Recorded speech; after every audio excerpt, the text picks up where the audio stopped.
Cause you won't look after my wounds. I suppose you will never regret it. I should pull myself out from the roof.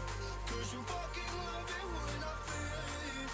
Cause you won't look after my wounds. I suppose you will never regret it. I should pull myself out from the roof.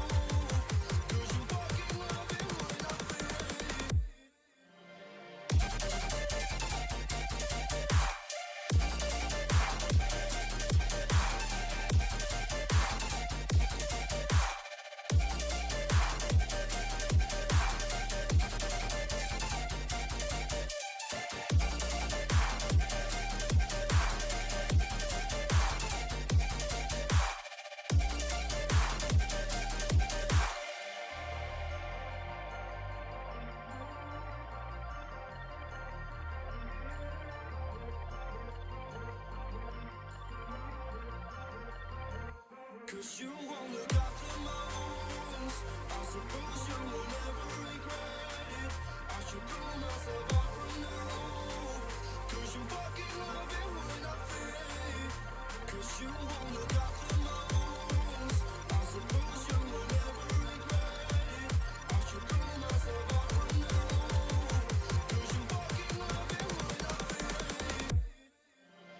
Hello everybody, JK with that first. How are we all doing today? How's everyone? It's time for Tiny Game Tuesday. Not to be confused. Not to be confused with Taco Tuesday, of course. Like, I know. Video games and tacos, they're very, very, very similar. And so I have to, like, put out that disclaimer, because otherwise people are gonna come in here thinking we're a muchas gracias. And, unfortunately, no. How are you doing today? Alright, so, last week we had, like, you know, a whole thing, a whole debacle of being unable to get games to start, and so that's when we started playing Citizen Sleeper, and so we've gotten quite a bit through it. I'm not entirely sure how long this game is going to take to play, but we've taken a big chunk out of it so far, and, I'm gonna estimate that we've got 3 weeks of playtime in this, but I don't know for sure. We've made quite a bit of progress. I could move into a new house, but I'm still being pursued. You know, and I'm like, at the same time, how much does that even matter? How much does that matter? Still strongly disagree had a major part in the decision to play.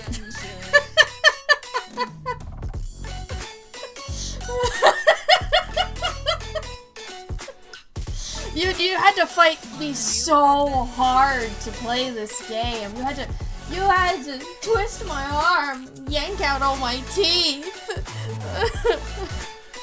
JK forced me.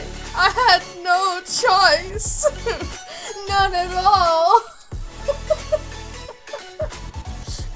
Big part, maybe major part. He literally broke into my house and installed it on my computer.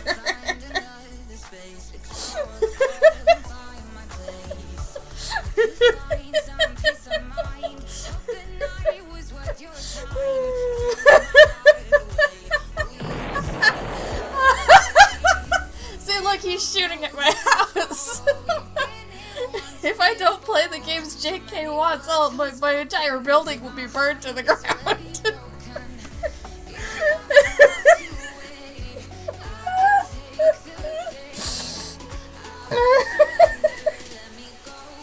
Oh, this is gonna be a good day.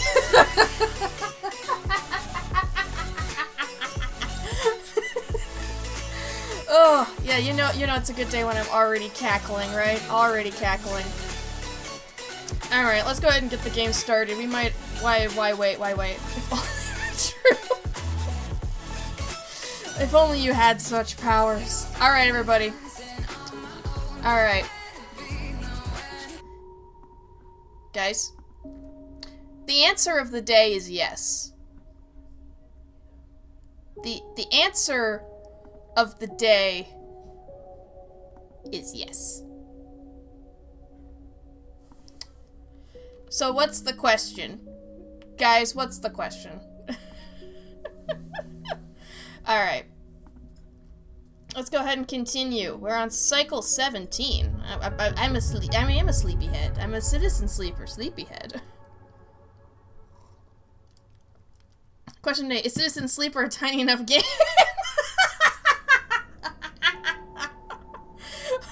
Oh my god! You got me. Alright. Quite a day to start off with. Alright. Well, how much longer before money's due? Okay, we got a couple more days. Wait, was this? Okay, right. This ship's gonna be back soon, because we need more ship mine fragments. I don't know exactly, like how much, how many we need. God.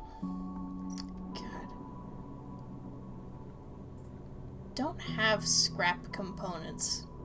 But I guess maybe we could put some in there if we, like, to start repairing that. This isn't gonna bite me in the butt, right? I think my first playthrough took 100-ish cycles, generally not rushing the plot lines on certain all post-launch content. Okay, noted.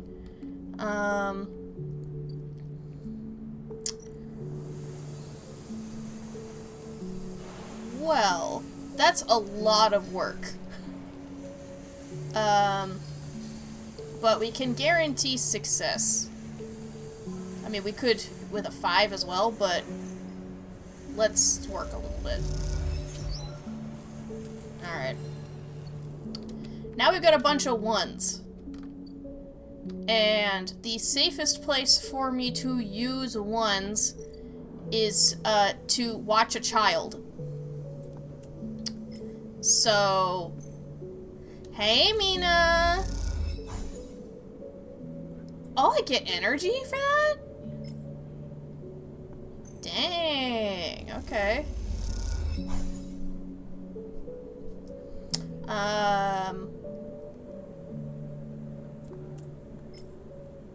Well, sure. We might as well do all of it. Like, all of the dice. Oh, nice.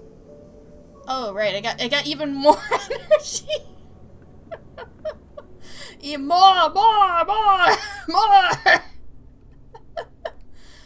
Alright. I spent so much time today, like, hanging out with Mina. So we do have a stabilizer, right? Yeah, we have a stabilizer, so we're pretty good financially for now.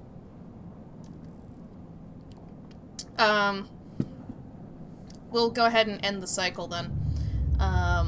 Didn't do a ton today, but we didn't have a very good dice, so can you blame me? Okay. Oh. Well, something tells me that, you know, that plot line's ready. Oh, I've got a lot of plot lines ready. Okay. So. Oh. We gotta talk to Hardin? Oh boy. I don't remember what voice I gave Hardin. Oh boy. It's been more than a few cycles since Fang confronted Hardin, and the silence since has been noticeable. In your time with Fang, you haven't exactly found him to be reliable, but you did expect to hear the end of whatever plan he put into action. But if he won't come to you, you think as you approach the Havenage building, it's time to come to him. After all, he did promise to fix your tracker, and you are getting nervous. The sequel releases in 2 days. Damn. Damn. That is exciting. Depending on how this one ends, might just be like an immediate, like, we'll see. We'll see how we're feeling about it. Like, do we want to immediately jump into more Citizen Sleeper? As you approach the bay doors, you see them wide open and light pouring out of the once dark room. Stacks of servers and terminals sit outside the bay, suddenly robbed of their mystery by the bright flood lamps. A figure in Havenage security fatigues steps out of the bay, and as you get closer, carrying a stack of hardware. Why would you not want more Citizen Sleeper? I might not want more Citizen Sleeper this close together is all. I'm alright with more. It's just how much in, like, the span of a couple months. Or a couple weeks. Or whatever. Alright. As you get closer, I'm curious, I'm getting closer. You see a security officer taping up machines from Feng's stash with what looks like hazard tape. This isn't good. You again. Hardin is there, leaning beside the bay entrance so calmly that you barely noticed him. He has a slate in his hand, an inventory of seizures scrawled across it. Predictable. Fervent evidence of Feng's collusions. You see another security officer come out of the bay and take notice of you.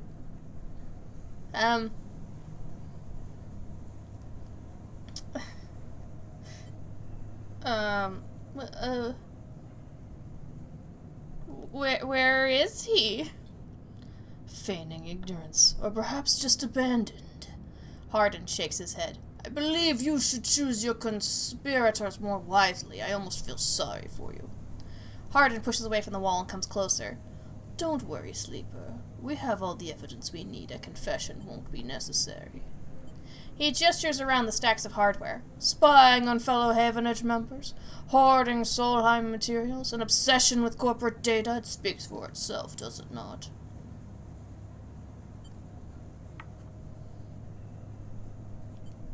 Silent. Nothing to add?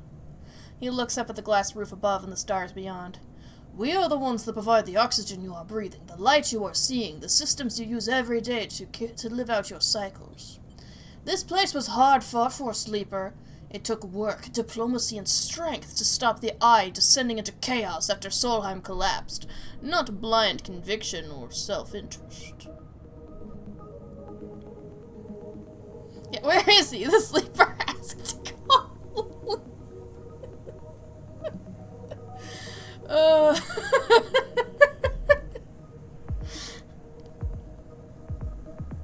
I don't know. He could be pretty calm. I don't know.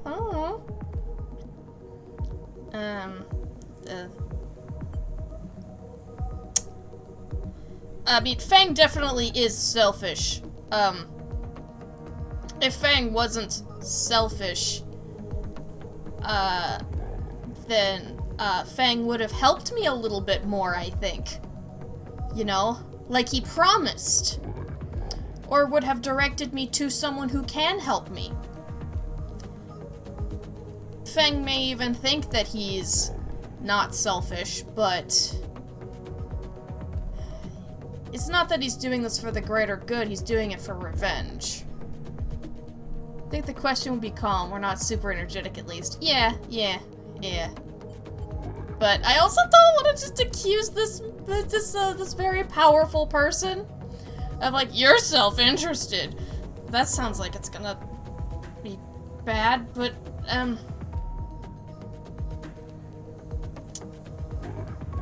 yeah, I don't feel like either of these are the correct answer.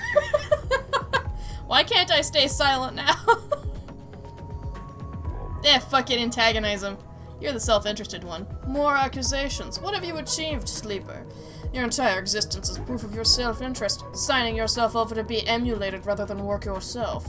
Whether you remember it or not, you suffer from the same short-sighted perspective as the person you were copied from. You see, Sleeper, we are proud of our history here. Andre Erlin was in the first union founded this place, and Havenage has welded his values into the station's very walls. We will never turn away the hard-working, the just, the true citizens of the Eye. Havenage aren't a gang like Yadigan. We aren't pirates like half the spacers you'll meet in the hub, or the esoterics like those Haifa radicals in the Greenway. We are the backbone of this place, proud and true. We named Erlin's Eye, Sleeper. This is our station. He means your eye. So please, take your false accusations elsewhere, before I decide I need that confession after all.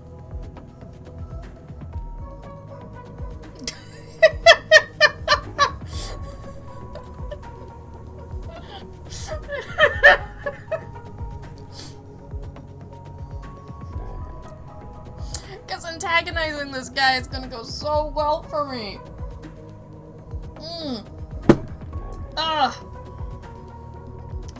I'm just, no.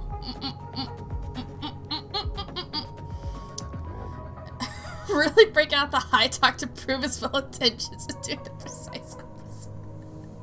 Narcissists, man, narcissists. If you have any pride, you'll give up Feng the moment he contacts you. You'll know where to find me. With that, Hardin turns his back and walks toward the security officers, ordering them to continue the clear-out. As they do, something catches your eye among the server stacks, a crumpled, hand-printed box of synthetic chewing gum. A penguin character grinning from the brightly colored card, and scrawled onto it a speech bubble reading, "Take me to Tamber." You carefully pocket the box, making sure no one is watching, then turn away, just as another stack of servers is wheeled out of the bay.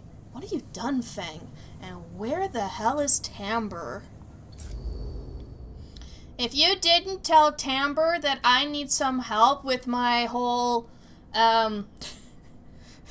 tracking module thing, rude. We had a deal, Feng! We had a deal! And I knew it wouldn't go according to plan, but dang, Feng!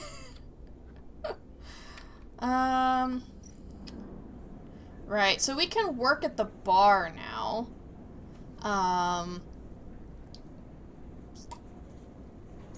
And, like, all things considered, not too bad of pay.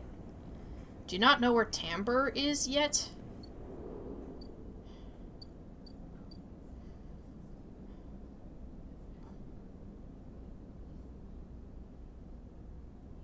It's been a week. Why don't I... am I supposed to know who that is?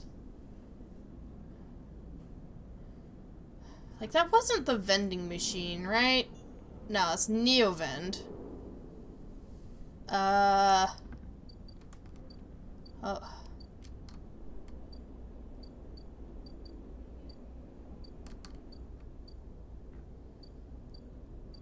Tamber Tea House. That... okay, I had only just unlocked this. Okay, alright. Thank you for making me check around. Alright. Here you go. The waitress looks at you with suspicion as you hand over the box. Is this the right place? As you go to leave the Tamber Tea House, a hand falls on your shoulder. Hey, look at you! Sleeper! Feng hisses from behind you. How did you find me? Hardin has your hardware. Don't worry about that, Feng smiles. He has no idea what to do with it. Feng guides you down a set of stairs to one of the Tamber's lower levels. The tea house is stacked with curved mezzanines, all connected by a central atrium. The levels are filled with makeshift booths and bars, and conversation bounces busily off the metal walls. Feng sees you looking around. This place used to be a fuel tanker's main drum, hence the name. The tea house part is a bit of a misnomer, though. You can get anything the Eye offers from this place, but real tea isn't exactly readily available. He picks a booth, itself fashioned from some old salvage tank or container, lined with spongy insulation foam. Thank goodness it's spongy and not soggy! And collapses into it. He looks around furtively. Don't suppose you've seen any Haven Edge types. They don't usually come out this far. Only you? Not anymore, I'm afraid. Suspended without appeal. Turns out Hardin has someone's ear. I mean, I don't know why you're surprised.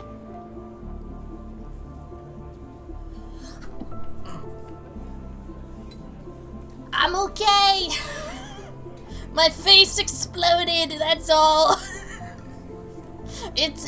You wouldn't understand, it's Hello? a sleeper thing. Anyone who happens to be nearby, the person at this computer is dead.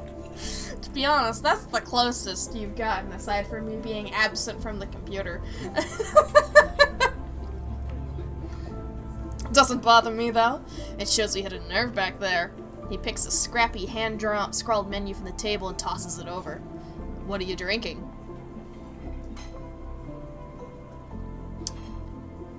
Why are you so calm? You know any reason why I shouldn't be? He leans in, suddenly concerned, but then waves the idea away. Hold that thought, let's order first. Feng is right, the menu is ridiculous. There's at least 10 different infusions, most of which you can't make out, but the paper is dominated by an extensive complement of esoteric alcohols and cocktails. Black tea is listed without a price as a seasonal specialty. So you ran into Hardin. Was he pissed? Feng doesn't wait for an answer. That snake is so self-righteous he might actually believe that Erlin would approve of his, meritocratic bullshit. He taps on the table. If Haven Edge was like it should be, like it was founded to be, they would have shouted him down at any council meeting he dared mention true citizens. But I guess his kind run the place now. A young woman with a vine tattoo snaking up her arm turns up at the booth. A vine? Boom! A slate in hand. Your order? You skim the menu, your eyes glazing over. Time to pick something.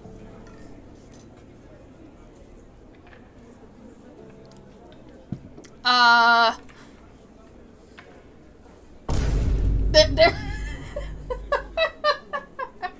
You've got my back. You've got my back.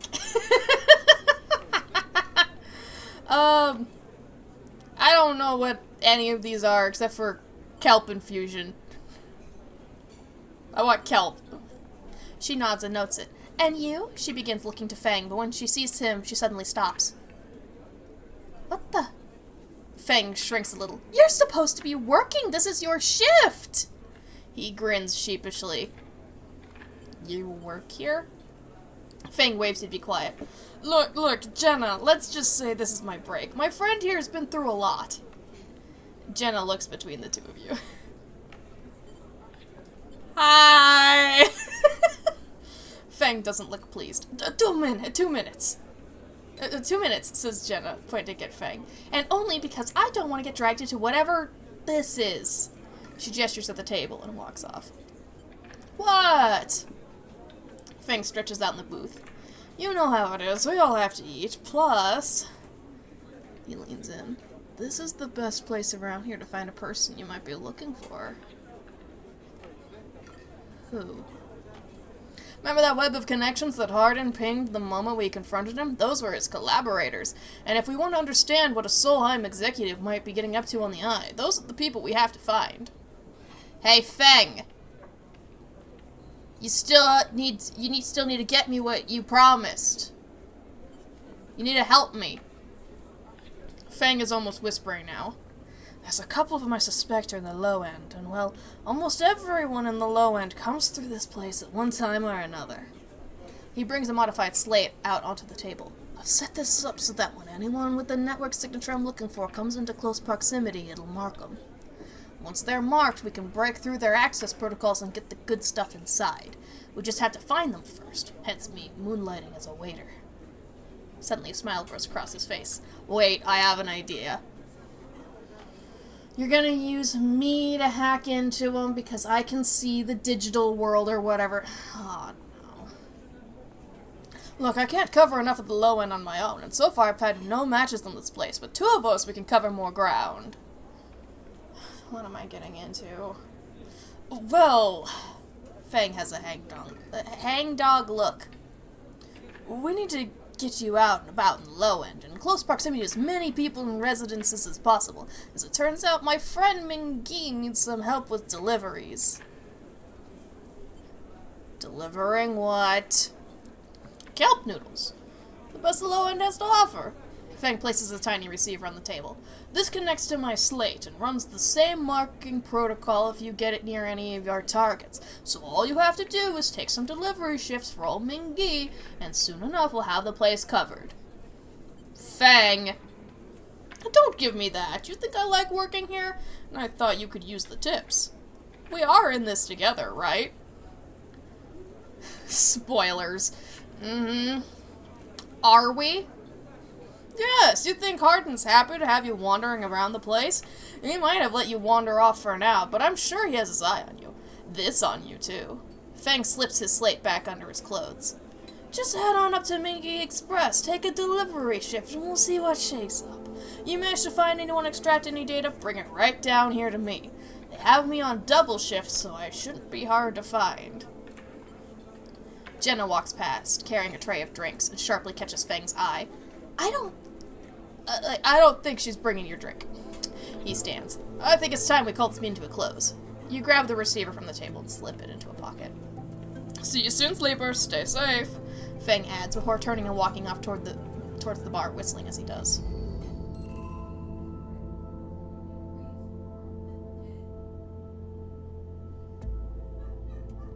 You didn't even give me my drink.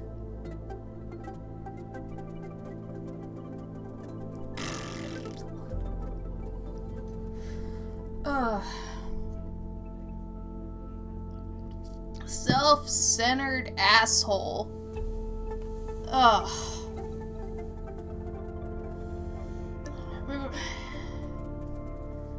Does he understand, like, give and take at all? Like, seriously.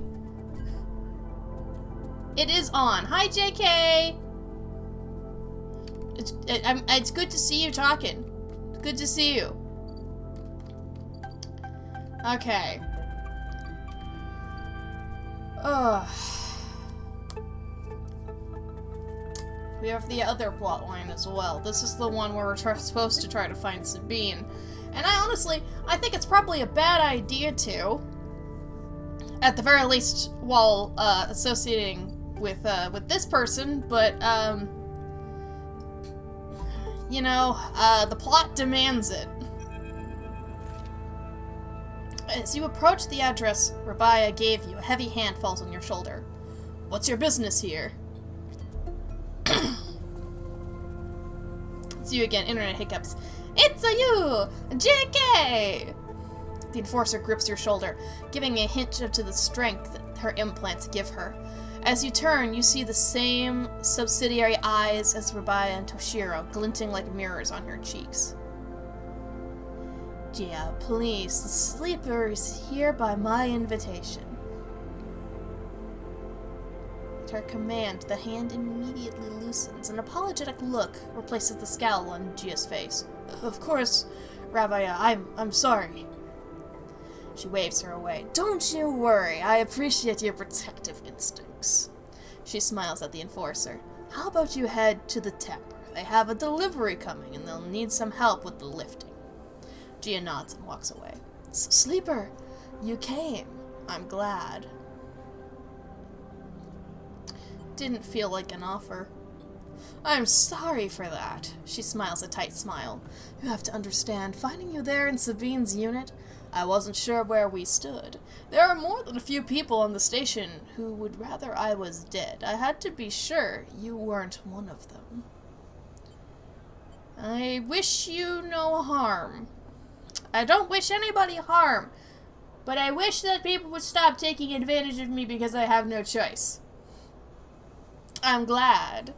Rabia begins walking and gestures for you to walk with her. She takes you down a staircase into the bustling walkways of the low end. What do you know about Yadigan? Well, I mean, you're a gang, right? Kind of. A gang, yes, that's what people call us. But what meaning does that word have in this place? People with carts pushed past, moving crates of supplies around thin and winding passages. Our reputation is one that implies threat, is that fair to say? We are framed as aggressors, parasites, criminals. She gestures around the people in the passageway. But when was the last time you saw a lawmaker on the eye? A policeman? Who makes the laws here?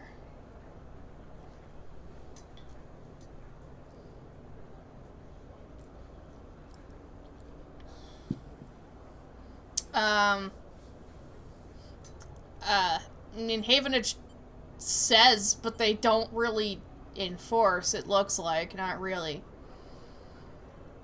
Well, I mean, but also Erland did once, right? That was part of... Indeed, you understand the history then. That is good, but Erland is long dead, Sleeper, and his roles were a little more than an optimist manifesto. The Eye has changed so much since then. If you had spent your time in the low end, maybe your opinion of us would be different. This is our place, our people. The low end was empty in Erland's time. They didn't need to house thousands, and keeping the yards and the rotunda safe was work enough. No, the low end was reclaimed later, when the refugees started arriving. Rabbi meets your eye. The collapse didn't just happen here on this station. When Solheim collapsed, the entire system felt it. Colonies were abandoned, the moons of Ember and Cinder suddenly gained independence overnight. Some took advantage, some tried to hold it together, and some fled. The Eye became a refuge, and Erland, to his credit, extended an open hand to anyone. But many within his organization disagreed, and those new arrivals weren't as simple to corral as they hoped. Rabbi leads you through a small market hall, busy with small stalls and traders.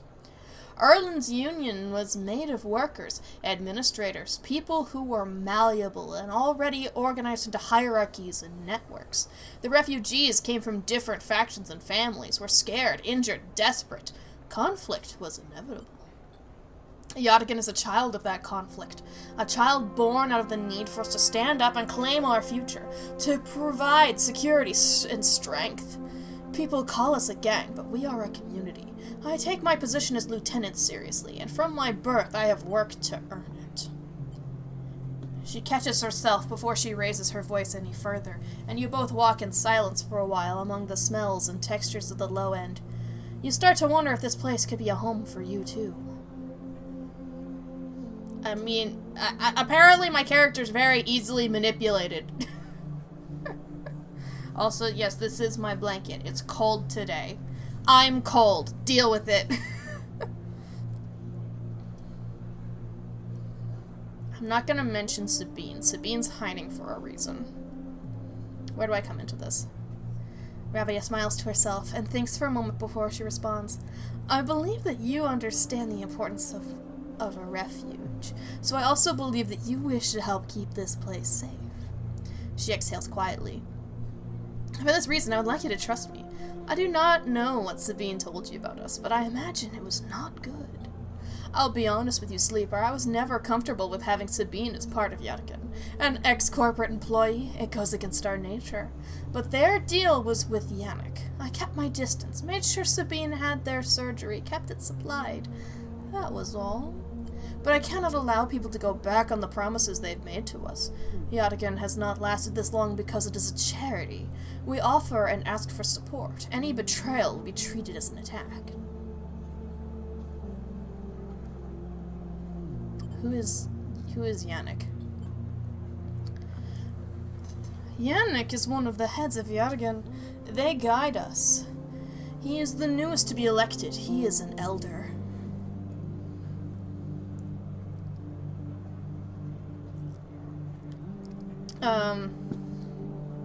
I don't trust any of you. That is your right. I only wish to explain our actions, to speak for Yadigan. You realize that Rabia has led you in a loop, and together you both come up a staircase to the walkway where you met. You are free to go, Sleeper. I have said what I wish to say. She looks out through the windows of the walkway. I would protect this place with my life, as it has protected me. I want to make that clear. She turns back. However, if you two wish to come under its protection, I can help you. Return here if you wish, and there will be tasks for you to complete. You will be able to see Yatkin, to see the low end with your own eyes, not as others frame us. As for Sabine, she pauses to consider her words.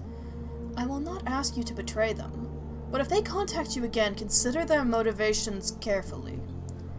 With that, Rabiel leaves, slipping back into her office, while you stare out at the countless units, each a home, each with a story, that make up the low end. Okay. Uh-huh.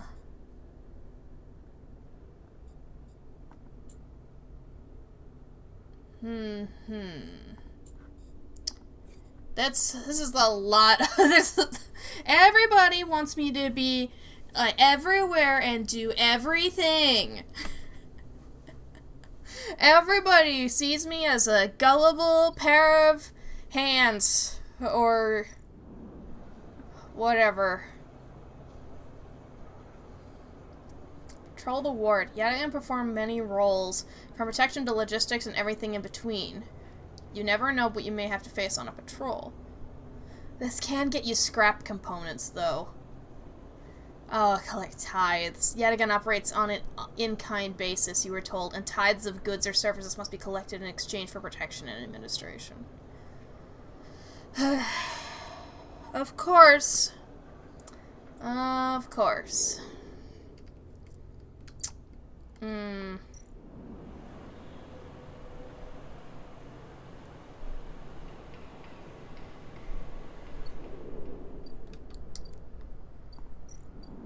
Okay. What was up here again? Right, a place to live. Bliss's repair bay.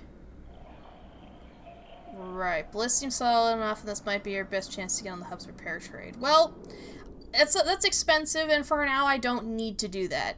Goodness, that's so green.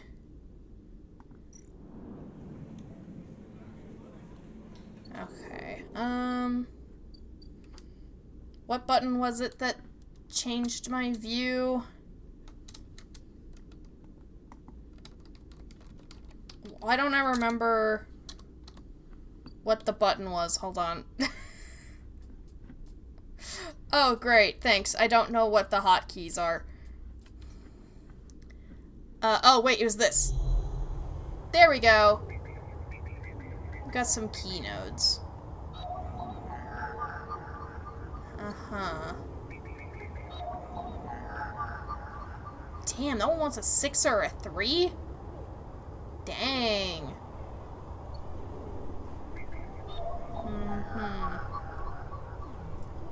It's noted as part of a Solheim ship's internal systems, welded to the hub as a makeshift dwelling.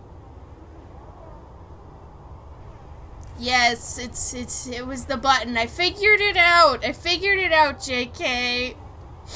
I figured it out. It's okay.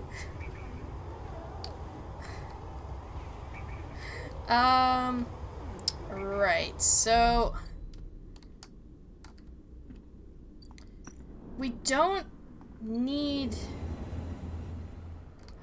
stuff from this right now, I think. How much did it cross the...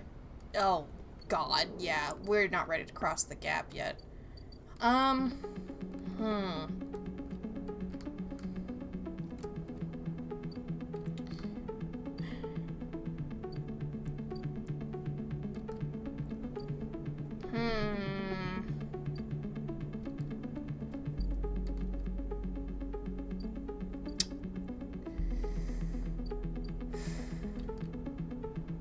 Okay, so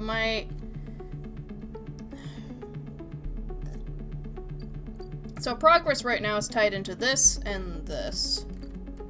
But I have to wonder, what benefits does working at the bar even get me?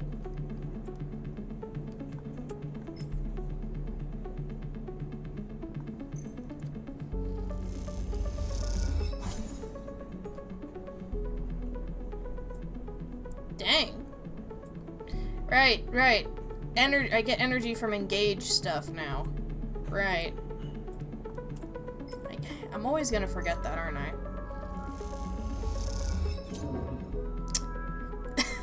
Net neutral, net neutral. Net neutral. Fuck. Not net neutral. Alright, here you go, Mina. Babysit. Babysit. Alright. So I'm mostly just waiting until people come in so I can buy stuff. I should be doing stuff that gets you a little bit more money, shouldn't I? But then again, most of my opportunities available are pretty similar to that. It's not that different. Alright. Tomorrow we should use a stabilizer. Alright. And cycle. Having fewer than 4 options is pretty bad, so. Ooh. 2 5s. I don't like where this is going. There's nothing here. Okay, okay. That's normal. I'm just paranoid. Alright.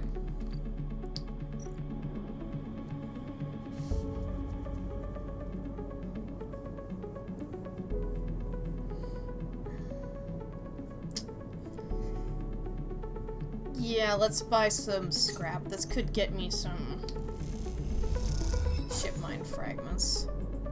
Nice! 20 for a ship mine fragment is pretty dang good. And the scrap components can be used to help start repairing that room. I don't know if there's, like, benefits to having rooms. Aside from having more places to just sleep. But who knows? But at the same time, we do just need 2 to become a trusted trader. And we do now have 2. So, fuck it. It can? You've been unlucky at it then. Yeah. I got one. Come on, I'm a trusted trader. Alright. Seems...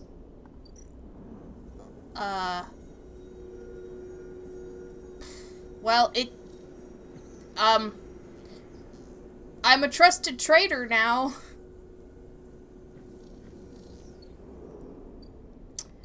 I guess I just don't have enough ship mine fragments yet. Or... Oh, there's the Ort Fabricator. Alright. Just need 3. Neat. Ship mines cannot be built from scratch, but if you have enough salvage, fragments can be assembled with a fabricator. Alright.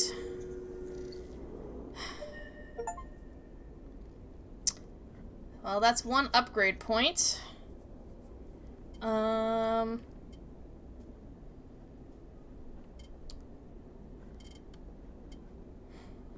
Well, let's get the +1 to engage, and then we'll focus on endure, and... Yeah. Alright. The problem being, I have 2 people that need ship mines, and only 1 ship mine to give.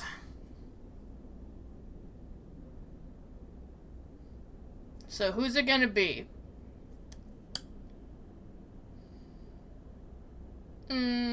I mean, I'm gonna be able to get another one. But who gets one first? I know on the one hand, having something, like, having progress toward, taking down the hunter, or the...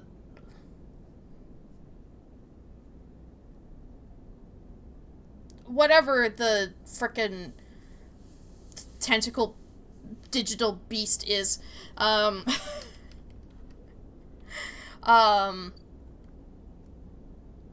of them's called the Hunter.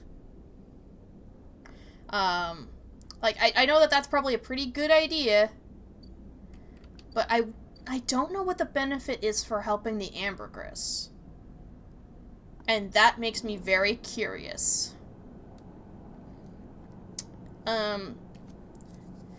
She also invested in me. So... Alright. Let's start with you. We'll get another one soon.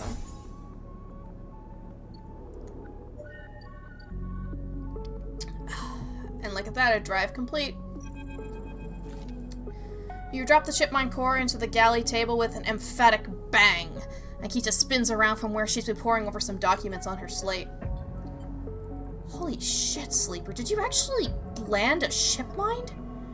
She rushes over and hefts the huge cylinder, turning it back and forth. Well, shit, it might actually work. Would you like spoilers? No, I'm okay. I've already made my decision. She smiles wider than you've ever seen. Where did you get it? I built it. Built it? Well, you are full of surprises. Nikita bangs on this galley wall. Hear that, Amber? A sleeper got you in a ship mind. The sound echoes down the ship's passages, and you have to admit, being in the small space with Ankita when she's this excited is a little intimidating. Ankita puts the ship mine back on the table. I'll start the process of fitting it as soon as I can. I might need your help with some of it. She heads back toward the counter to grab her slate. This isn't the only good news today either. It looks like good karma's finally coming in. She throws the slate onto the table and spins it so you can see the screen. Take a look at this. You see a list of names and numbers. Nothing that exciting, along with what looks like a transit timetable. I found them. Found who? My crew. She points at a name on the list, or more specifically, Ashton Cade. It was his pass that was used to access Amber and slice the ship mine.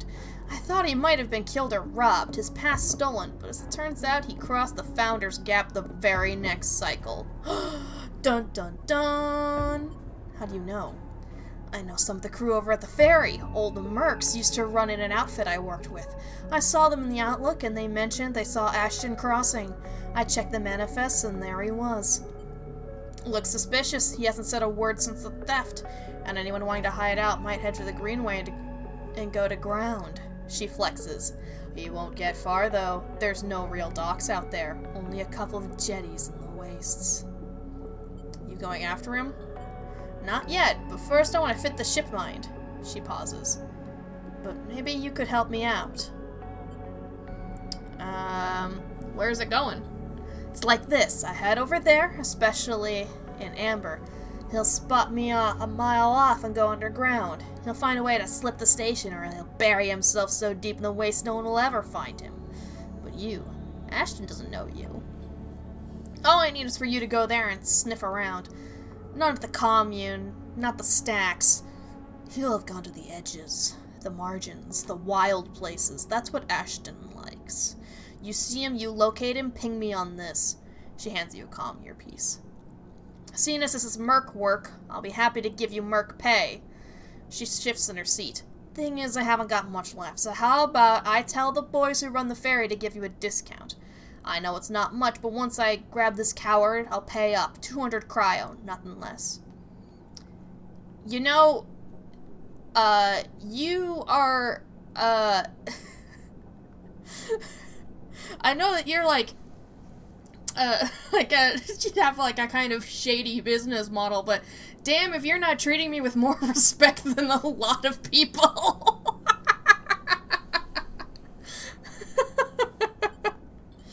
What do you say? Sure. Alright, next time I'm over there, when I finally get over there. She gives you a heavy whack on the shoulder. Good, I owe you. She lifts the ship mine up onto her shoulder with a worrying ease. I'm gonna go get this fitted into Amber's core. You get any info, any sense where Ashton is hiding, let me know. She goes to turn and then stops. And once again, Sleeper, thank you. I appreciate it. Ankita stops off into the guts of Amber with the ship mine, leaving you in the galley. You glance around, a sudden nervous energy descending at what is to come. You never thought you'd get to work as a mercenary, but then again, it seems the eye is full of surprises. Alright. Let me go ahead and get some photosynthetic skin. Photosynthesis! Okay, so I need more energy. I know working at this place, it only gets you energy at the noodle manufacturer. Dang.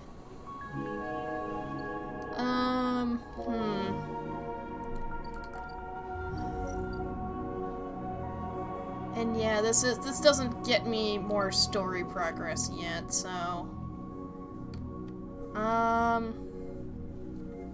we're probably just gonna have to still buy food of some kind.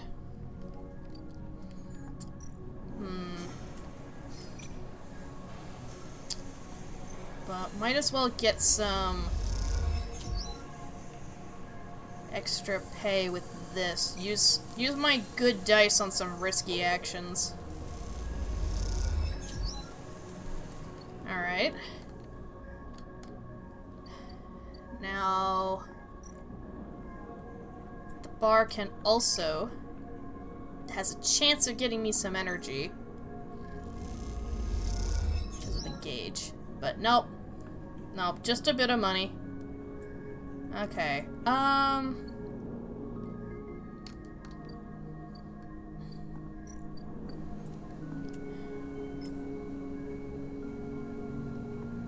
Just give me some noodle manufacturer.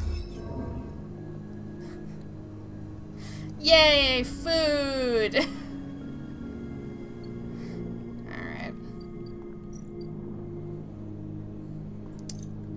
Top me up.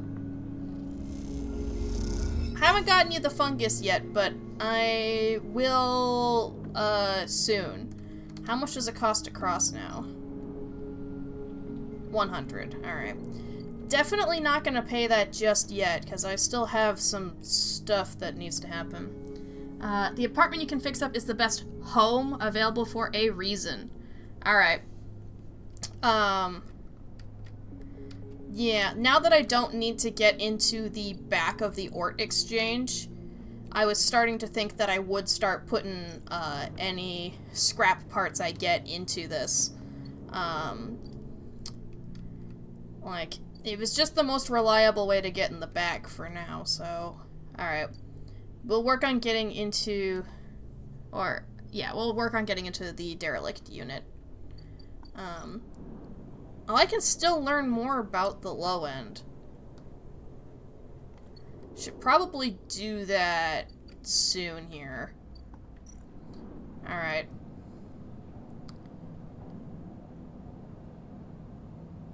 Alright, let's go ahead and stabilize.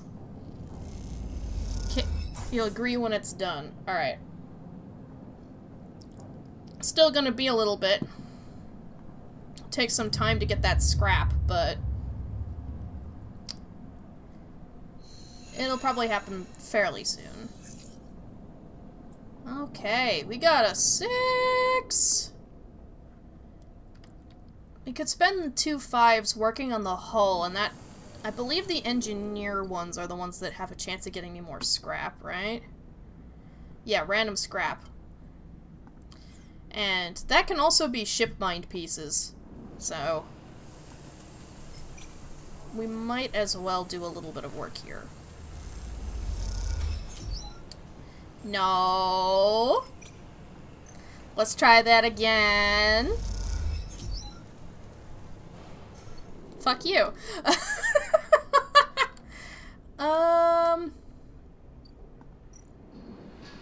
Right, that's what it was. That was so dangerous, stealing a shipment.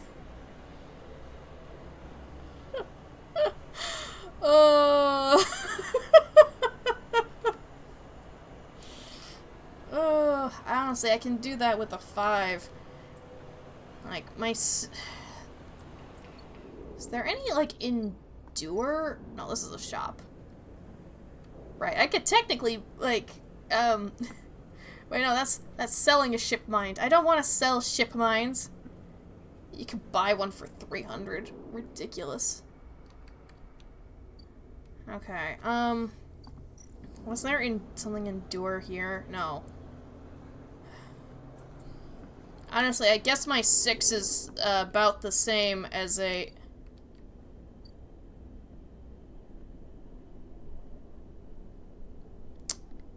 He's not gonna just let me pay off his tab anymore, huh?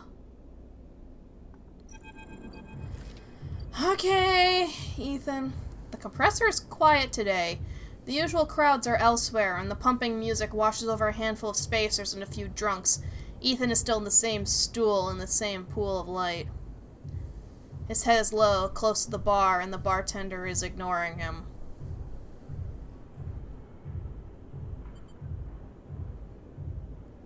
Hey, guy. As you get closer, he lifts his head and turns. Sleeper! Time to pay up again, is it? He gestures to the bartender. Come here, take their chits.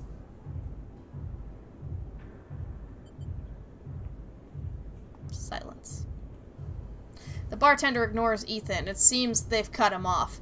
Hey! He slams a hand on the bar. Come take the chits! The bartender ignores him. Ethan lets out a huge sigh, rubbing his eyes with his palms. He reaches towards his holster. His elbow slips and the gun tumbles out. It clatters on the bar and falls to the floor, bouncing onto the ground between you. Both you and the bartender look at the gun, stare at it. Butterfingers, says Ethan, and puts out a hand, beckoning for you to give him the gun back, if you would. The bartender looks at you warily. You crouch down and pick up the gun.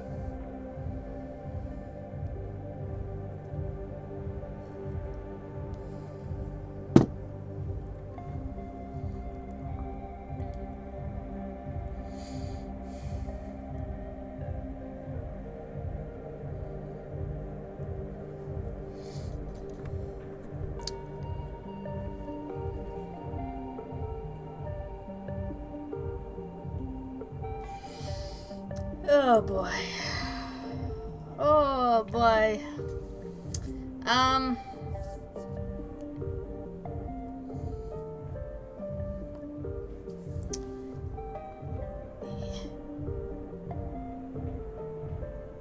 mean, he was gonna threaten me with the gun. Like, he was gonna threaten me with it. Why would I just hand it back? That's so dumb. If so, like, why would I fucking do that? I want to hand the gun to the bartender. That's what I want to do. I like, if I was in this position, I'd turn to the bartender, slide it across, and it's like, would that pay his tab? That's what I would do. I wish I could do that. Come on.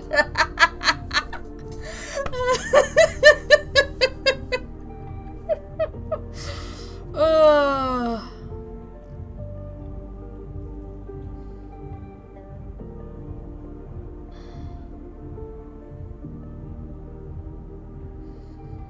And, like, another problem with this is the fact that, like, if I point the gun at him, my reputation's on the line, right?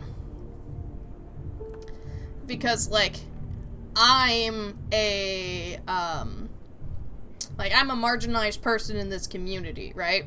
Which means that my actions reflect on the entirety of Sleepers, is also the thing, you know?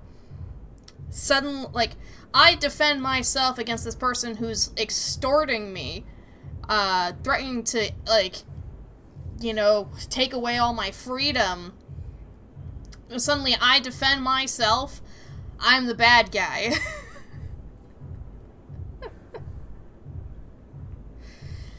Funny how that works, huh? Funny. Real funny.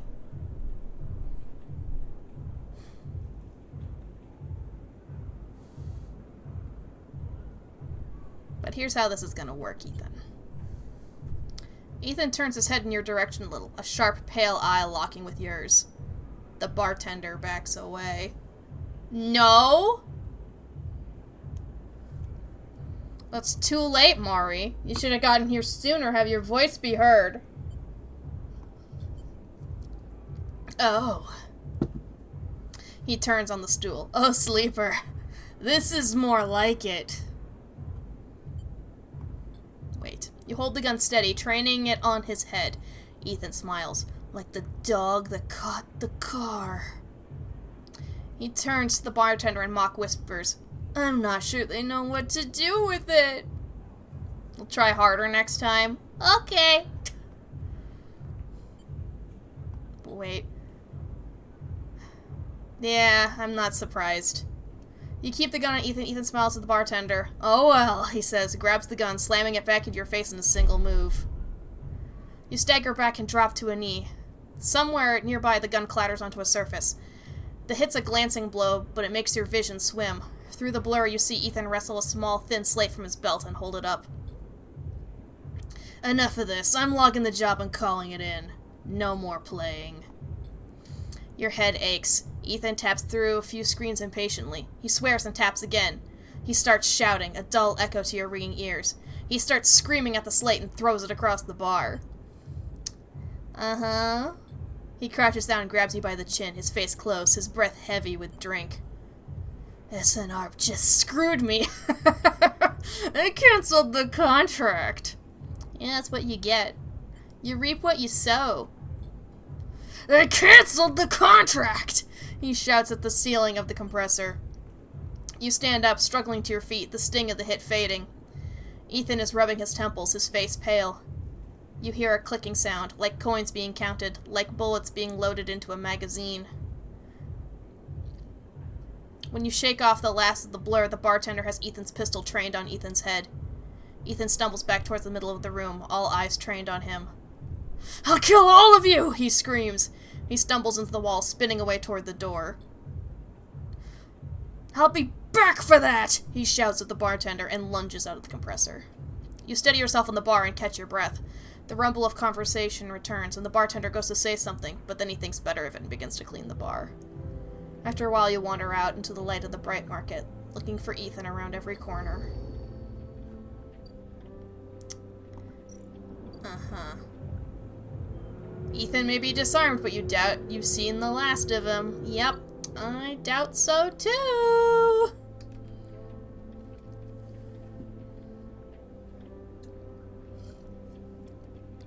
I doubt it, I doubt it, I doubt it. What happens if, yeah, it's just still a 6.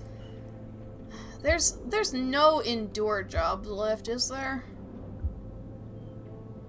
I mean, technically, yeah, I guess there is this. And they'll feed you. They feed you good. Alright. See, I made use of that 6. 60 cryo for 1 ship mind fragment. I need 2. Luckily, they have 2. You know what? Let's just go for it. Eventually, I'll just be selling ship mines pretty regularly. Alright. Oh, wait, I could have haggled. You know, whatever. I'm gonna get more money anyway. Fabricate that bad boy.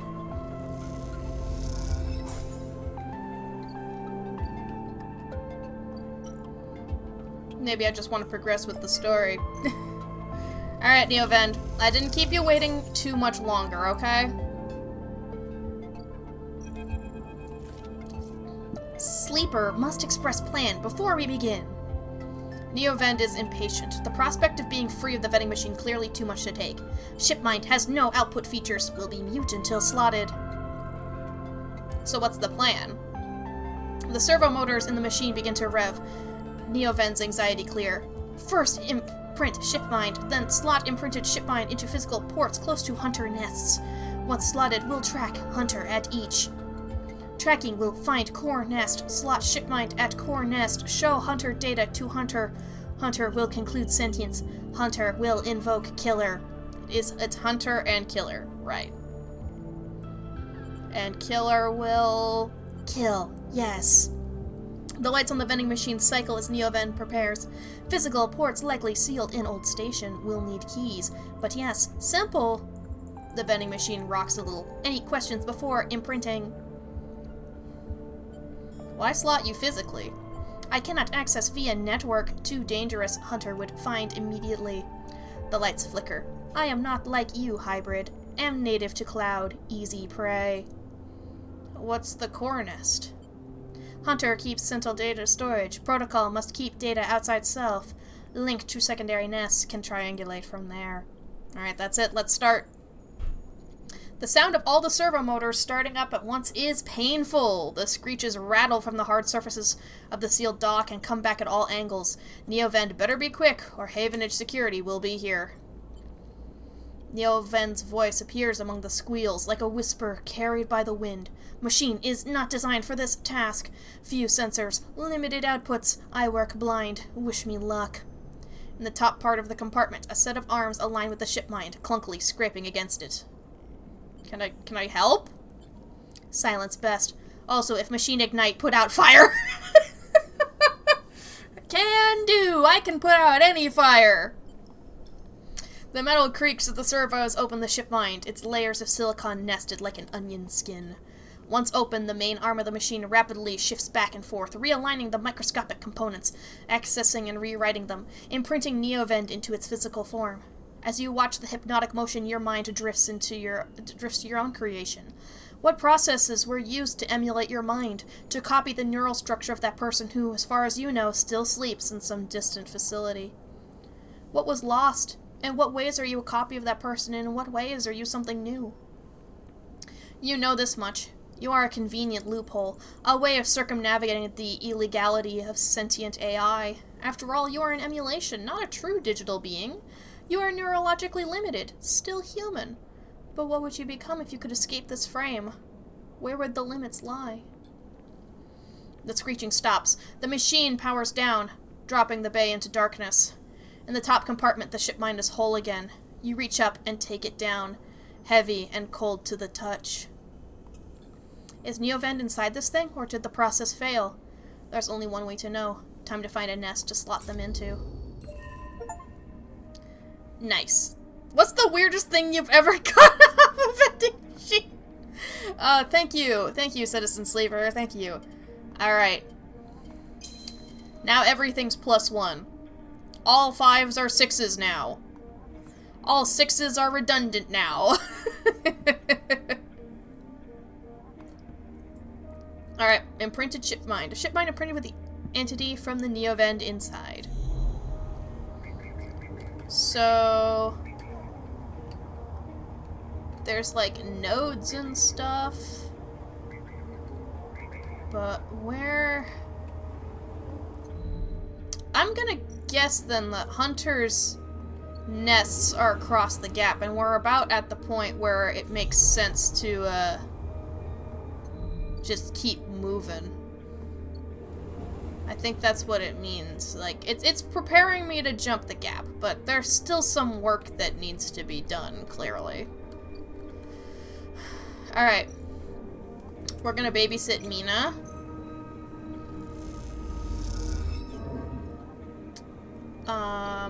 And...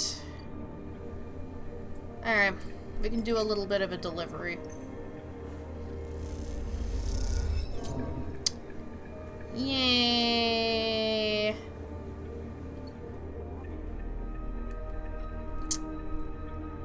There are new locations?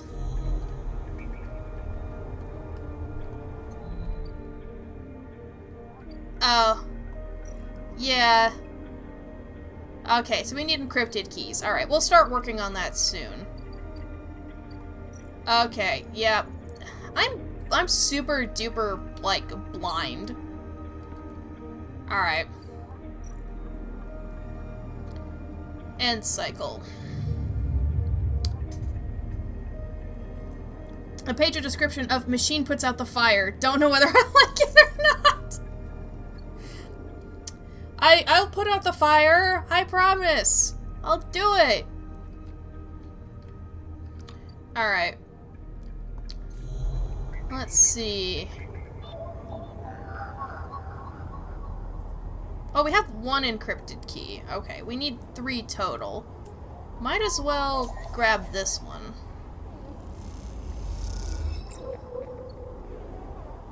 Okay.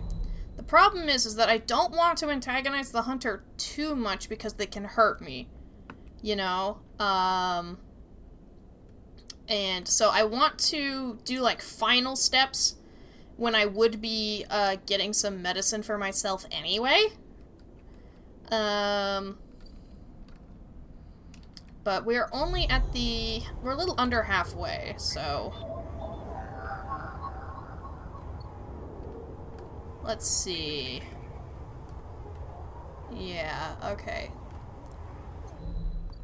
On the tower here, there's also some, right? 3? Go for it.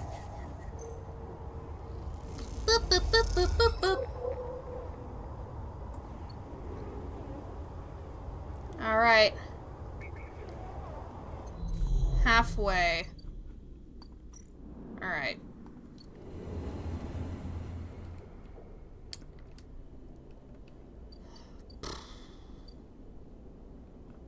Let's see if this angers the hunter a little bit more. Because then we can hold off on, like, finishing it out. Server unit unlocked. Okay. Oh, it actually went down. Huh. Well, dang then. Okay. I mean, this shouldn't be too hard then, right? Huh? This... Or... Wait, no, there was something else up there. That thing was different. That thing was question mark, question mark, question mark. It's different from Hunter. Shit. Oh, that's bad news for me. Oh, that's such bad news.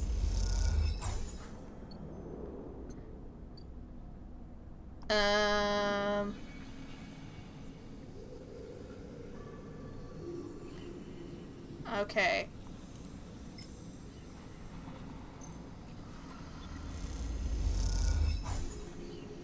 Okay, nest hacked. Hunter hunted. Yeah, it's not going up. So... You have to re-enter all of the nests. Okay. Hacking, hacking, hacking, hacking.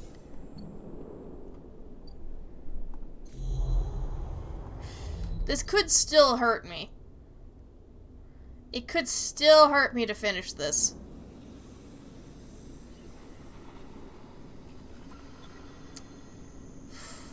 I've got fairly safe places to work. Alright.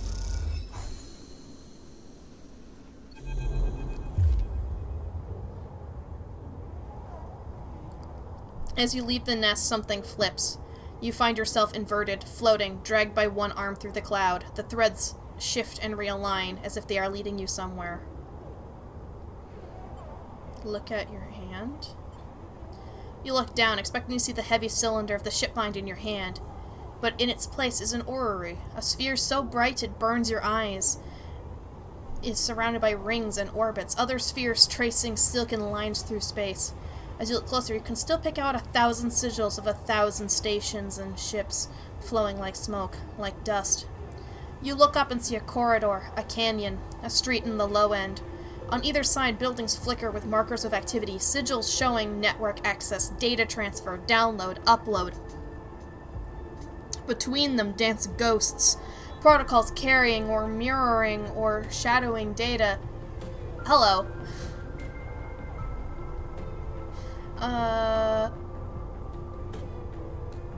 Let's see. Shining data, sometimes silent, sometimes chaotic. This place moves unlike any digital space you ever imagined. Something strange is happening here. Then you see it, below the stacked rooms, the units and apartments, the wires and pipes and buzzing systems that run through it all. In the warrens beneath the low end is the Hunter's core nest. It is where you must go.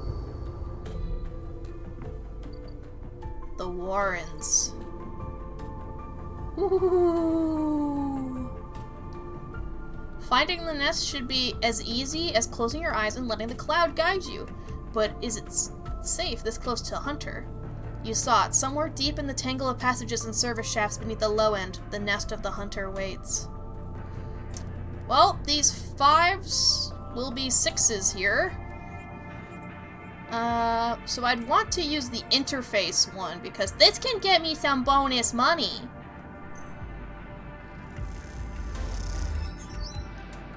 Dang, that's good. Okay, so tempted to hold off a little bit. Like I said before, holding off a little bit might be a good idea. I'm still making progress though. Like, we're a low ender. Did we unlock anything new? Caster. Curious data fence. Oh, okay. We're just meeting more and more new people. You cross between 2 walls of units, one of the cavernous streets at the center of the low end. The pressurized bridge is full of the clack of Tavla, the shouts of children, the whir of air filters. Sleeper. You turn to see a man sitting at a Tavla table alone, somehow untouched by the hustle and bustle of the people around. He gestures to the stool on the opposite side of the table. Sit. Fine, sit. You sit at the metal stool as he starts setting out the board with counters, or at least the filter caps low-enders typically use in their place. Caster, he says by way of introduction, looking over his glasses. Night or day? He asks, gesturing at the caps. Crudely sprayed white and black.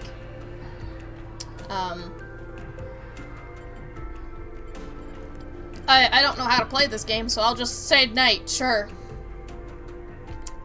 He nods. The black counters are already on your side. Let's begin. You take a plastic die, each pitted and worn, and roll to determine who starts. Caster rolls a 6, you a 4. I lead. He smiles and begins to move his cap precisely along the board. Play passes back and forth between you, the dice changing hands as the caps spread along the board. As it does, Caster speaks, eyes not leaving the caps. It's unusual to see a sleeper on the eye, that's why I wanted to play you. You take your turn, rolling a 5 and a 6. Play carefully. After all, a sleeper's mind must be somehow different to a human one. Being emulated, I mean. As Caster talks, you build up a wall of caps, stacking them safely across the board. Progress is slow, but you remain unexposed. I don't mean to offend you, Caster meets your eye. I merely see you are by definition different. What has been subtracted in the emulation? What has been added? He slides a single cap to an open point, a risk and an opportunity. He hands you the dice. Do you ever think about this, sleeper? About what you were before and what you are now? Always. You roll a double 1 and solidify your wall. Caster whistles. The holding game. Commendable. It can be brave to build from what came before. He rolls the dice and leaps your wall in a single move. But we cannot idle too long, sleeper. The slower we move, the sooner we are caught. The past you is not just an idea, a concept for you. It is a living, breathing person. He looks up over his glasses, his eyes bright and wide. You split from them like a shadow splitting from its caster. They may be sleeping now, yes, but one day they will awake and carry on with their lives, unaware of your fate, no matter what it may be. He hands you the dice, smiling. You are a branch severed from the main trunk, an offshoot who refuses to die, so to speak. You roll again, under pressure now, trying to slip your caps out from under Caster's before he solidifies control of the game. So what I am curious about is how you see yourself in all this, Caster asks. What does this tangle of truths make you? Free, doomed, driven.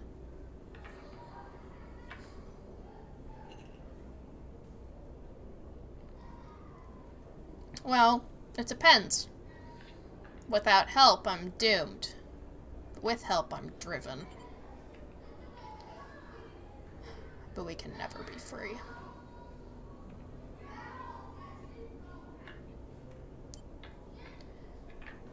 Driven. Castor laughs. That much is obvious, Sleeper. I see it in your eyes. You're eager to make this all count for something. Castor looks away, through the glass to the crowded units on all sides. But driven toward what? He starts, removing caps, his home board now full. Is there an end here, or just endurance? You try a few more rolls, attempting to get back in the game, but Castor clears his home board with a sense of the inevitable. He has known he was winning for a while. I feel I may have pushed too far. He slides another cap from the board. I apologize. My curiosity has a habit of getting the better of me. You roll to return a cap to the board, but all the spaces are blocked. Castor claps his hands apologetically. You play well, really. Your weakness is not your game. He smiles warmly. We have much to learn from each other. He slides his glasses back up his nose and sits back. I feel we could share knowledge, ideas, perhaps even data. His eyes glint with that last word. To our mutual benefit. He slides his final cap from the board. It's over. He's won. I'll see. Please, I don't want to make you uncomfortable. He holds up his palms. My intention is only to help you endure here, and if I am able, feed my curiosities. The game over, you notice the bustle of the walkway once more, the call of the children, the deliveries, the arguments and reconciliations. They wash over you as you stand and leave, Castor nodding goodbye as you do. Crossing the walkway, you replay the moves of the game in your mind, looking for an opening you are sure was there. Uh-huh.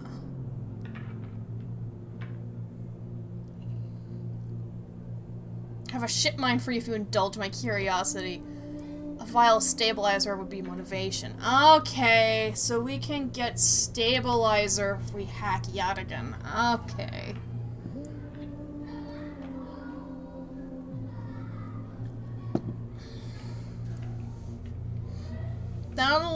It's a bit dangerous for now, because, you know, the hunter's still active, technically. But, oh boy.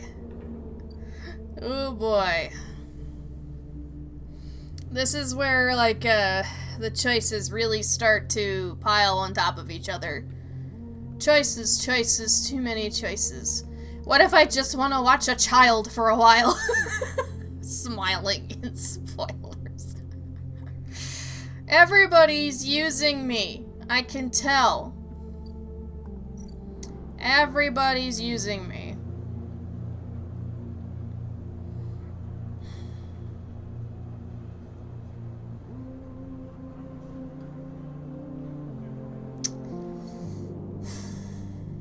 Yeah, I'm gonna have to make some choices. Some choices. Some choices.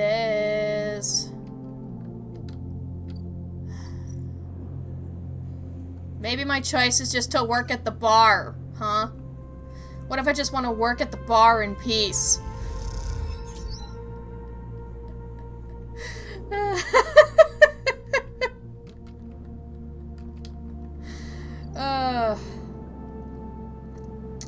We'll get some scrap soon, and then we'll have a new house. New house in the middle of the street.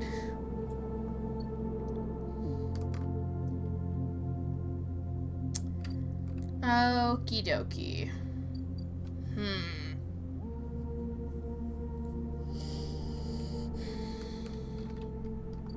Well, this one's gonna be a guaranteed success, and this can help me a little bit. Random scrap. It's random scrap! I'm so successful. Look at me. Fuck yeah. I'm 1/4 of the way to having a real house. Booyah.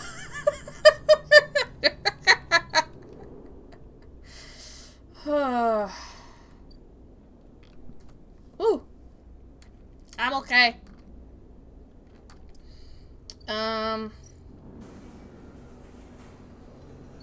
Yeah, everybody in this game, like, nobody in this game is nice to me. Not really nice to me. People are just mean and looking out for themselves. while pretending to be nice. Think I'm gullible. I mean, I guess by doing what they want, I am. I could cross Founder's Gap, but that's gonna leave me without a ton of money. Then again, if I manage to bring that guy back, that's 200.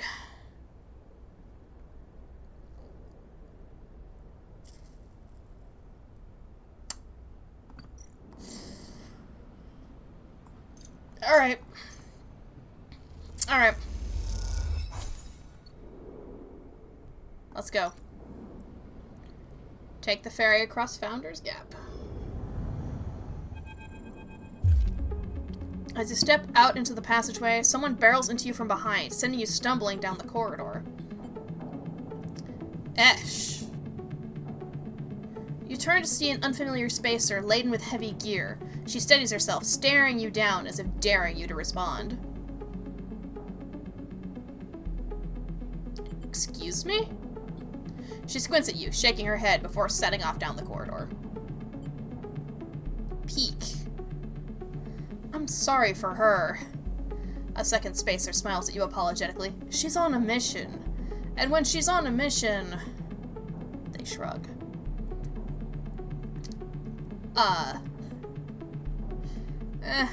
Not a problem. You're sweet. Peek! Esh stands further down the corridor, glowering at her friend. She chops at the air, pointing down the corridor to whatever end she's rushing to. Peek raises their eyebrows at you. Esh, please, do you want everyone on this station to hate us? Esh hardens. They want to hate us. They can hate us. She drops her hip. I'm not exactly seeing much love as it is. We're lucky we got through before they set up that damn cordon. Cordon? Peek gestures in your direction. See, they don't even know what you're talking about. The station isn't Hawthorne. Not everyone has to follow some corporate protocol. I'm not saying they're part of the administration. She jerks her head in your direction. But I am saying we need to get these supplies to the Briar before someone starts asking questions. The Briar? That's our ship, Peek explains. Peek! What are you doing? Peek ignores her. We are with the refugees. The ones Havenage have cordoned off from entering the station. The ones that are being quarantined in makeshift vessels that barely made it to the Eye to begin with. The ones that your station administrators have called an existential risk and are running out of supplies while their right to safety is being debated by people with no stake in their future. She quickly looks away, annoyed at her own outburst. Peek sighs. She's right. The people are trapped out there, and they turn to Ash. We understand that this is a big problem for the Eye. Hundreds of refugees and more ships turning up each cycle. They hold up hand to stop Esh interrupting. But... Esh turns away, her burning anger a palpable force in the close quarters of the corridor. They need supplies, and after everything they've been through, the quarantine isn't helping. Peek finishes. That's terrible. Esh looks back at you, her fierceness fading. Peek, please. Esh gathers herself and the supplies. Esh, we need help. Just like the refugees needed us, we need others too. They smile at her. Peek turns to you. Come find us. The climbing briar is docked at the Broken Spoke, past the Greenway in the wastes. We have a good view of the cordon, though we are keeping our distance for now. Come help us. They squeeze your hand. Esh turns to leave and Peek follows, waving goodbye. A moment later, Esh shouts back down the corridor. Don't bother coming empty-handed. You want to help? Show us. Bring supplies or don't come at all. And with that, they disappear around the corner, Esh already picking up speed as Peek calls for her to slow down. A refugee flotilla? A bunch of ships? Where are they coming from and why now? Each time you think you begin to understand this place, something changes. Well, okay then. Wow, this place is big. Haifa Commune, self-sustaining community. That's the wastes. Whoop. And that's... Welcome to Episode Flux. Episode Flux is the first of 3 episodic updates to Citizen Sleeper, telling the story of their refugee flotilla, which has arrived at the Eye. All 3 episodes, Flux, Refuge, and Purge, are now available. Completing the supply Girails section will begin the episode, but be aware that it is intended for late game play. Well, that means we're not doing that right now. Okay, there's a lot of station. So the wastes. Gather scrap. Out here, at the edge of the habitable parts of the Eye, everything is scrap. The trick is finding components that are still usable, staying safe. Well, that's good to know. The wild margins. Search for signals. Rather than hiking around the wilderness, you can make use of your skills. Tap into the cloud. Find Ashton by his signals. Okay, so this is how we find Ashton. Okay. Look for tracks. Seems like the obvious way to track someone, but in this overgrown tangle, this simple task suddenly becomes difficult. Uh-huh.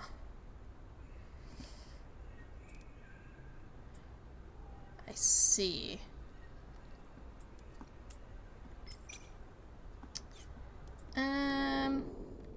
Hold off on that a second. Haifa Commune.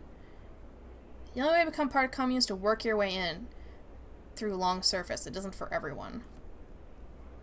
Newcomers to the commune can work within the canteen, preparing and serving food for those that make the compound their home. Work the grounds. The grow beds are at the heart of the commune, feeding the members and fueling their lab work. You are invited to assist in maintaining them. Right. Okay. And then the greenway. Where can I get the mushrooms? Map the pathways. Rather than simply thrash through the undergrowth, you might sketch a map of this overgrown jungle. Try to better navigate its hazards. And walking the greenway. The simplest way to explore the greenway is to simply pick a path and set off into switching chambers and passages. This carries obvious risks. Okay. Yeah, this place is rough comparatively. I mean, talking to these people is safe, but, you know, safer. Right, Endure doesn't have a perk for just, like, helping. But working the canteen does have some perks.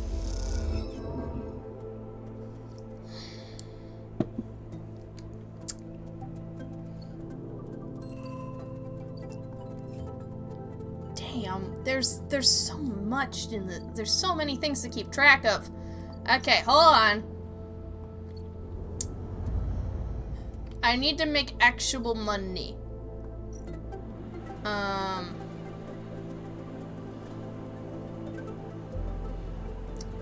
So that's a safe interface job. That can get me money. I could try to work the delivery, but that's okay. So here's the thing. I definitely don't like Havenage. So I do have something to gain from working with Feng. I know I'm gonna need to learn a little bit more about Yatagan before I make a firm decision about them. I know that there's gonna be nuance to it, but impressions so far are mid on their front, you know? Very, very mid.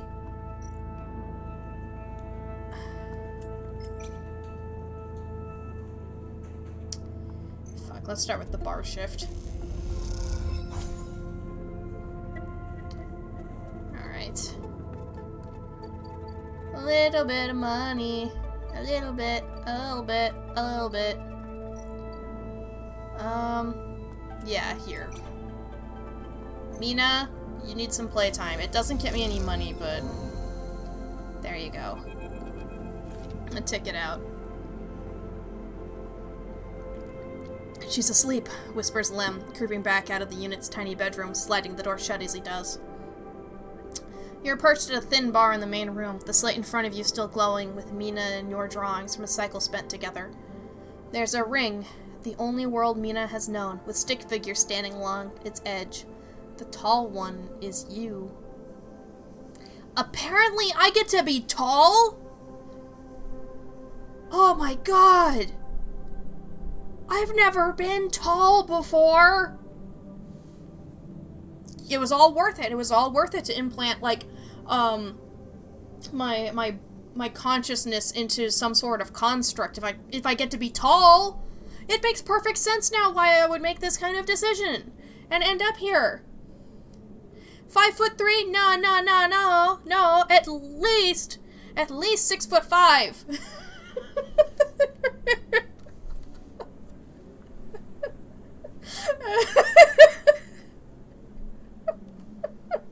At long last, my power fantasy! Drink? Asks Lem, producing a worn-looking bottle from under the bar, its contents glowing amber in the fluorescent light. Sure. Lem nods and glugs a few fingers into a couple of metal tumblers, then sits down with you at the bar. Cheers, he offers, and you clink the metal containers together. You know, we actually have something to celebrate this time around. Lem gives you a sideways look. I made the assembly team on the sidereal. He grins broadly. Clearly, he has been desperate to tell you all cycle. I knew it. Lem holds up his drink. You did get there first, friend, I'll give you that. He looks away. Seriously, though, I couldn't have done it without you keeping an eye on little meanie back here. Lem shifts a little on his stool. He looks uncomfortable. How's our girl doing, Sleeper? I haven't seen much of her these past cycles. She misses her father. Lem looks away. Yeah, he says to no one in particular. The silence stretches out as Lem takes a drink, his eyes fixed on the bedroom door. Are you okay? He nods. I can't take all the credit for Mina. She isn't actually mine. He gazes into the middle distance. I pulled her off a refugee shuttle out by one of Ember's moons. The colony was falling apart for decades after Solheim collapsed, surviving on next to nothing. Eventually, some of the residents tried to make for the eye on these decrepit old shuttles. He sloshes the drink around in his tumbler. They had no idea what they were doing. The one Mina was on decompressed halfway here, everyone spaced. The only reason she made it was someone sealed her in a weapon locker. She was ice cold when I reached her. Purple lips. He shivers. Once I picked her up, I wouldn't let go. The medics treated her with me still clinging to her. He takes a drink. Still not sure why. He reaches over and refills his cup. We weren't exactly anybody's heroes, you understand? We were private military. Hired in by Conway to protect their claims in the collapse, but once I got Mina, that was it. I quit. Got us dumped here. You saved her, though. You saved her. I'm gonna sound like an idiot now, but... He sighs. She saved me, that's the truth of it. He looks around the decaying unit, its stained plastic plating and flickering lights. Me, I brought her to this. She was tiny, too small to know what she'd lost, but I can't stop thinking about it. He rubs his eyes, dark with tiredness. What if our number doesn't come up in the draw, Sleeper? What then? The sidereal will sail off without a thought, leaving us here. What kind of life is that for her?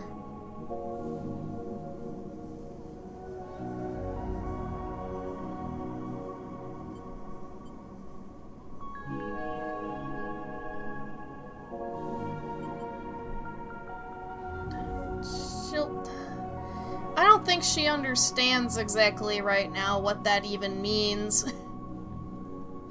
I don't think she really gets it. I think she's too young to rationalize it. She'll be okay. Sorry, I know you don't have it any better. He looks at his cup and pushes it away down the bar. This is a celebration, right? Both of us on the team now? Both of us in with a chance? Together. That's right, we hold on together. Imagine all three of us riding the sidereal horizon out of here to a new world. He looks into his glass for a moment. I think I drank this too fast, he laughs. Lem stands and starts to clear the glasses into the auto wash. I need some sleep, friend.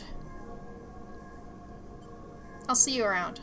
Alright then. He catches your shoulder as you turn to leave. Thank you, sleeper. I mean it. From both of us. He pats your shoulder and you slip out into the dark of the walkway, with thoughts of little Mina in your mind. Nice. Help a friend and have fun with Bun Bun! Let's go! I need 2 upgrade points for everything now, so, I don't know why it flashed then. I can't upgrade anything. I can't upgrade shit.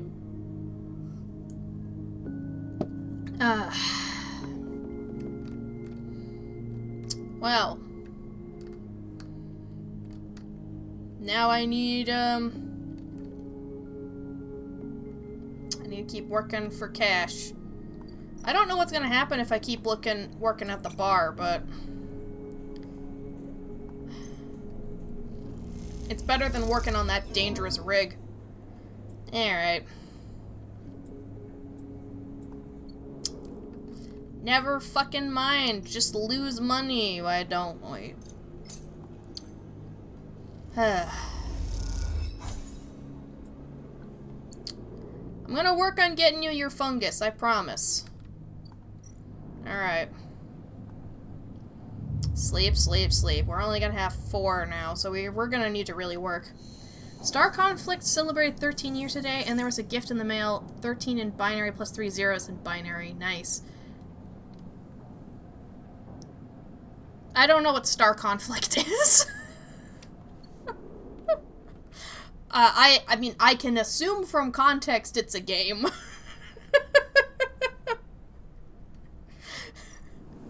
That's about as far as I understand. Alright. Come on. Give me a part of some kind. No! Rude. Rude, rude, rude. Rude, rude, rude, rude, rude.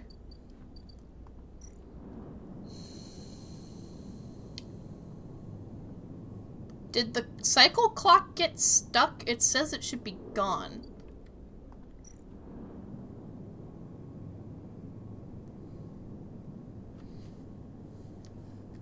Well, my top 3 of all time, space shooter. Alright, well, congratulations on them for 13 years. Alright, I'm not gonna do that task. That seems a little bad idea. Okay. Work, work, work, work, work, work, work, work, work, work, work.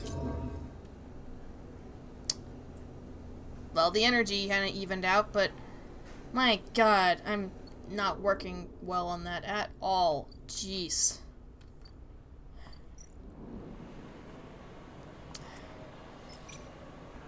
Maybe some freight operating. Okay, yeah, this is working, this is working. Nice. Okay, so I'm gonna have to eat tomorrow. Alright. I'm trying to work up enough money so I can afford my medication, you know.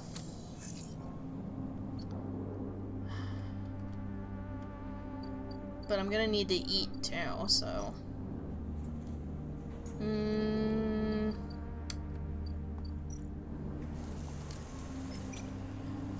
Can I get some scrap?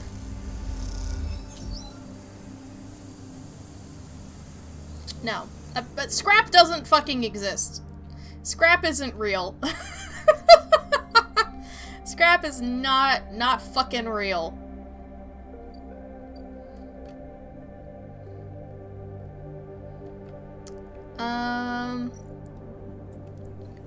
Okay. We'll work the bar. And might. Yeah, we got some energy. That's good, that's good. Nice. We got some good service. And we have enough money for, both eating and getting more medicine. The gear oil slides from the bottle into the lumpy, recycled glass, a pale, grassy yellow under the Overlook's warm lights.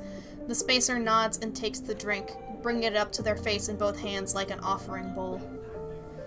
This is the good stuff. The stuff Tala says is aged in wooden casks, stored in some closed-off part of the old station, among corroded wires and softly looping systems. Though sometimes it's hard to tell if Tala is joking. Ooh, excuse me. Either way, you like pouring this stuff. It gets on your fingers, and if you rub them together, you can smell the mossy drink, cut through with aniseed, mushrooms, wood, as the alcohol evaporates. You like those who order it too. The aged gear oil is kept beneath the bar, open to order only by those who know it's there, like the quiet spacers sitting at the bar right now. Watch the spacer? They're far enough away that you can freely watch them as you close the bottle and tuck it beneath the bar. You call them a spacer because they bear the hallmarks, pale, vac-suited, bird-boned, and hunched beneath the weight of the station's spin gravity. The closer you look, the less you see a type.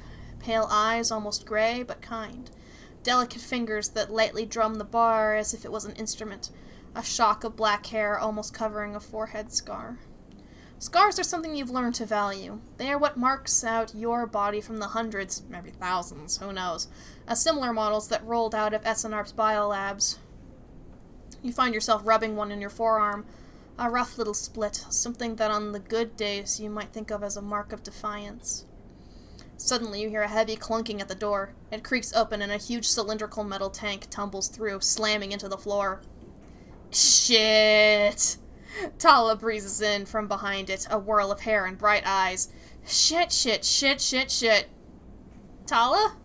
Sleeper! She ducks behind the bar and comes over. Can you help me with this? You look at the huge metal tank suspiciously. How did you get that up here? Tala puts a hand on her hip. Are you gonna help me or what? You come around the bar and get on one side of the tank. Okay, says Tala. On my count. 1, 2, 3. You both heave the tank up to standing somehow. You hold it in place, struggling to keep it steady. Tala? In the back! Comes a voice from behind the tank. Somehow, you manage to lug the huge thing into the back room, where you place it in one corner, dwarfing the rest of the contents in the cramped space. As you do, you hear a crunch. You stand back and look at the expired rations oozing out from under the tank. Oh, shit. Tala looks at you apologetically. I know you liked those. Oh, no, good riddance. Tala smiles. Oh, good, I thought maybe liking expired rations was some kind of sleeper thing. No, I don't eat those anymore. You push the crushed rations to one side, and that's the end of that. Tala looks exhausted and rubs her shoulders. Francis, I swear to... Who's Francis? Francis! I mentioned him already. My guy on the door deals with the suppliers. Tall. She sighs. He was supposed to be back from... Etienne's up in the Greenway by now, back with our gear oil. She leans against the tank. It seems like he's got lost again or joined the Haifa commune. Alright, while I'm out there, I'll keep an eye out. We need that gear oil. There's 4 other bars near here, and the spacers sure as hell don't come to the Overlook for the ambiance. She looks through the open door to check if anyone can hear her. She knocks on the hollow tank. So I'm taking matters in my own hands. She smiles. Welcome, Sleeper, to the Overlook Distillery. You look around the dank back room. It needs some work. She picks at some paint flaking from the metal walls. Well, I might need some help, though. She shrugs. You up for it? She knocks on the tank again. Could be fun. Is this part of my work? Tala looks down. I'm not forcing you, Sleeper. You decide. She puts a hand on her hip. Head back to the bar and think about it, okay? I'll be back here for a while. Oh, wait, Sleeper, I have an idea. Tala's grinning now and making you nervous. To make up for the rations, how about we put a kitchen in here, too? A kitchen? Uh-huh. I always wanted to serve food. She turns back to the tank. This is gonna be great, she says to herself. You look at the dented tank in the bare room. At least she has vision. Tala nudges you out of the back room and closes the door. As you go back to the bar, you hear the banging and thumping begin. The spacer finishes up their drink and nods in your direction as they leave. You can't quite tell if it's a gesture of sympathy or good luck. So much for a quiet shift. Okay, another drive. There's so many! There's so many! If one could bioengineer clones to have a good digestive system and liking expired foods, it'd be convenient. Well, what if, though, you know, like, what about having food that tastes good, though? Okay, so now we can help build the still instead. You need to cut Tala's tank down and turn it into a skill in a fermentation hub, as well as setting up the room for distilling. It's a big job. Okay, then.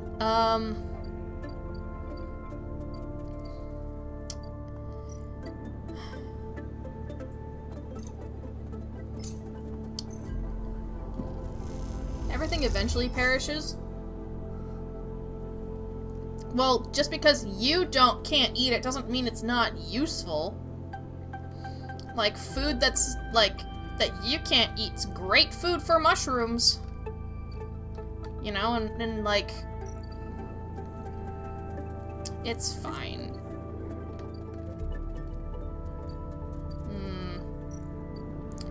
How risky was this stuff? Decently risky. Yeah, there's so much stuff going on, and like, every time I complete one, there's like a whole new job.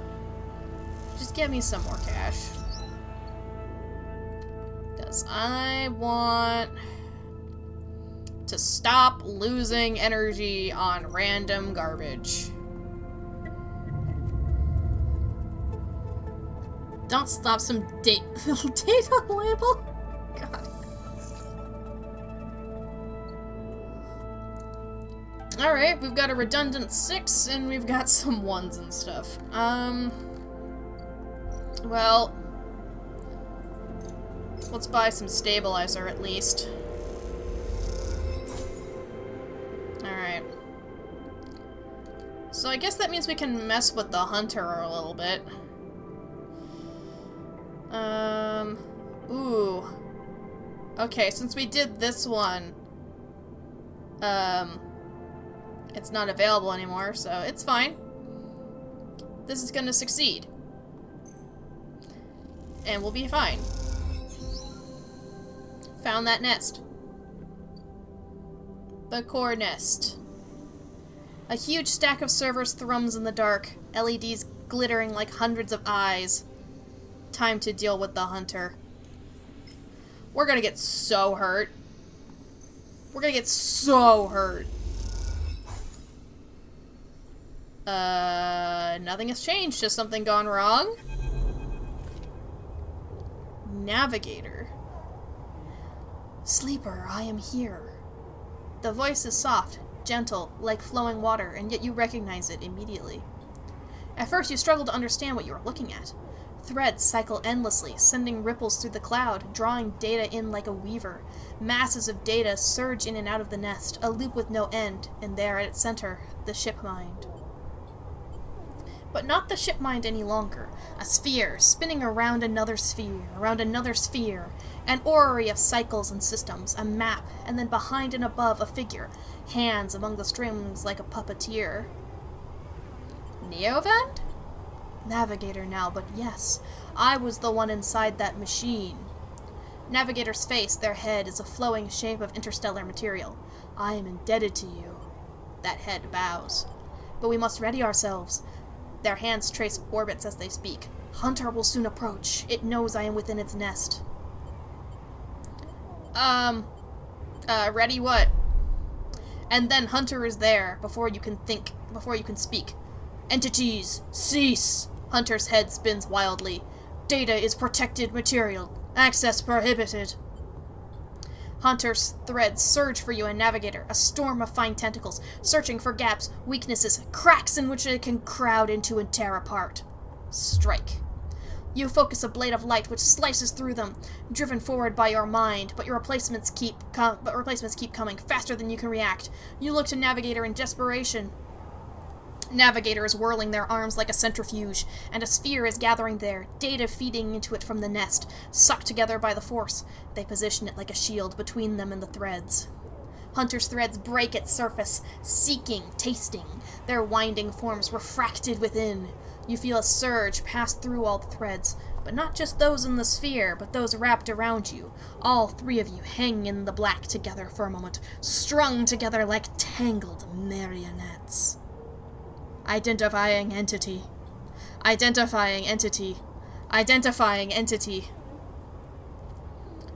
Hunter twitches, their strange head gently rotating like a terrible moon. Hunter protocol identified, obsessive tendencies, modified routines, above baseline reasoning, and 3 of 5 segmentations. Recommend invoke killer. The head freezes and then rotates in the opposite direction. Invoking killer would eliminate protocol. If protocol eliminated, primary function cannot be performed. Therefore, recommend do not invoke killer. See, that's what I said. That's the exact flaw of the plan. If Hunter is sentient, it can do whatever the fuck it wants.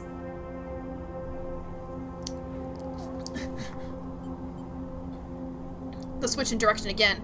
Reasoning proves sentience. Sentience beyond legal bounds must be eliminated. Recommend evoke. Navigator pulls you away from Hunter, the threads that grabbed you drifting away like seaweed.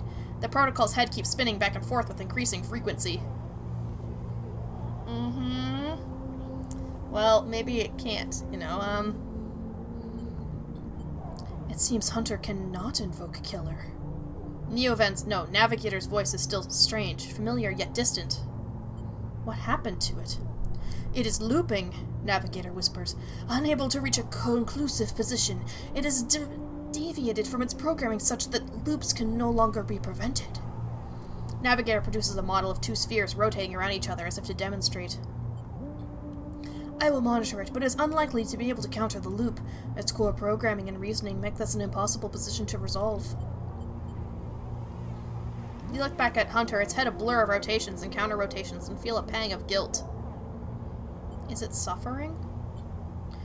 This is a more complex query than you know. To suffer it must be sentient, truly sentient, and not just non-conforming, not just illegal.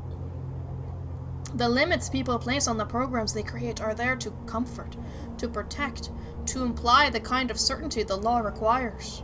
The Navigator's face shimmers with starlight, but in reality they are placebos for the problem of sentience. What about me?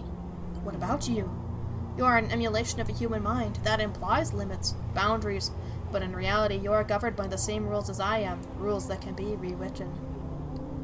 I was not made to be like this. I am a navigator, a repository of routes and orbits, a calculator of slingshot trajectories, a predictor of solar flares, radiation, micrometeors.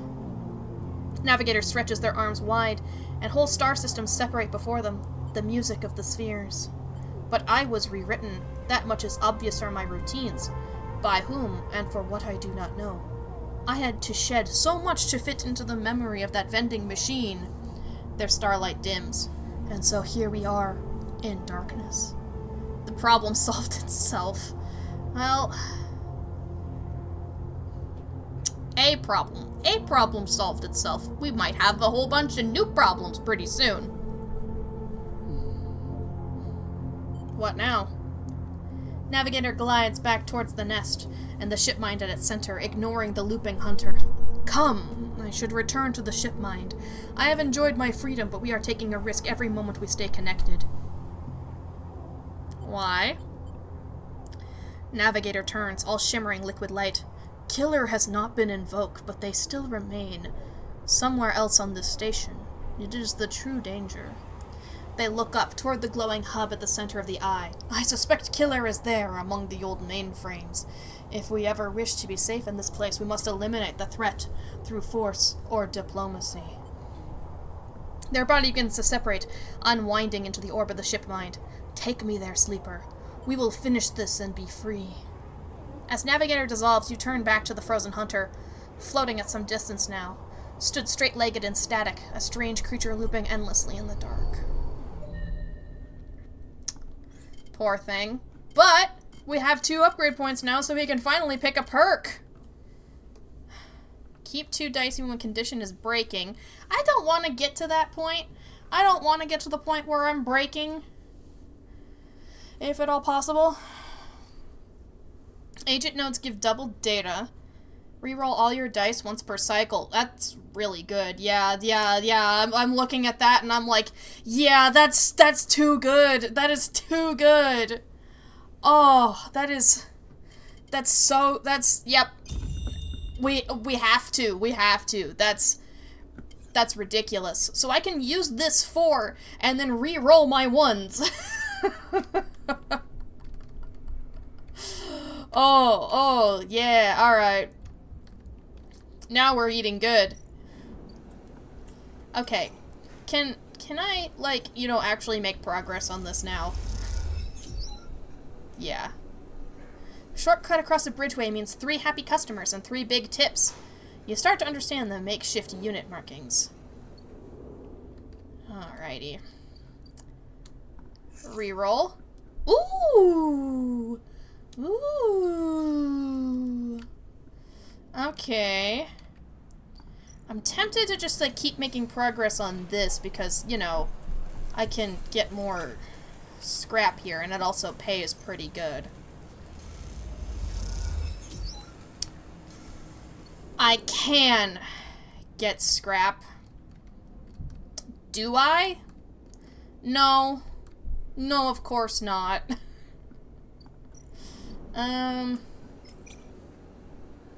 Yeah, alright, just keep working.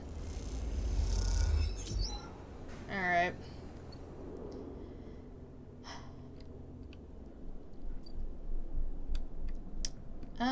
We can wait one more day. Alright. Sleep. Sleepy, sleepy! Alright.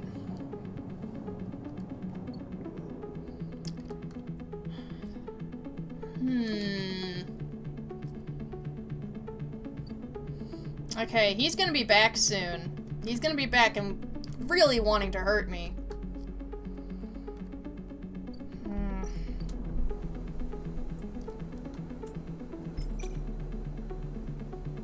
Alright, let's make some progress with Fen. Alright. Ugh. Of course you only get +1. Of course. Now you only get +1. Come on. There we go. Sleeper! You see Feng coming up the corridor as you step out of Mingyi's. The kelp noodle smell still clinging to your clothes. He comes up fast and stops close, looking around suspiciously. I don't have long. Take these. Feng palms you a couple of those metal thumbnail-sized drives. Ripper worms. My slate's been buzzing like crazy. It seems your delivery shifts have turned up our 2 targets. He squeezes your shoulder. I knew you could do it. Now we nail those snakes. What do we do? Hardin's boys are all connected by some kind of closed network. You break the access protocols in both of them, you should be able to gain the location of the nearest network ports. Slot the Ripper worms in those ports, 1 each, and they'll feed me anything and everything stored on Hardin's shadow network. He smiles. Can't wait to see what juicy plans they have in there. You hear the scuff of boots as a group comes up the corridor, likely on their way to place an order with Mingyi. You turn for a second, and when you look back, Feng is already halfway down the corridor in the opposite direction. He raises a hand in farewell, and is gone. You run your fingers over the tiny Ripper worm drive in your pocket, and smile to yourself as you wonder how mad Jenna will be at Feng for this little excursion. Time to slot some worms. So that's on this screen, right? The Hardin agents, right? What are Hardin's collaborators up to? Okay. Is that...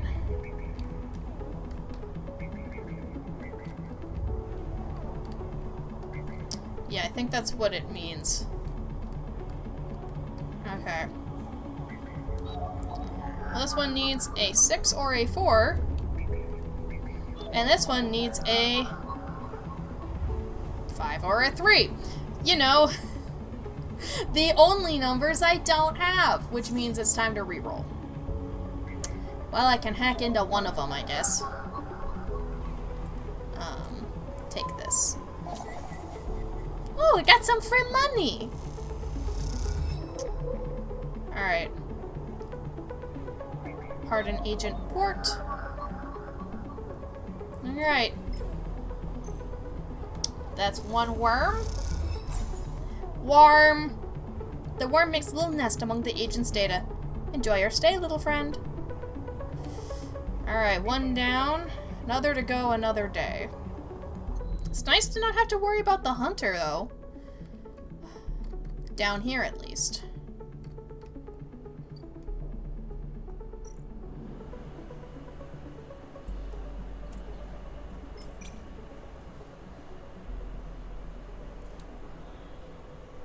You know what they say, curiosity killed the cat.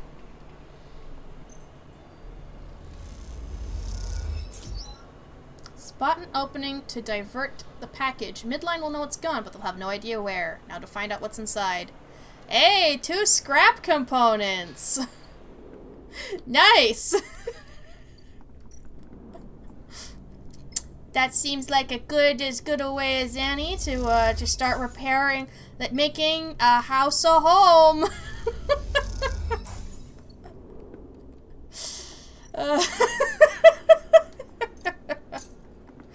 Alright.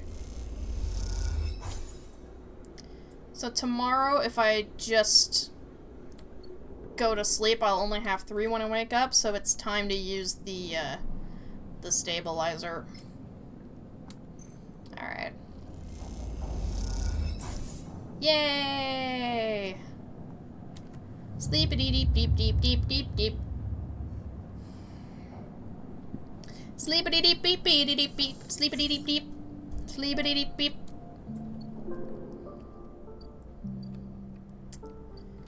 Okay.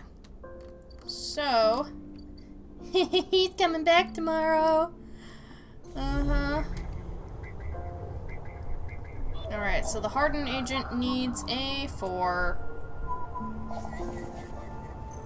Let's go.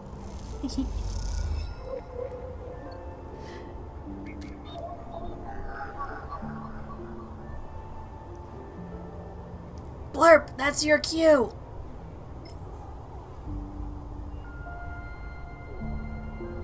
Scam. It's a scam. I'm scamming you. I'm in danger! See, I just had to be accusatory. I am in danger. The worm begins tearing through the data cache, spinning out a thread to Feng's terminal. Okie dokie. Alright, Feng. As you walk into the timbre, you quickly spot Feng arguing with Jenna. Gotta keep my distance. Doesn't look good. Feng seems to be explaining something, but Jenna's having none of it. She points to the door, and Feng walks away, catching your eye as he turns. Could have done with you getting here a minute or so ago. He glances back at Jenna. Well, either way, it looks like I'm fired. Good news is it doesn't look like I need the job anyway.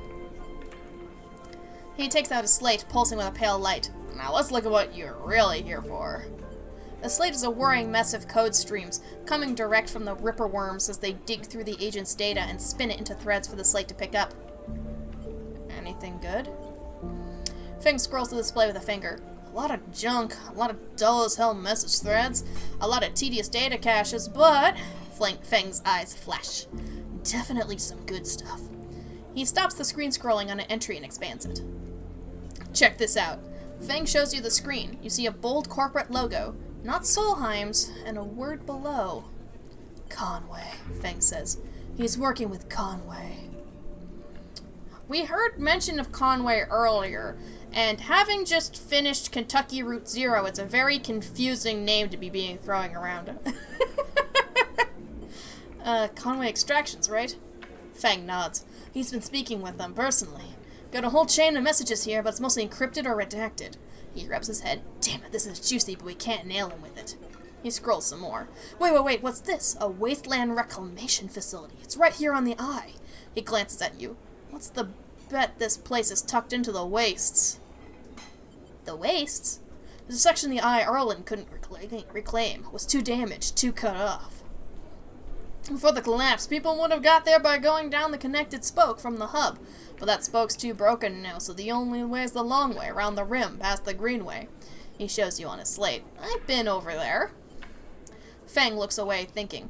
Conway have been making moves on this system since the collapse. I heard they took over one of Solheim's old belt colonies a while ago, moved everyone out and reclaimed the whole rock. What's their angle? Hardin has to be offering them something. Fang looks back at the screen. But if Hardin's involved in it, then we need to check it out. Simple as that. This is a wild goose chase. Yeah, maybe it is. Fang slides the slate away. But what have we got to lose? Fang looks at you. Hardin was a Solheim executive. That's not something you just walk away from. People like that don't change. You don't make your money from exploiting the most vulnerable people in the system one day and then flip to their side the next. I'm not about to drop this. He pinged these guys the moment he was found out, and they start prattling on about this Conway facility. The way I see it, Fang stares out into the middle distance. We have to get into that facility. The answer to whatever Hardin has been prepping, been planning, has to be there, and we're gonna catch him in the act. Give me 5, maybe 6 cycles, then I'll see you in the Greenway. I seem to remember that there's some old service docks in the outer shell up by the Haifa building. Should be a good place to meet. Fang squeezes your shoulder. Thanks again, Sleeper, for sticking with this. I haven't forgotten about that tracker of yours either, but I'm gonna need to be back in my bay to pull a solution together. He turns the slate around to face you, showing a massive scrolling code. Been working on fixing my brakes. He winks. Fang grins. See you soon, Sleeper. And he walks out the door of the timbre without looking back. Okay, I mean, okay, he's at least showing me that he's working on something, whether or not that's actually to help me or not. Alright. Oh my god, Fang.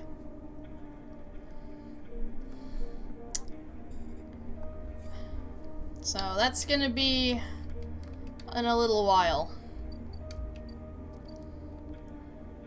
Until then, we've got more things to work on.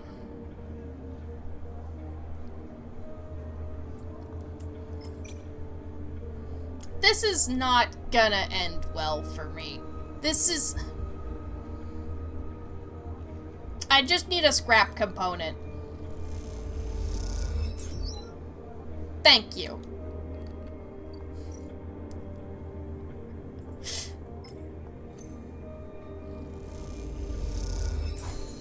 See, I said I needed it, and then I got it. Yippee! Honestly, I'm shocked that it actually worked. Makeshift apartment. Oh, man. It's not done yet. While the materials, the unit now needs some sealing section by section to be usable. It's a laborious task, but the outcome is worth it. Alright. It's gonna still take some time. Wait, I don't need to work here anymore. What do you expect from 4 bunches of scrap just piled up?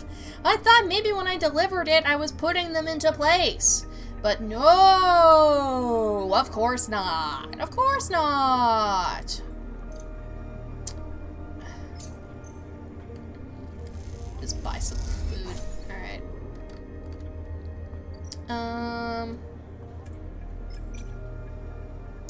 Oh, wait, this could have gotten me energy. What am I doing?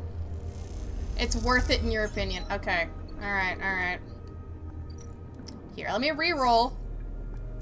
Look, we got a 6. We'll just do that. See? If it's worth it, then it's worth dropping a 6 on it. It's so worth it. Alright. We'll keep chucking at that for a while. Alright.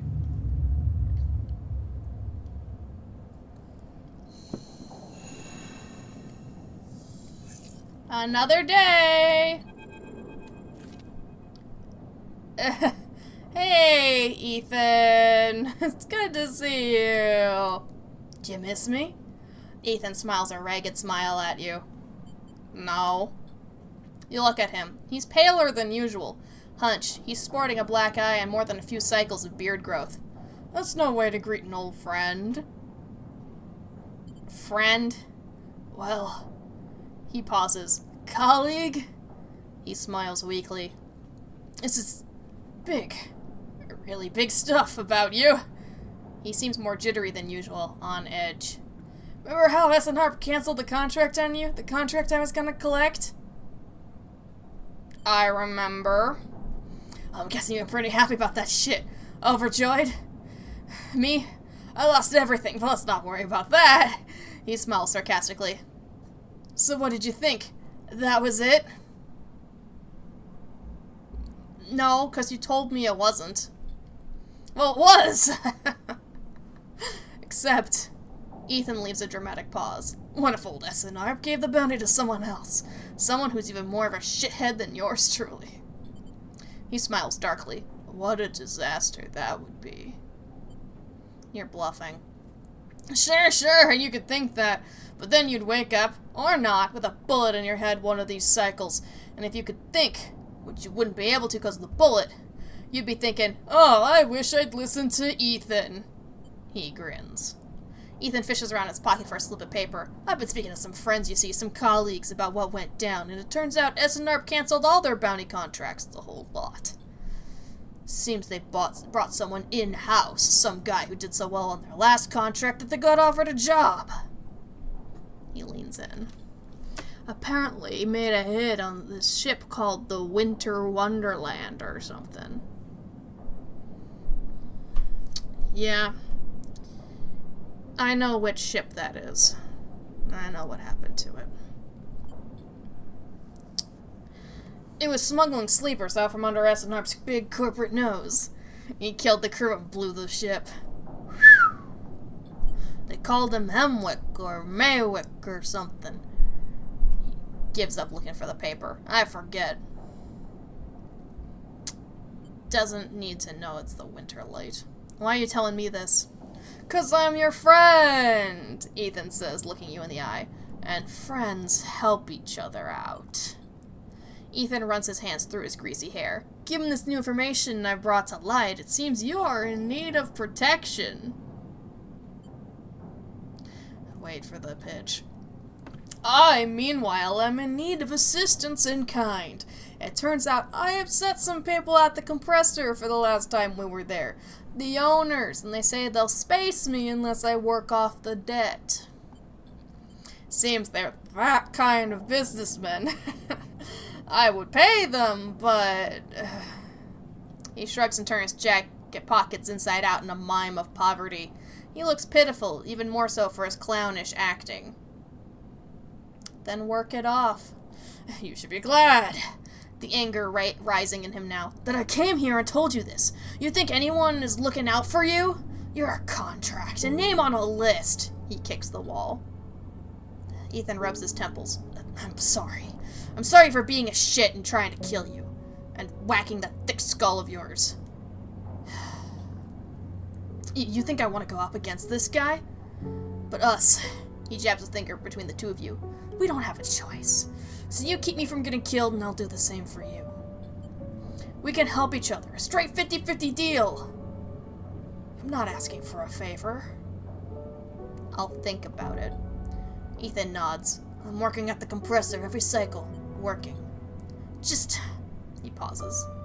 Just think about Maywick. Think about that cold-eyed SNHARP shit on his way over here from the core systems. He smiles. That should give you the motivation you need. Ethan swaggers off down the corridor, throwing his jacket over his shoulder. Can't wait to be working with you, he shouts.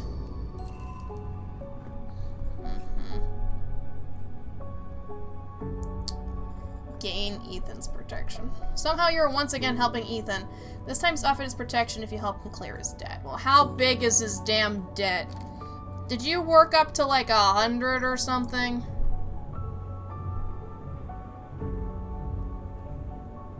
Oh, wow. It's, my guy. What the hell, man? Wash up, stock check, cleaning, prep work. Back work at the... apparently I don't even want to look at how to work at the compressor. It's dangerous to work here, man. Why did you pick this place? Back work at the compressor is all bad smells, flickering lights, and hard scrubbing. Working the floor, taking deliveries, staff in the bar. Front work at the compressor is a cocktail of shouted orders, alcohol, and violence. Damn.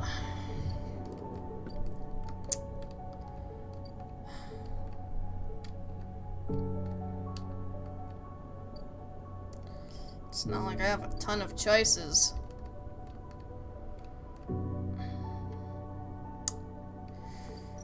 Like, this is just risky and not, yeah.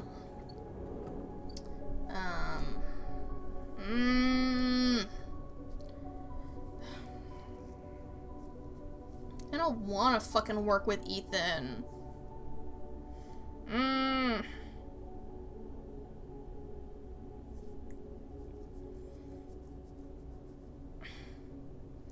I don't wanna. You meanie! He's a mini pants.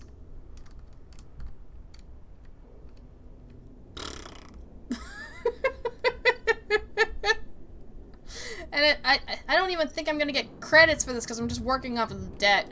I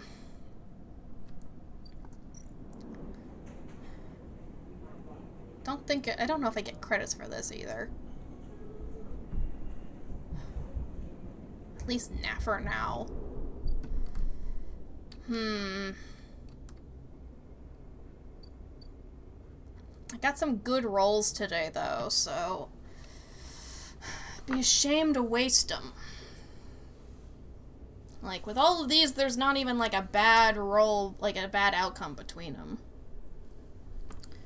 Could just get the apartment now, right? Yeah. Right? Oh, okay. It doesn't boost it enough to negate the bad. Okay. I mean, this one will. Here, just help out a little bit here. Alright.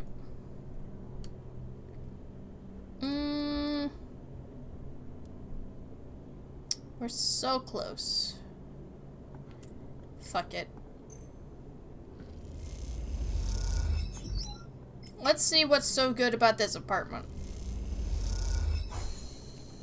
Nice. You have to tear out and rebuild some of the ventilation systems of the unit. It's a tough job, but satisfying. Squatter's rights. Find a place and make it yours. Okay, Maywick is on their way. Need to leave the station, get protection, or disable your tracker before they arrive. Okay, well, that's a lot of ticks. Alright. Feed a stray. There's signs a stray animal has been nosing near the unit. A handful of chits for some crackers should bring it out of hiding.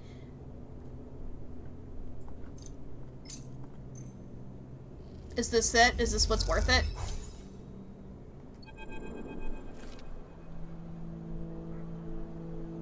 Yeah, that's fucking worth it. The stray hops onto a work surface and looks out the unit's small window. It doesn't acknowledge your presence. It just sits there beside the tray of crumpled crackers, staring out at the low end. What's this cat's story? Are there more on the station? You haven't seen another in the low end, but in this vast megastructure that means little. There could be a whole colony of cats like this one down in the Warrens. Kitty! Kitty! Kitty! You look at its sleek dark fur, the sharp eyes. It doesn't look ragged, it looks at home. In fact, its presence in the unit makes me wonder if this is the stray's apartment which you are squatting in. Approach. You lean a little forward and the stray tenses up. Perhaps it's best to give it a moment to get used to you. The stray settles in a little and starts eating, picking at the broken crackers.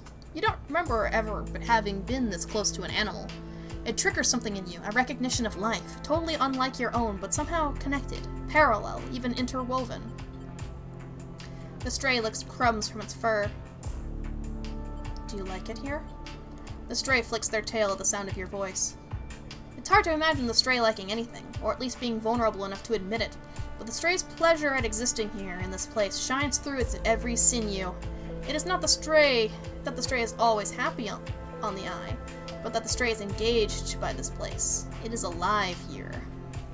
You tune your eyes to the window, the one that the stray looks out of, and you both watch the stars and ships together. You feel something pass between you and the stray, a kind of acknowledgement of each other, a sense that each of you might share something with the other, a point of connection. Then all at once the stray yawns wide, hops down from the unit and brushes along your legs, and then it is gone, out through the unit door and back to the corridors of the low end. Alright. Buy the crackers and put them out, the stray will always come. That doesn't mean that they like you, though. They are a cat. Come on, cats are lovely. Okay, this is a good song, though. This is a good song. So I need to either disable my tracker, get protection, or leave the station. Right.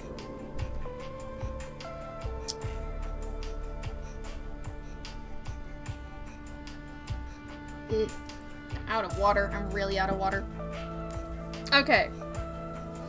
So, I do believe that this means that theoretically, the most reliable method for me to get rid of a pursuer is to help Ethan. Right? Unless I happen to win the lottery, which I don't think I'm going to, because that would put an end to the game. And, you know, yeah. I mean, I can still check up on Feng's thing, but he's still gonna be a little while. Yeah. Why does you always have to wait for Feng? When is he going to be the one waiting for you? Yeah. True. I only have... Oh, I have 2 upgrade points now. Okay. He. Yeah. So, I feel like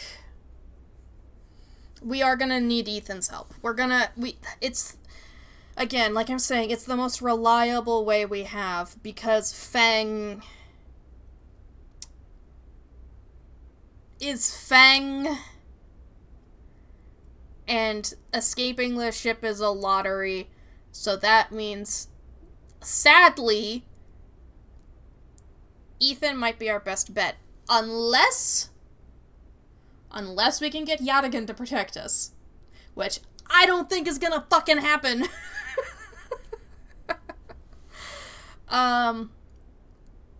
But theoretically, it's possible. Theoretically.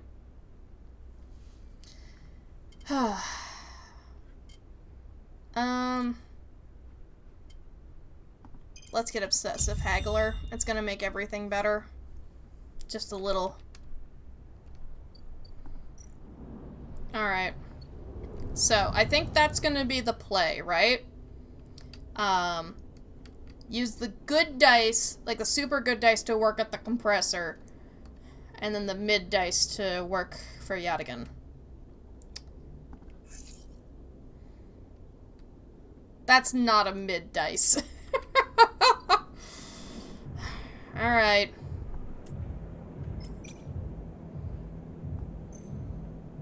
Fine, Ethan, you fucking win. You fucking win. Let's get you out of your damn debt, and then you're not gonna protect me either, but it's the one shot I have.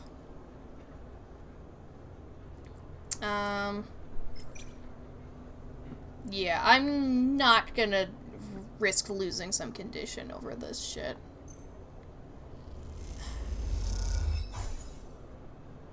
Honestly, I'm surprised that worked. Does that mean that this spot's gone? No, it's not. Okay, that's good to know that I still have all my other houses. Maybe I just, like, if I end up being pursued, you know, like... It's discounted now to feed the stray? Oh yeah, this should be cheaper now too, right? 64. I could almost afford one of those. Well, sleep.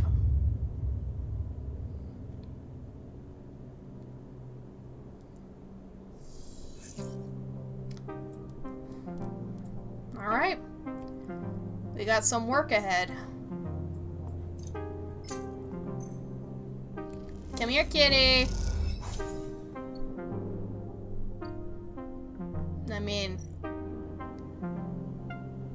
yeah. Not surprised that it didn't show up, but, you know. These guys pay really good, don't they? Okay, they feed really well. Like, they'll fill your energy bar entirely.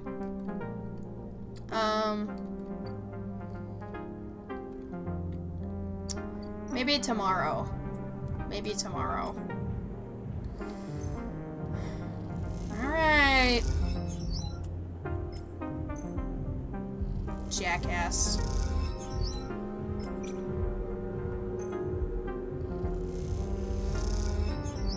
Why can't I just make some drones to help him, huh? Then I don't have to risk my life and limb in there. Yeah.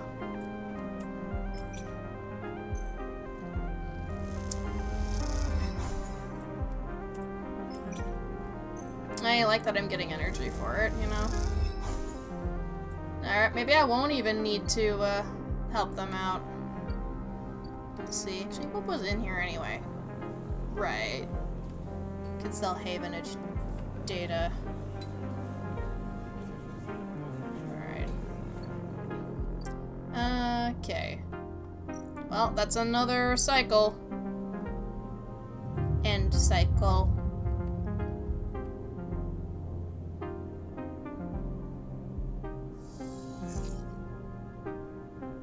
Well, the stray didn't show up. At least I didn't get to see it. My character got to see it, but I physically didn't get to see it, and that's a scam. That's a scam. That's such a scam.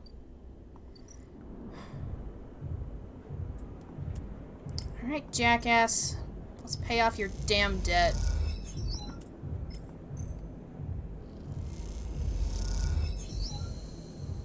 There you go, you jerk.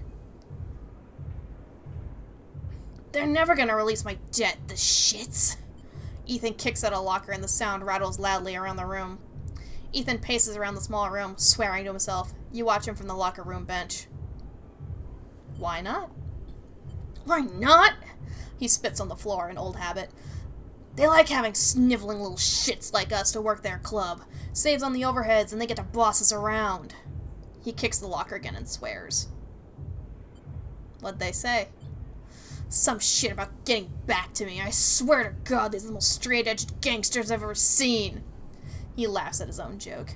I can't do it. I can't spend another shift stopping spacers, bringing nail guns into the club, or pouring endless shots of gear oil for ignorant Havenage work crews. He looks at the locker again, threatening with a final kick. I mean it! I'm gonna go up there and shoot every single one of those shits! He makes a finger gun. Hold on. Don't get all excited. I haven't got my gun, remember? He stops pacing. But you know, Sleeper, that's not a bad idea you have there. I didn't have an idea. He ignores you. I don't mean shooting up the place. I mean getting the gun.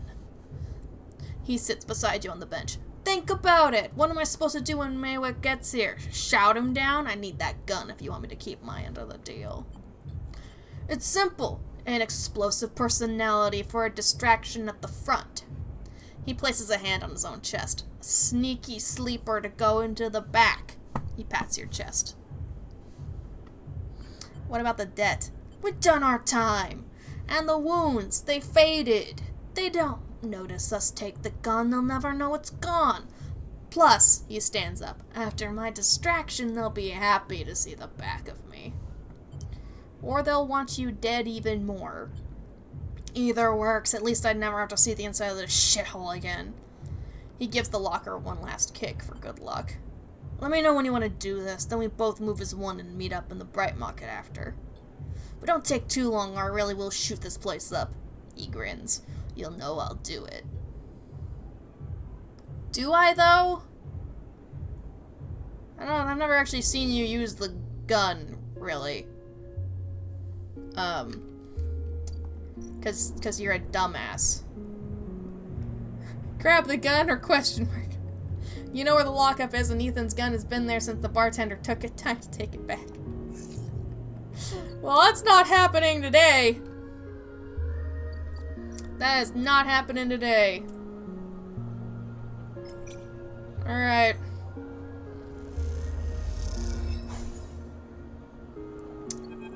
Ooh. As you say your goodbyes to other enforcers and walk back through Low End, a chirping catches your attention. In a quiet corridor away from the main thoroughfare, someone has stuck a small recorder to the wall with suit sealant tape. Written across the fluorescent tape is one word. Sleeper. You peel it away from the wall, and as you do, it triggers some sort of improvised trip switch. Sleeper. Sabine's voice crackles through. I've seen you with Yadigan members. Are they holding you captive now, too? A high whine. I am sorry if I have dragged you into this. Do not trust them. Something is happening within the gang. Some kind of power struggle. You cover the speaker a little, their voice too loud in the quiet corridor. I will come soon. Thanks to your efforts, I have located most of their properties. At the right time. A pause. I will see you soon. Don't give up. Remember our deal. The recording cuts out. You stare at the recorder, processing what you just heard. Hearing Sabine's voice again opens up something inside of you. An SNR employee. Do they know that I know? You struggle with a mix of concern and distrust. You throw the recorder into a nearby waste chute as you leave the corridor, still unsure who to trust, and head quietly out of the Low End. I mean, yeah, everybody's out to fucking get me. Everybody's out to get me.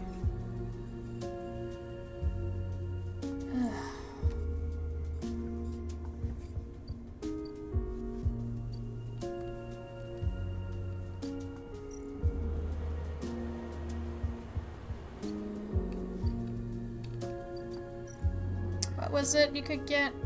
File a stabilizer if I hack Yadigan. One more perk point and I'll get 2 each, and that means 3 hacks gets me a whole vial. It's just kind of wild. Plus Hunter's not gonna track me anymore. Makes it a lot more worth it.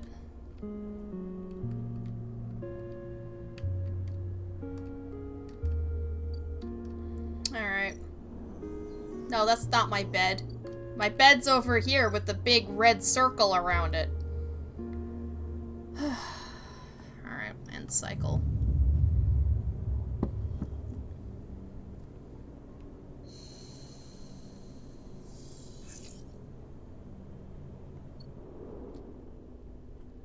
Well,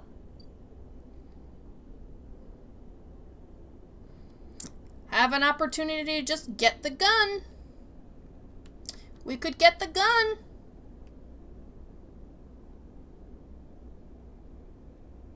A great idea, right? Just get the gun. Just do it. Just get a gun. What could possibly go wrong?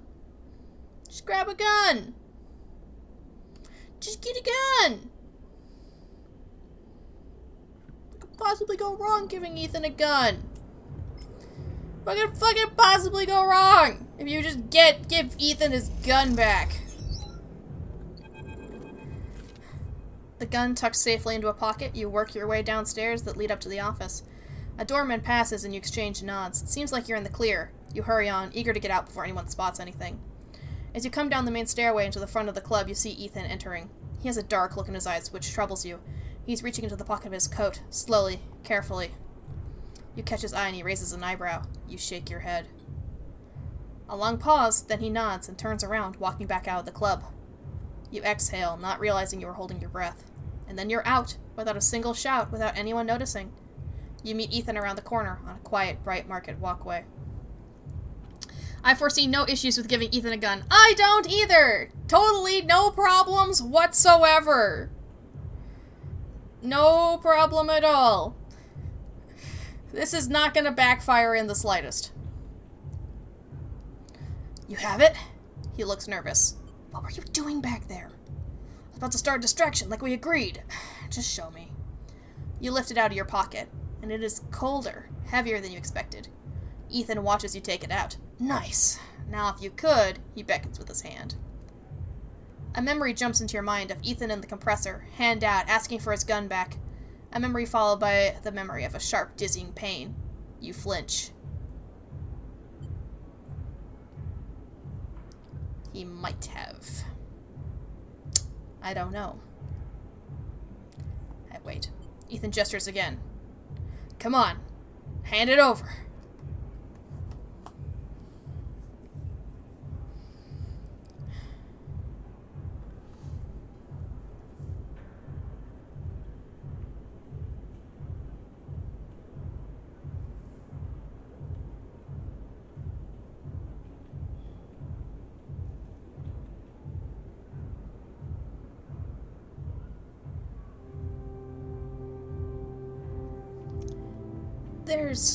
There's no fucking right answer here.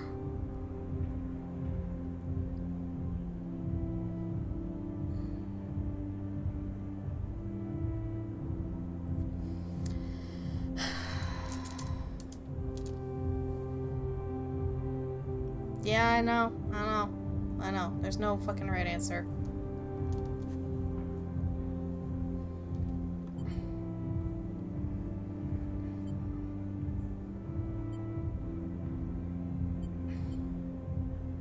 No.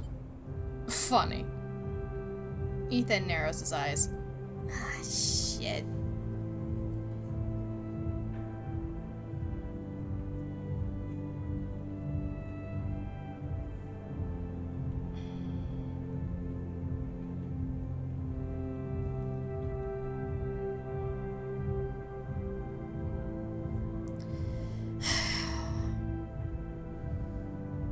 Not gonna fucking shoot him.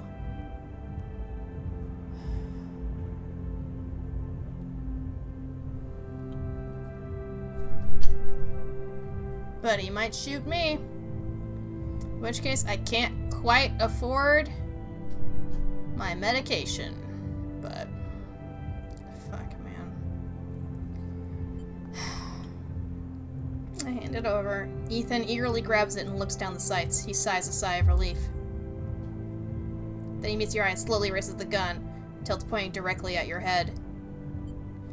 Not funny. You still don't get it, do you, Sleeper? Ethan spits. When they canceled that contract, I lost everything. My reputation, my payout. Anyway, getting off this shitty station. Everything! And that's your fucking fault, man. You should have brought me in when you had the chance. All I had left with you, he grins. A naive little sleeper with a heart of gold. I couldn't believe it worked. And now we're done. But the contract is canceled. No shit. Ethan steps back a little, taking himself out of arm's reach. He slides his slate out of his jacket pocket with his other hand. Now to call Maywick. Are you crazy? Are you crazy, Sleeper, for thinking I'd kill one of my own for you? For what? Helping me wash dishes? He laughs, long and loud, and you hate him for it. He prods the slate. Done. He puts it away. He's here, you know, on the station. I've been speaking with him. He tells me we can split the contract. Not 50-50, but enough of a finder's fee that I can get out of this shithole. He's lying. At this point, Sleeper, I'm not sure you're the one I trust to spot a lie. He winks. Ethan glances around. I've learned one thing from you, Sleeper. And all our cycles work in that shitty club. He smiles. People never know when to cut and run. It's like they freeze in the headlights when the future's bearing down on them. They watch it coming. Watch their death flying at a fraction drive speed. You had every chance that you kept on going, like some idiot robot, through the motions even though you knew you'd be crushed. He smirks. And let me tell you something else. The shot enters through his upper back and he crumples immediately to the ground. You drop too without thinking, pressing yourself on the walkway floor like I might save you. Silence. You look up and see him coming down the walkway. Silent, eyes alight.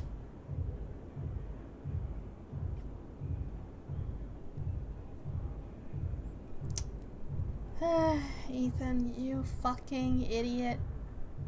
You fucking idiot. Maywick. You freeze in fear. Here it comes. You see it just by Ethan's crumpled body. The gun.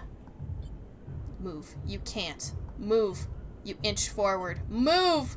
You go for it! You run forward and a shot sounds out. You feel it ripple over your back. Then your hands are on the gun. You scramble to your knees behind Ethan's body and fire.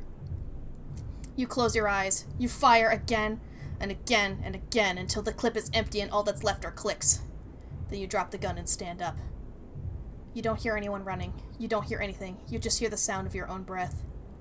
You start walking, stepping over Ethan's static body, walking along the walkway, and then past Maywick, his eyes now dark, some mechanical fluid leaking from his chest. Perhaps the same fluid that is inside you. You try not to think about it. You keep going, and the sound comes back. The eye comes back. And as it does, you hear the sound of thousands of people getting on with their lives, thousands of people who are just going to keep going until they can't anymore. You look up and all you see are wheeling stars. They are spinning and you are suddenly dizzy. Though the eye has always spun like this, hasn't it? And you don't stop walking. You keep going. That's all there is now. The path forward. SNARP have left you no history, no past to speak of, just a void that threatens to swallow you if you slow down. You think of Ethan's smile, his voice, and feel sick. Is it over? You aren't sure it ever can be, but you're still here and you can't stop now. There has to be a better end than this. Witness a lifetime of bad decisions catching up with someone.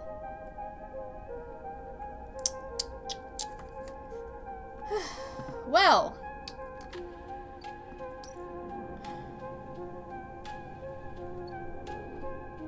He's not gonna find me anymore. That's one way to solve a problem, I guess. 2 birds with 1 stone.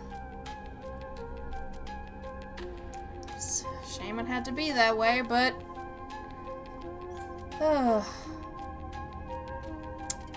Alright, icebreaker. Can I do that? No, I need one more upgrade point.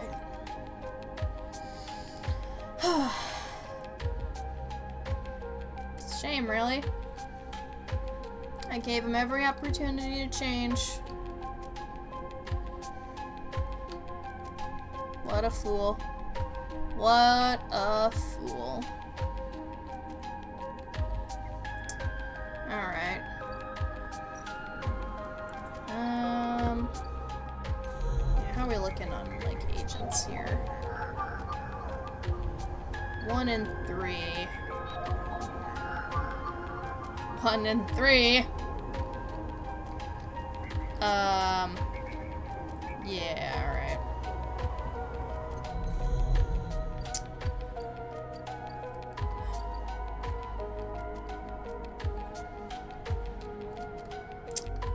Well.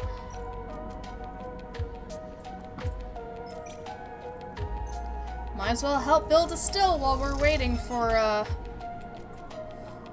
the days to tick by. Nice.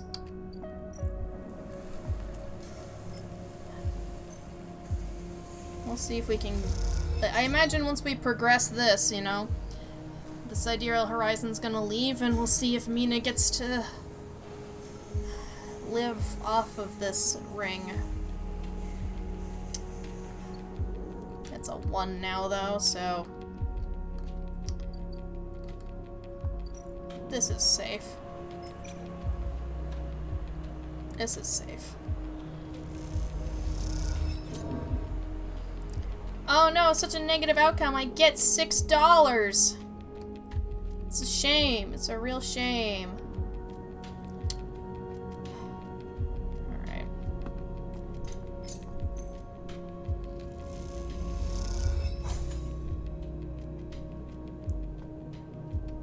Sleep well, kitty. sleep well.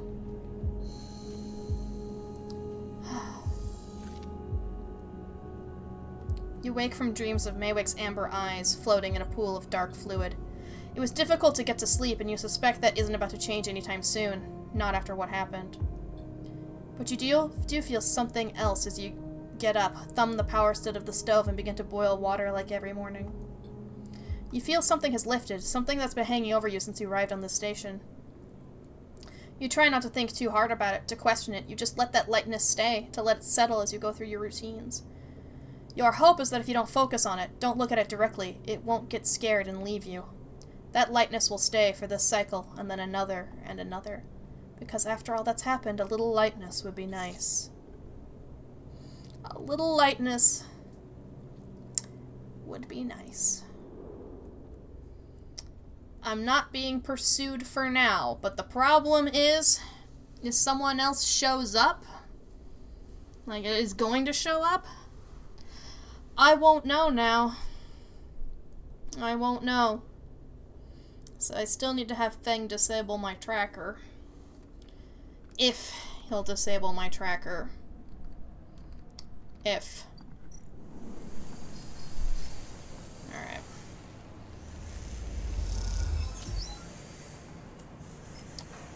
Let's finish the sidereal assembly. Alright. Ooh, I got some scrap! Your crew slowly filters out of the shipyard locker room, the bubbling chatter reducing with each group that leaves. There's excitement in the air. Haven Edge just made an announcement. The assembly teams are done.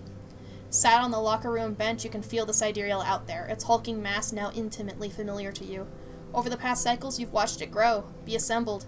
You've walked through its veins and wielded its bones. It's now ready for the final stage. It will go to testing now, and then enter a final process of sealing and resealing, checking and rechecking before it is deemed suitable for its general trip. But for now, your work is done. You can't help but feel proud. A cough interrupts your thoughts. It's Lem, changing out of his work gear. Mina nowhere to be seen. He smiles. She'll be ready soon. I know. It's exciting. Although if you think about it, we're all out of a job now, he quickly adds. Not that I'm complaining. Lem comes to sit beside you on the bench. She's got to be in her best shape when she carries you, Mina, and me out of here. So confident? Lembo smiles apologetically. Why not? I figure I'm due a lucky turn by now. He rubs his hands nervously. No use in wondering, what if, until the draw anyway. And there's a few cycles till then. Lem is right, but the odds seem unlikely anyway. How many are working in the shipyard? Hundreds? 1,000? You've certainly seen more faces than you can count pass through. And are the Sealess Foundation even going to keep their promise? Out here on the Eye, you get the sense that no one will hold them to it. Why else would they be building the sidereal in a surrogate system? You think as Lem watches you with a worried look. How's Mina doing? Lem is surprised by the question, but smiles. She's doing well. She misses having you over, actually. I need to get you two together again soon, especially now that I won't see you here either. Lem gazes into space. She's pretty stuck on you, actually. She told me the other cycle that she doesn't want to go unless you can come too. He sighs. You ever been in a thunderstorm sleeper? A real big one? I don't remember. Lem shoots you a worried look for a moment. It's something else, he smiles. The sound, the smell, the rain hammering down, the whole sky stretched out and bruised, roaring and huge. The place I was born, New Pembroke, a dry old rock in a Conway system, had 2 seasons. One of them was dry as a bone, dusty, ugly, and the other one long storm, the side effect of the terraforming efforts, they said. Rain used to rattle off the roofs like bullets, and wash the dust away, turn the streets to rivers. It'd sing us to sleep and wake us in the morning. We'd wait half a year just to see it again. The best day was the one where the first drops fell. Some days I wake up swearing I can hear it again. I was thinking, Mina's never seen a storm, never felt the rain. She's always grown up here, the ring her only horizon, always in the dark. I want to change that for her. You will, somehow. Course, almost there. Lem stands, stretching. Best get back to the little one anyway. With the shifts I've done, I reckon she'll be happy to have me home for a few cycles. He shoulders his gear. See you in a few for the draw? I'll be there. Right on, he grins. Lem leaves, making you the last person in the cavernous locker room. As you sit, you think about Rain, and a little hope creeps in. Is it possible? Could the Sidereal really take you to a planet, a place with weather, with skies, with life? You get up quickly before you can think about it anymore. It's too soon to hope. Too dangerous. There's work to be done.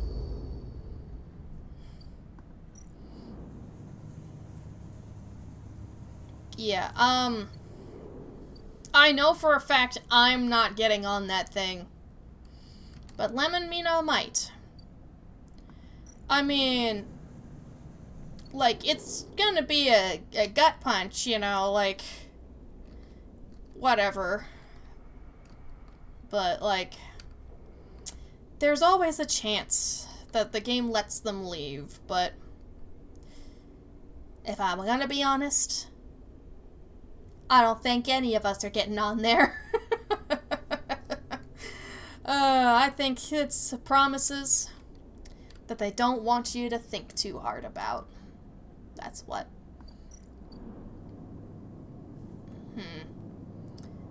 They're 48 now.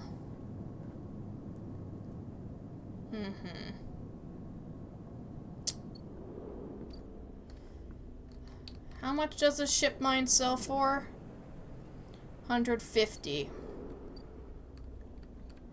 Okay, well, it's cheap enough now that there's a chance I can make a profit with this, but yeah, I'll see soon enough. Yeah, if he, like, okay, the literal worst case is that he wins but can't take Mina with him. That is the absolute worst, and even worse is if he still decides to go and leave Mina behind, which would be, the cruelest fucking thing ever. And frankly, I don't think that will happen.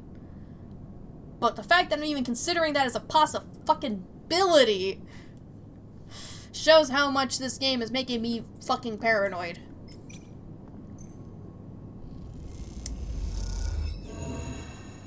Alright. You call out the merchants and they react angrily. They won't be selling you anything this visit. That's fine. It's fine. I don't need them to anyway.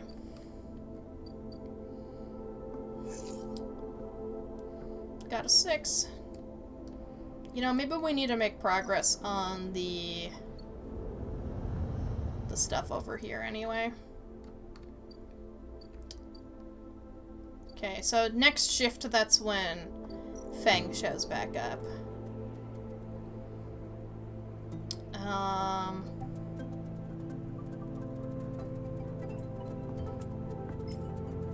Alright, let's engage. Good, I got a little bit of food from that. Let's go. Alright. So, that's where we're gonna be taking a break. I'm gonna end cycle, see my dice, and we'll start to think about it. I'm gonna need to, take some care of myself. I mean, look at this. I'm not doing great. But these are some maneuverable dice. This can work. Alright. Thank you guys so much for watching so far. I think we're making some good progress. And, well, as I've said before, I do believe that they are going to just punch me in the feels. And there's not much I can do about it, so... oh well! Alright. Anyway, take a look at my family's podcast, Collab.Multiplayer, where we play single-player games together! And we just put out an episode on genres, so go take a look on that, because, we do some ranting. Or rather, I do some ranting about genre and, like, what that really means, because I like to categorize things, but sometimes genre just can't be categorized. So enjoy! Also, here are some of my plugs, because I've got a Patreon and I got a YouTube, and these are the best places to support the channel. So go ahead and take a stop by. Alright, I really gotta go and take a quick break because I need some water and I need a snack, so don't stop that party because I'm gonna be right back. Can you hear the sound? We're the revolution.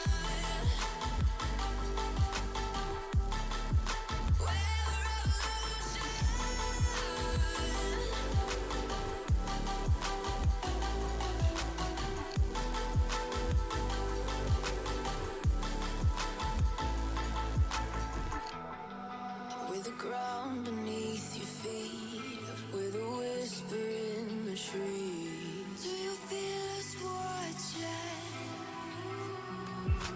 Hunger in our eyes, victories on our minds. It's our time to rise.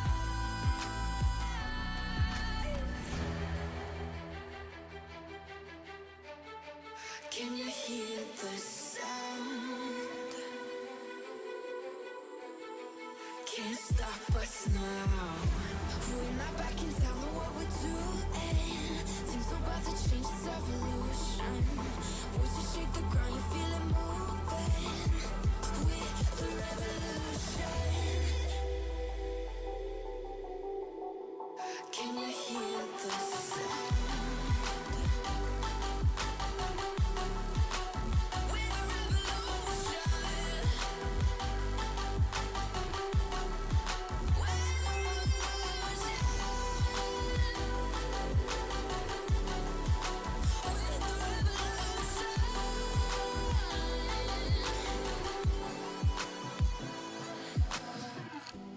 We're not back in town, know what we're doing. Things are about to change, it's evolution. Voices shake the ground, you feel it moving. We're the revolution.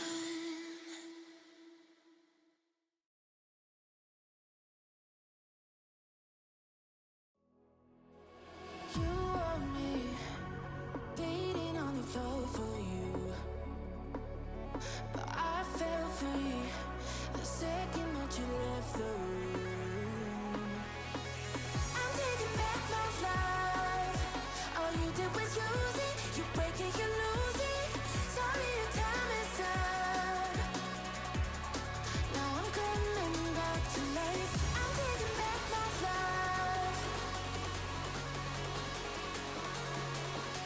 Sorry, your time is up. Now I'm coming back to life.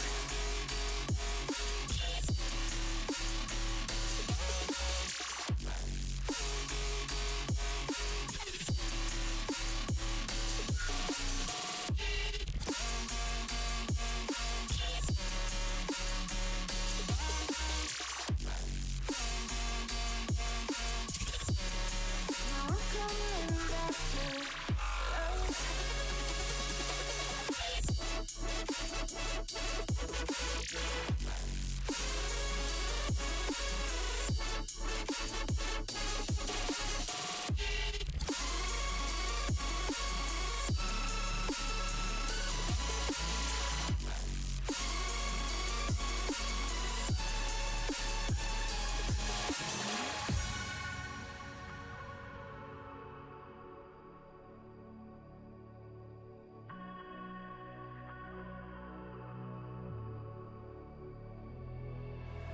You're too late, begging on the floor for me. I'm not the same.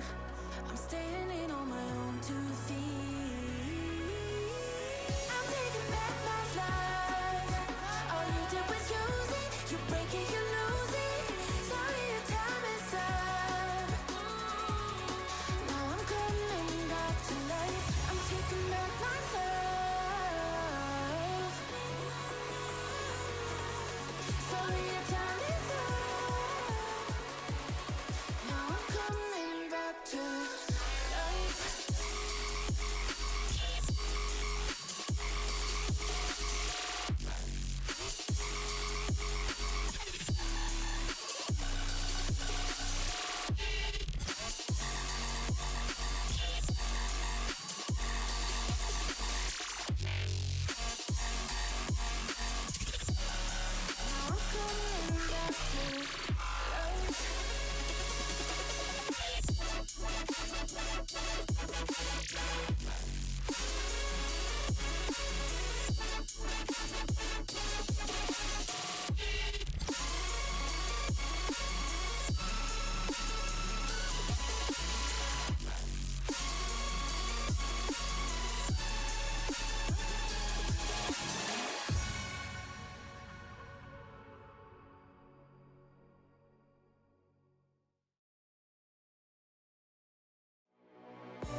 things that you wouldn't believe.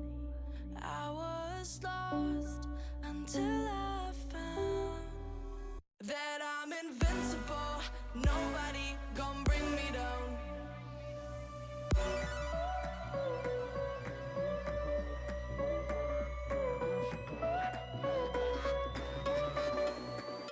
Here we go.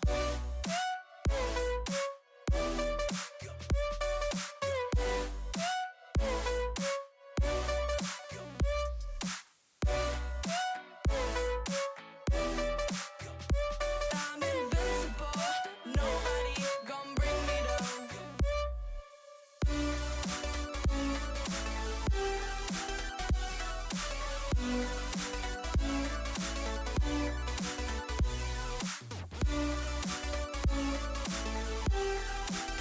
That I'm invincible.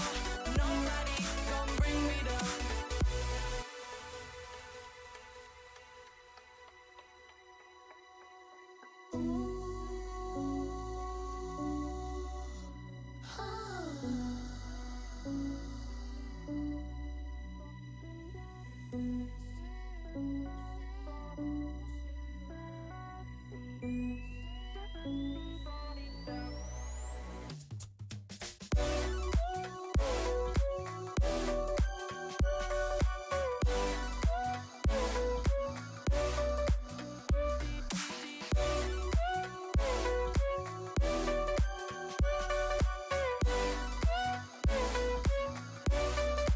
All my hope was fading away.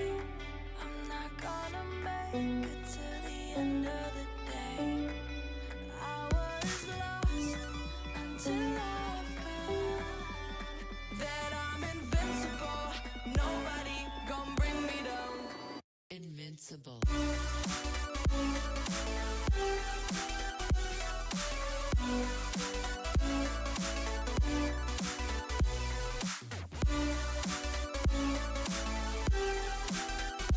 I'm invincible. Nobody gon' bring me down.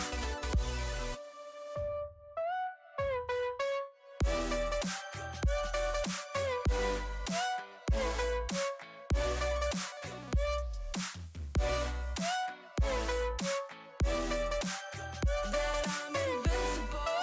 Nobody gon' bring me down.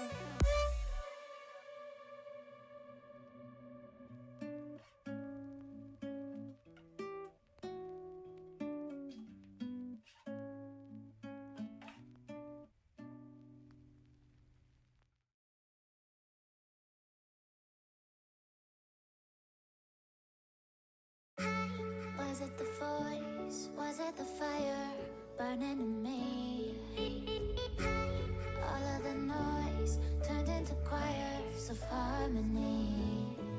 Left me with the pieces of forever that you broke. But since you left me alone, I've been high.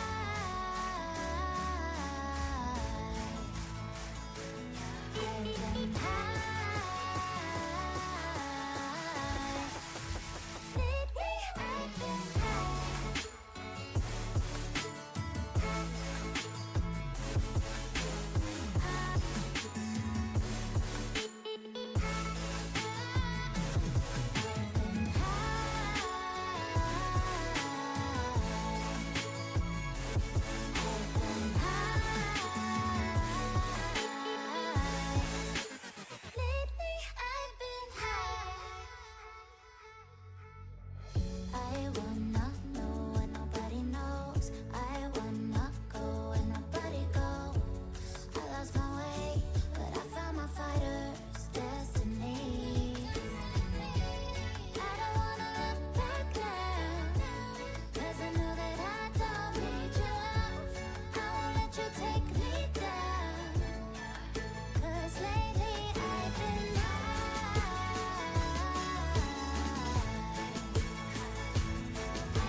Hey everybody, I'm back!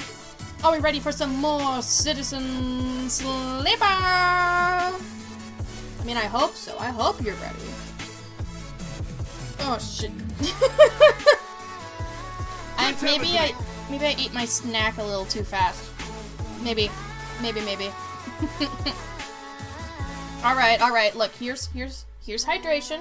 Cheers. Nice. Alright. Stretch your arms out.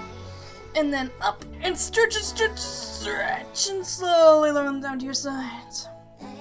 Stretch over to the left and stretch, and back. And stretch over to the right and stretch, and back. And we're gonna twist that spine, twist, and back. And we're gonna twist the spine over to the right and twist.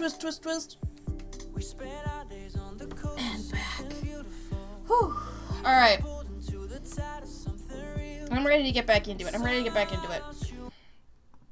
So, I'm like, given I don't know, like, how this game is gonna end, like, I really gotta wonder, like, how well can this even go? You know, how well can anything even go in this game? How optimistic should I be for, like, any kind of future? I know. It kind of seems like it's gonna just keep being bad. Oh. Okay, so still gonna be a little bit before this stuff happens, so we gotta go meet up with Feng. Wouldn't it be real wild if Feng dies before he can help me? Wouldn't that be really fascinating? When you enter the surface dock, Feng is already set up, crouched among stacks of equipment. He's leaning over a terminal, bathed in a blue glow. He looks totally at home. Sleeper! What do you think? Turns out not everyone in Haven had just set against me. A couple of my old systems pals managed to ship me some of my old gear. He gestures at the pile of blinking hardware. Nice kit. The mess is here! Don't question the process, Sleeper. Any updates? Feng beckons you over. He has a set of scans of the wastes on his terminal, with heat maps of activity overlaid. A chunk of derelict rim is blotchy with bright red and orange marks. Does this look like a wasteland to you? Feng shakes his head. There's hundreds of Conway machines out there, all lined up in concealed hangars and a whole underground facility to support them. Hardin's got a crew out there putting them together. They must have shipped him in piece by piece through the shipyard, ready for assembly out here. Why? They're planning something. No one needs hundreds of heavy-duty reclamation drones to run this kind of operation. Maybe Hardin masked this whole thing as an effort to clean up the waste, but there's no way this is about pulling scrap off the eye. Feng looks worried. And why is Conway in the mix? I bet no one at Haven Edge knows another corporation is setting up on the station. They aren't stupid either. These scans are the best info I can get. The wastes are cut off from the eye's cloud of networks, and the Greenway is a total dark zone. No data can come in or out. I mean, I could try. No use, you need to enter the cloud, and there's no cloud to speak of. He turns and winks. That's why I'm gonna pay him a visit. That's really risky, dude. You forget, Haven Edge come in and out of there all the time. I should be able to get in, as long as no one I know sees me. He grimaces playfully. But I need you on the outside to help disable the security systems and to cut me a pathway through. There's no cloud access, but if I can get inside and open up the nodes on their network, we can work in tandem. It's a massive facility, buried deep down in there. Miles of corridor and ventways wrapped around cargo bays and hangars. Still take more than a few cycles to work through it, but as long as you can keep them off my back, I know I can rip what we need out of there. He pulls a handful of Ripper worms from his pocket and hands them to you. These are the last of my little helpers I managed to salvage, so make them count. I modified them slightly, so this time they'll feed their data threads back into the system that they are tunneling into, creating a nasty little feedback loop. We run it just like we did with the agents. Hack the nodes I pinged to locate the ports for the security system, then slap the worms in those systems and let them go to town. He points to a fuzzy silhouette on the buried facility on the terminal. Here's the entryway. This is where you can access and slot the first worm. That'll fire the perimeter systems and get me past the first cordon. What I need from you is to keep your eyes on the facility after you kick things off. You see me pop up a security system, a server bank, you need to break in and slot a ripper in to disable it as soon as you can. Cheers. If I can't...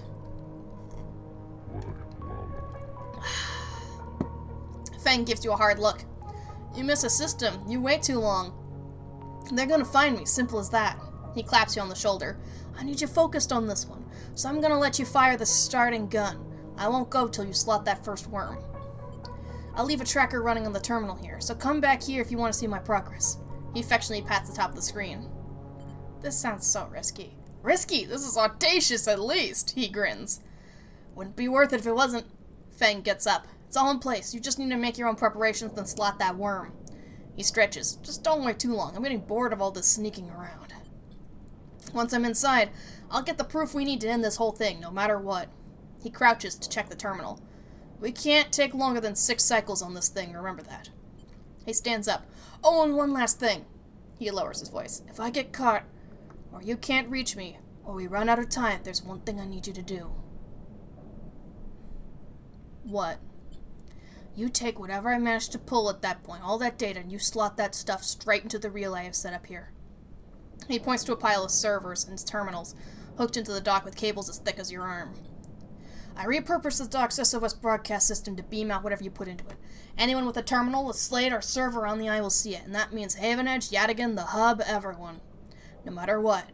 Hardin isn't snaking away this time, he grins. I've got a bit more to do here, but the moment you slot that first worm, I'll make my move.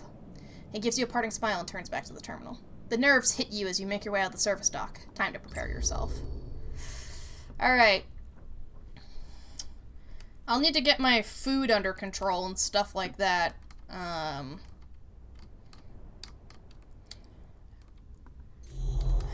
Is this... Yeah, that's the Conway axis. Greenway Gate. Yeah, it's really cloudy in here. Entire Greenway's locked down, surrounded by a dark cloud of shifting currents. What's happening in here? So we'll need a Greenway cipher, and then this one is the Ripper Worm. Alright. For now, we'll see if we can unlock more by being a Haifa member. Look at that energy. I need those mushrooms. Did this unlock anything? No.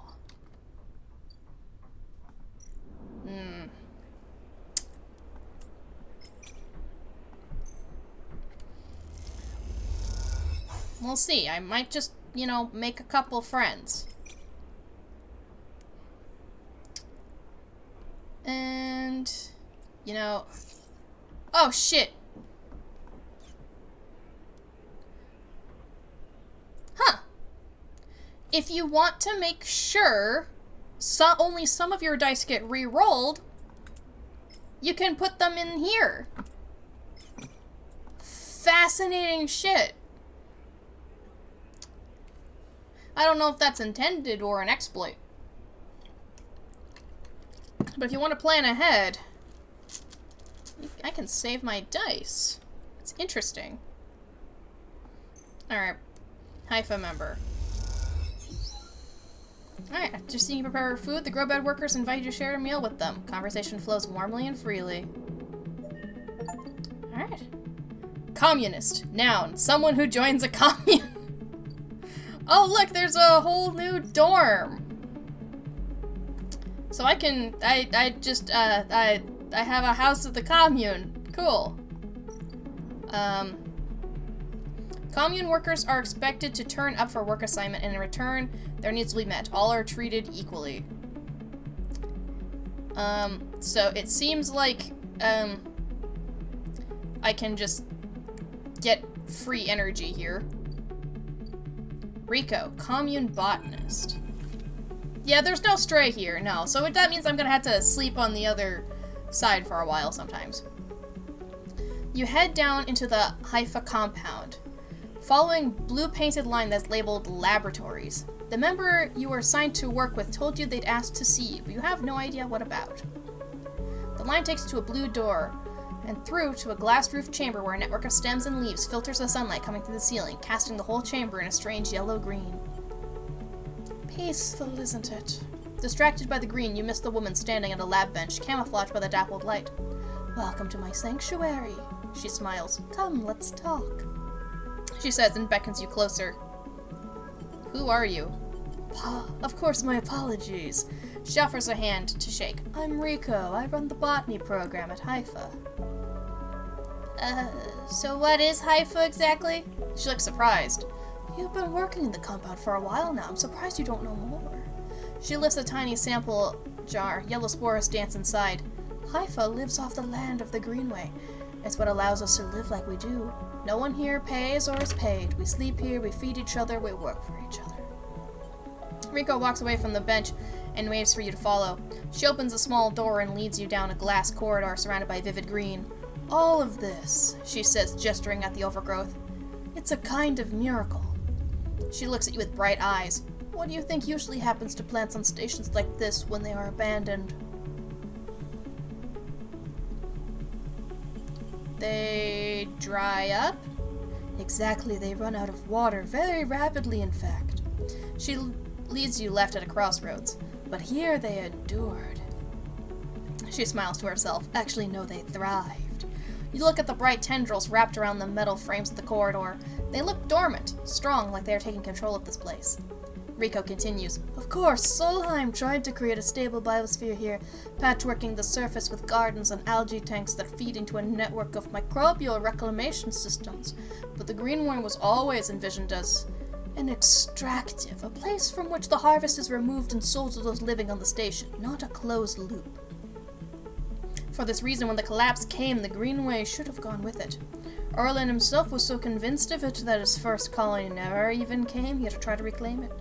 The Eye instead relied on outside favors and influences, shipments from the inner system, and small-scale agricultural systems like kelp and fungal farm stacks. And yet here we are among growth and decay, a biosphere flourishing.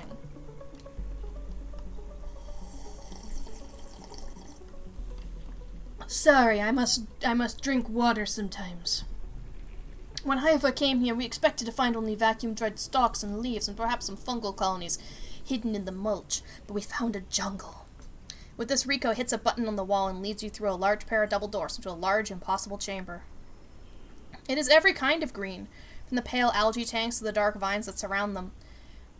It's wet, too, a rarity on the Eye. Condensation clouds the light from the high glass roof and gathers on the shiny broad leaves of shrubs. Did you do this? She smiles. Oh no, not me. Rico turns to you, visibly excited by the room you're both standing in. It doesn't make sense, but in many ways the ecosystem has stabilized. Unlike the farm stacks closer to the gap, who need input to support their meager output, this place runs itself. Perhaps Solheim managed something new here. Perhaps they tweaked the plants or built new systems buried deep below us. Or perhaps their collapse caused some fortunate cascade, an unlikely chemical reaction within the biosphere. That's what I'd like you to help me find out. She turns to you, her forehead wet with dew. Aren't you the botanist? Astutely noticed, but I don't need a botanist. Rico sits on a railing. These halls run deep, Sleeper, and I'm getting old. She stamps her foot on the metal grating of the walkway. Whatever's causing this is to be found in the groves deep in the Greenway. Haifa won't spare anyone for the expedition. It's too dangerous and unnecessary, they say. I can make the case, but I can't get the votes. You Sleepers are hardy beings, I know that much, and you can speak to the Eye, uncover its secrets in ways I never can. She holds out an arm so you can help her stand. Bring me samples, spores, seeds, and blooms. I can grow them in my lab and study them. The deeper they are found, the better. I can try. Thank you, she smiles, and thank you for listening. Rico leads you back out of the huge chamber and up through the passages. She's a little slower now and stumbles on the steps. You help her where you can. It's good to have new blood in the commune, she says. Many of us have been here a long time, and few come through. She settles back on her bench in the lab, stretching her legs. You have to leave. You go to leave. Come back if you find something, Sleeper, she calls. There are discoveries to be made. And you follow the blue line back up out of the compound, all the time thinking of that impossible, magical green. Okay. So, that's how to deliver spores. Okay. Is that something I can do here? No. So I'll find a way at some point to do that, apparently.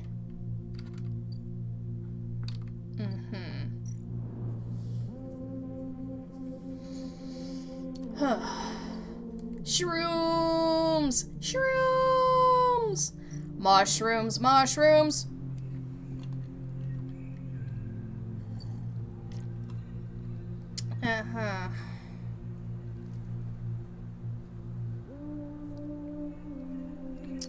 Yeah, we do still need to track down Ashton. And the Greenway, right, also has some stuff going for it.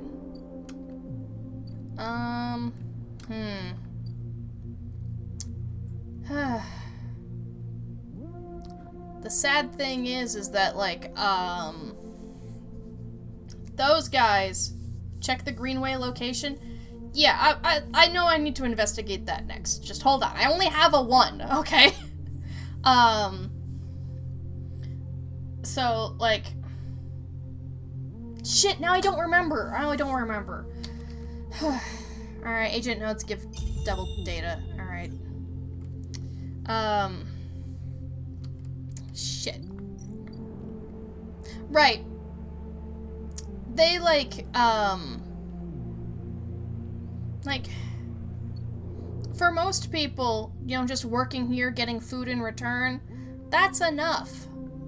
But unfortunately, they can't make my stabilizer, which means that I can never truly be, like, a permanent part of the commune. It's not gonna work that way. At the very least, they can't yet. JK, they can't. Yeah. I could try to map the pathways over here in the Greenway, though.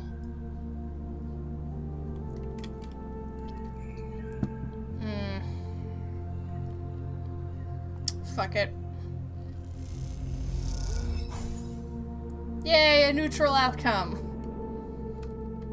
Alright, I might as well sleep here, since like, yeah. Stabilizer. Yeah, I could have just sunbathed, but, hey, whatever. End cycle.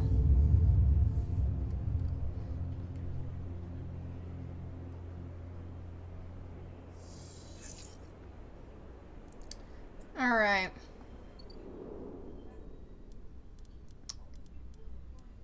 Yeah, these are some pretty decent dice. Is this a good time to start Feng's quest? I'm full up on condition. I can easily get food at the commune. Shit, this might actually be a good time. Fuck it! No, that's gathering scrap. It's... There we go.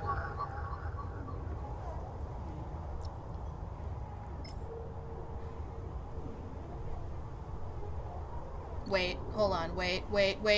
I forgot something. When's the lotto?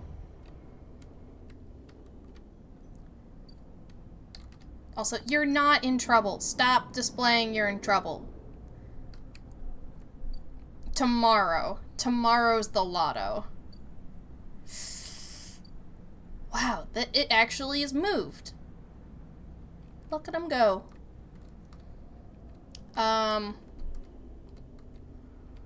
Okay. If tomorrow's the lotto, I should probably wait a little bit. Just to see what happens. You know what I hope happens?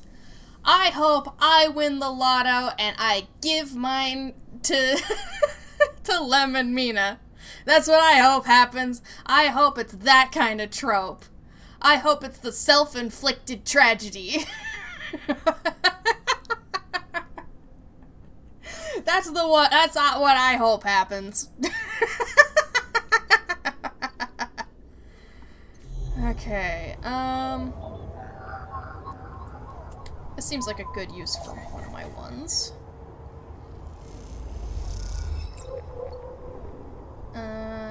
Alright. So that's 3. Yeah, this is a really good use for my ones. Okay. Give me a stabilizer.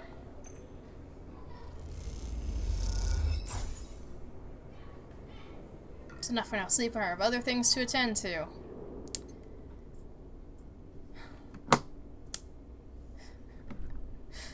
Look, I'll gladly. Thank you. Okay.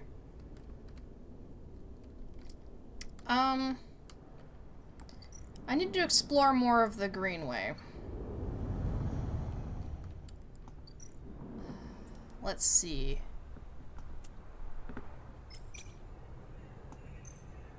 What is out here? Okay. Well-kept pathway between encampments where carefully planted grows provide fungus and vegetables. Mushroom! Mushroom! Maybe start hunting killer? Oh yeah, that's something that's gonna need to happen, yeah. Up at the middle, yeah, probably something that needs to happen sometime soon. I've just been pretty safe for a while.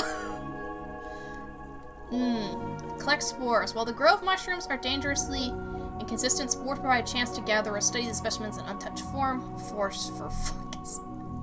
I need the caps, right? The fungus that grow in the deep groves of the Greenway are typically avoided, but those with sharp eyes might find useful fruiting bodies.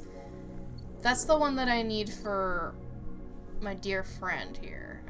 Farm stacks. Vertical farms. I could steal the harvest. There's loads of food here. Why should those farmers keep it to themselves? You can do it quickly. They might not even notice it's gone. If you get caught stealing, there's no way you'll be able to work in the stacks. It's as simple as that. Wow. Alright. Yeah. Some farm stacks in the old station have survived, and the farmers that work them are always looking for new workers. They pay by yield. Barter for food. The farming collective who control the stacks don't like to sell their food piecemeal, but the right price, they'll let it go. I don't know how much that's gonna give me. I'm gonna just leave that, I think. Okay. I want something a little better before I start, like, just getting in danger like that. Let's search for signals. Let's track Ashton a little bit. Fuck, man. I said a little bit and I meant it. I meant it. Alright. Ascend! Let's take a look. Oh, it's probably that. Mainframe. The, mainframe is now mostly disused. Havenage having set up their own master controllers. Navigator thinks Killer is hiding there.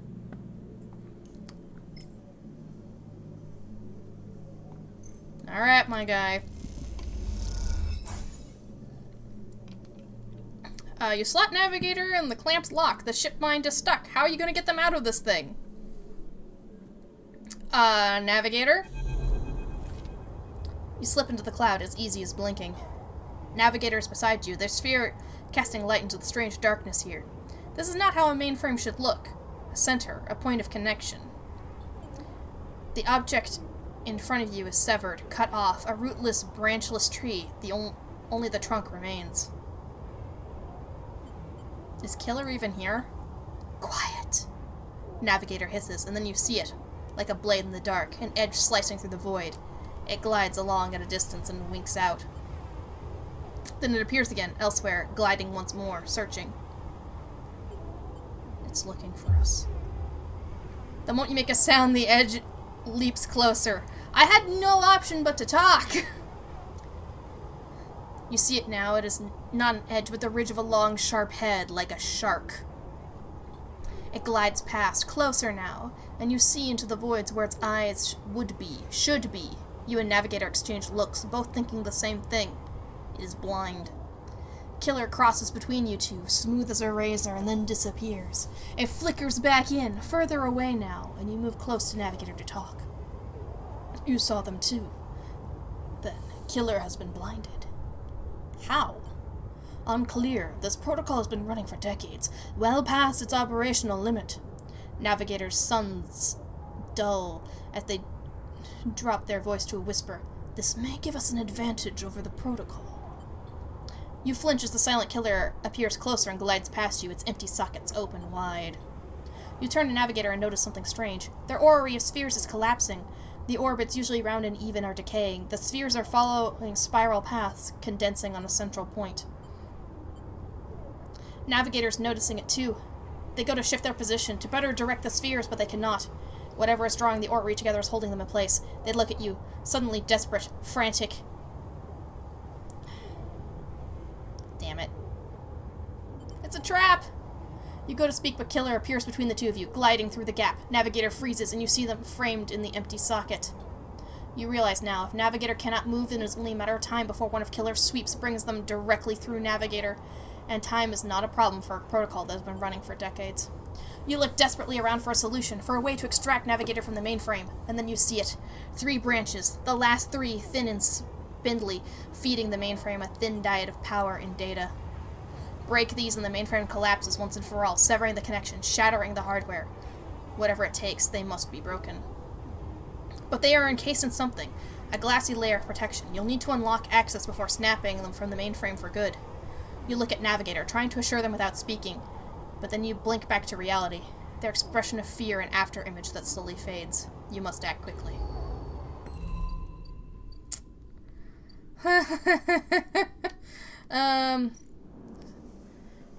Doesn't have, like, a time limit listed, but, you know, there might still be one, I don't know. Okay, so this branch, okay, they require encrypted keys. Breaking branch access means unlocking access to each of the 3 terminals. This needs to be done fast. But how fast is it? Well, alright. Sorry, Feng. We're working on something else instead. Shit, you can wait. The cloud. A glint, like a light traveling on the edge of a wave, fills your eyes. Then the blade follows, a long head with 2 dead sockets slipping towards you in silence. You freeze, hoping it will pass you by, hoping that it will not simply slice through you like air. The blade head nears, slides past you, almost. It nicks you, it grazes you. You are desperate to cry out, to call out, but you hold your silence and simply watch the blind eyes of the killer glide past, empty of all thought. Then the blade winks into the dark and you are alone again. Now you cry out. Ow! Okay, that's 1 encrypted key. Okay.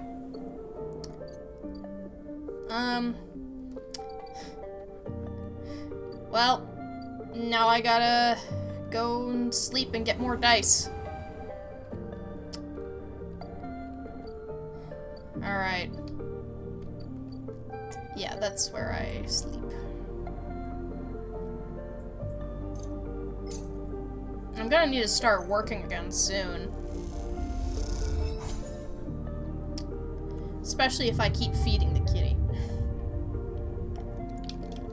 But maybe Kitty deserves treats! Maybe Kitty deserves treats. Okay. Let's head back up. Ascend! There's one more node that I can't open. Of course, of course. It's the two I don't have. Of course it is. Oh. Okay. All right. That would. There's got to be one more encrypted node thing elsewhere than that. So that's a Yadigan agent. That's a Yadigan agent. Here's a node.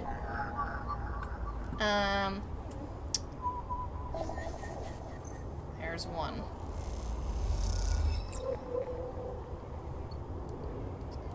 Okay. So that means that that's probably like one that I just missed somehow, and I snuck one from up above before.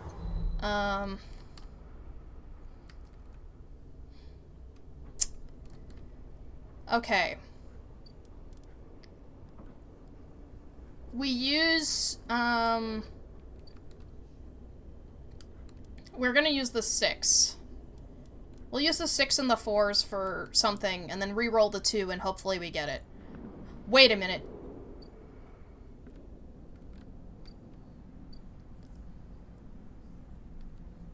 The lottery.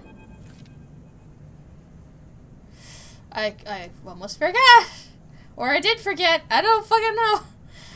Here we are! The crowd's already gathered by the time you get to the shipyard, and you recognize faces among them, people you worked with alongside the Sidereal. The intervening cycles have turned their excitement to anxiety, and few of them smile at you. Instead, the nervous energy of the crowd fills the space, creating a feedback loop of growing tension. You pick out Lem and Mina, and work your way over to them, pushing through the crowd. He silently raises his eyebrows at you, his anxiety obvious, but Mina flashes you a huge smile, unaware of the tension. "Robot!" she shouts, reaching out to you. "Hi, Mina." She waves frantically, grinning. "Quite the turnout, huh?" Lem glances around, pulling Mina close. "I don't think patience is one of this crowd's strengths."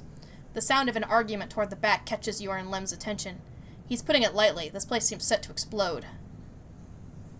This isn't good. Lem doesn't dare answer, but the look in his eyes suggests he agrees. "This is Esther Enghart of the Celis Foundation," the announcement echoes from the speakers of the shipyard entrance, and shouts of "Quiet!" rapidly follow. "I'm sorry I can't be there to meet you all, and thank you on behalf of Sendri Celis for the work you have done on the Sidereal Horizon." Most of the crowd strains to see Esther's face, but the small display shows only a ghostly white figure, smudged and unclear. "Sendri wanted me to pass on her personal thanks to your commitment to and belief in the Celis Foundation's mission. We chose the Eye for this project because we knew what we would find like-minded individuals here, especially among the ranks of the venerable Havenage Association. Unlike most of the Corps, we neither believe Erlin's Eye to be a threat or a rogue state, but instead an embryo for the formation of a new, decentralized social structure.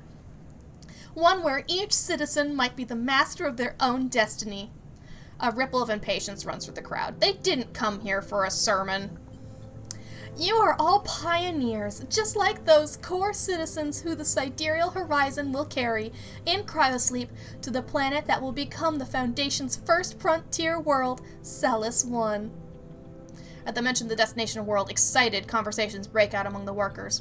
There, citizens will be able to create their own innovative, bottom-up economic order, aligned with the principles set down by Sendri Celis herself. Freedom, resilience, and self-sustenance. This is all thanks to your tireless efforts in the Havenage Yards.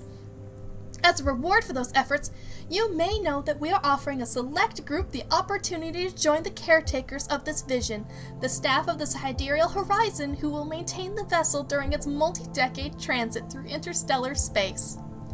Lem turns to you, his eyes bright. "This is it." This draw has been performed at random by the central AIs of the Foundation and is final and binding. Please note, only licensed contractors of the Foundation are eligible for this draw. I know you've all been eagerly awaiting this day, and without further delay, I will now read the Celis identification numbers of those who were chosen for this great honor. A murmur runs through the crowd. Celis identification numbers? Licensed contractors? So you've never even heard the term mentioned. Is this something you were supposed to be assigned?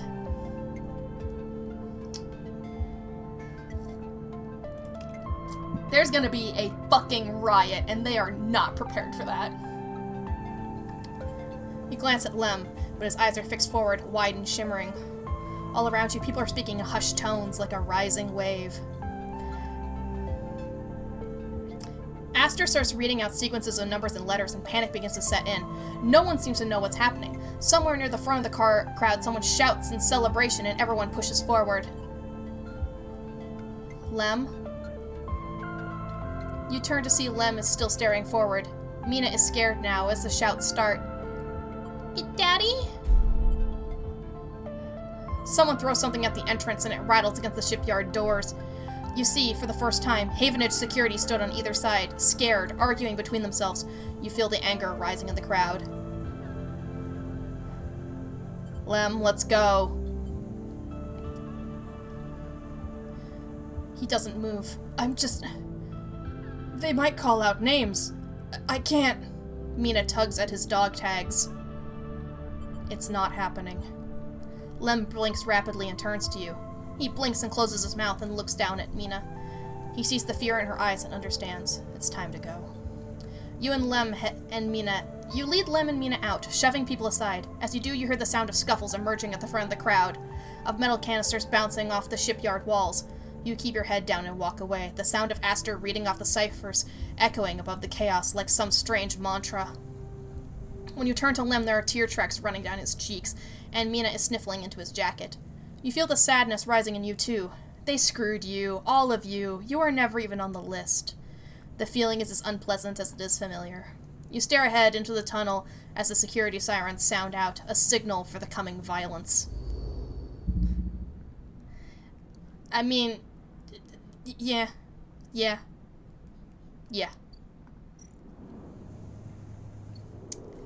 It's okay. As long as we still stay in contact and have each other's backs, we'll be... Oh. Lem's out. There's a note on the door of the unit. Sleeper gone to find work. Lem. The fact that that's red concerns me. Oh no. If it was yellow, that's a good thing. Right? But it's red. It's red. That's not good. That is no bueno. No.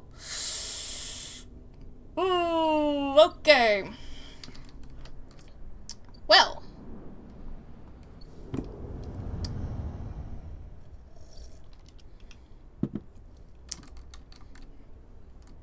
Let's grab a fungus.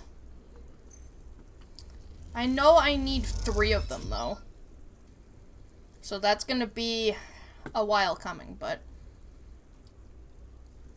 I finally have the first one. Finally.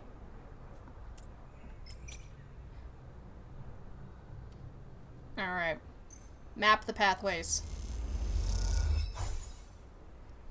We need 1 more. So let's see if we get that 1 more. We will get that 1 more. Yeah. I've got a new drive. Oh, enter the Greenway. Okay. The Aviary. Okay. Sunlit Refuge. Cut away the choking vines, stop the rot, and this place could be turned back into a garden. Once a corporate garden for impressing guests with gene-tweaked birds, now this chamber is a mess of overgrowth. You can change that. Okay. That's pretty cool.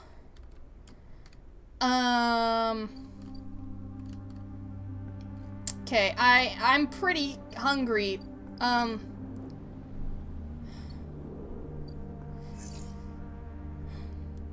Hold on, wait, was 5 one of the numbers I needed? Was it like 5 and 3?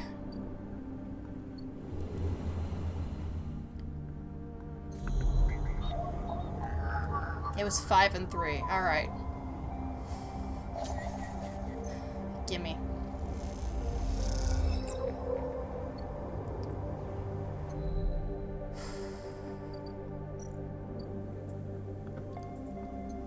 Don't know if this is gonna fully work, but we gotta try.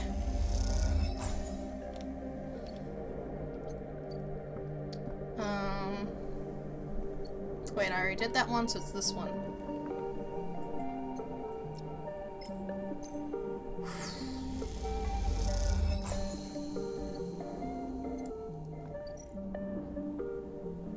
Oh, shit.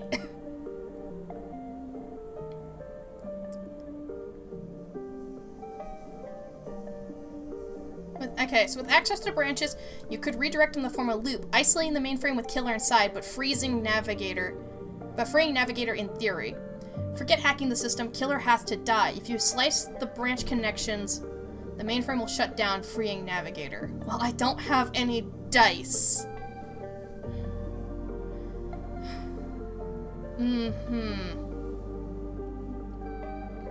Killer is dead. Or catch a killer. Ugh. So I need some good dice to make this fucking work.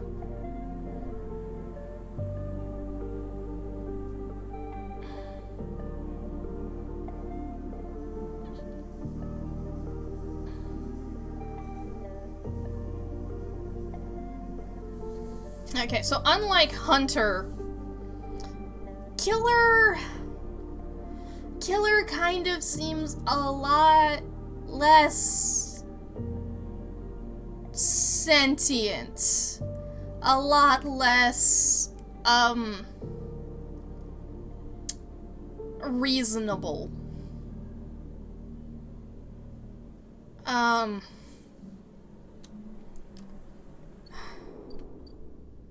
Yeah, we're gonna just need more dice. We're just gonna need more dice. 2 good dice.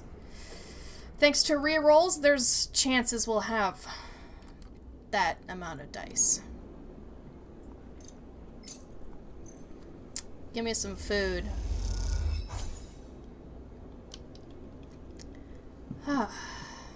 Alright. I'm gonna need to make more money soon. Most of my good opportunities have closed up. So, you know, that's lovely. Sorry, kitty. Sorry.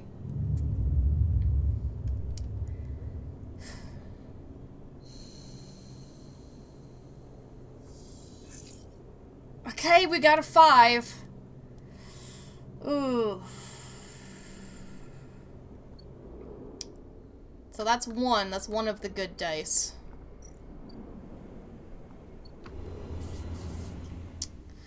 Sorry, by the way, Feng, but, this feels more time pressure than your thing, because, like, once I start your thing, I had to finish, you know, well, this doesn't have, like, a listed time limit. Oh, right, Bliss's Bay. That's supposed to also get me more money if I invest in it. Theoretically. We'll see how I'm doing once I'm stable.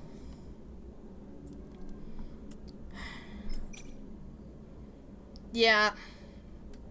Yeah, I think we're gonna have to kill a killer. Isolate a clump of thick wires and run your torch through them all. The mainframe shudders. Take that, killer.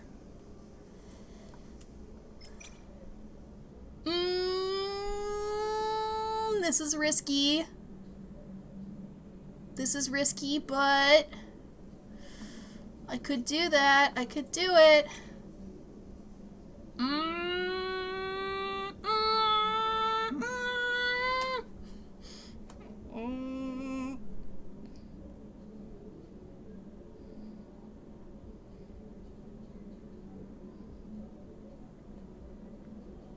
Yeah, only -2 energy, only -2 energy.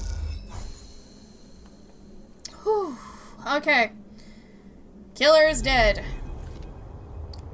As you blink into the cloud, you see the last flickers of life from the mainframe. This vast machine once ran the whole station, span it up, directed and processed the flow of energy, water, and data, fed the lives of thousands of people. Now it's finally dead. Navigator is beside you, and you both watch as the branches flash and twist like forked lightning until they recede and fade. Killer flickers across the scene, blindly flailing as the system breaks down. They thrash as they blink in and out and all around, parts of them disappearing with each return until only the blade-like head remains, and then that too is broken.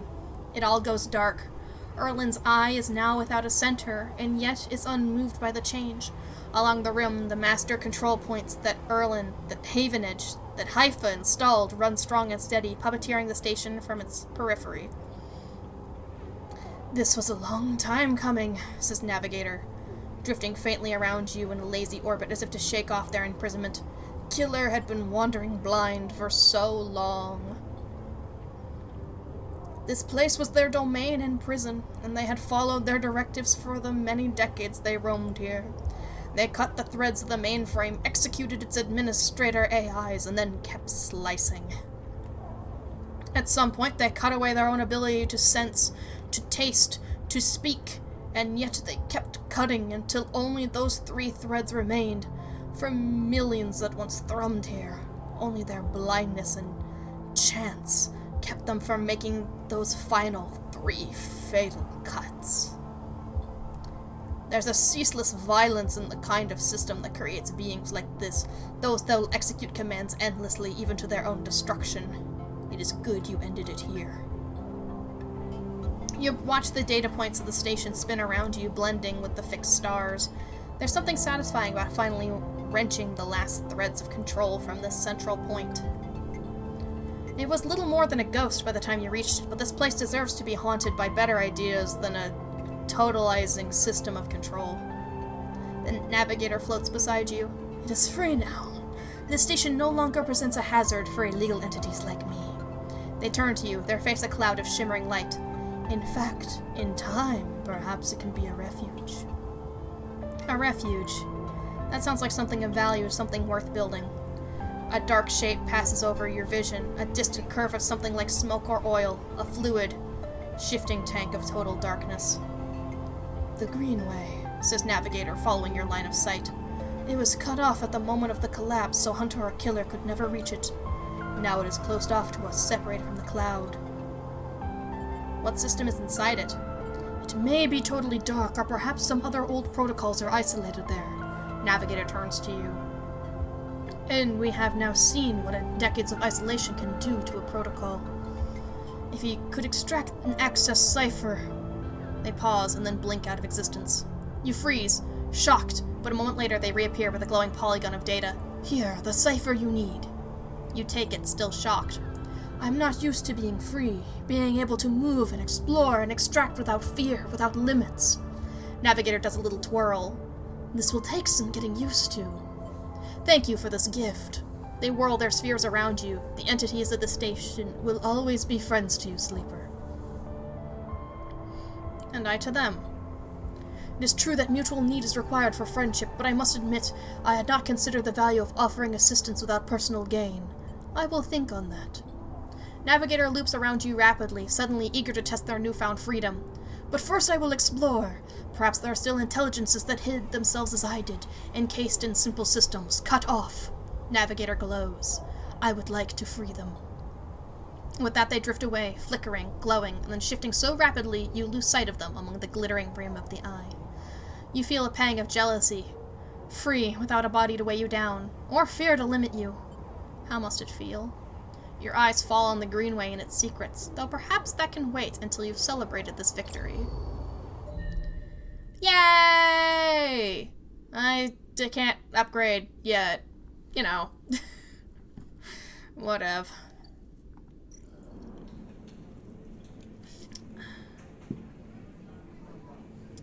I don't know how much this gets me for food. It's probably the same, right? It's probably the same. It's the same. Absolute shocker. Alright. I can re-roll and then we can see if we can get some money. If that can't get me money, I don't know what can. Oh, okay. Oh shit, this would also get me food. Oh. Always eat last. Always eat last.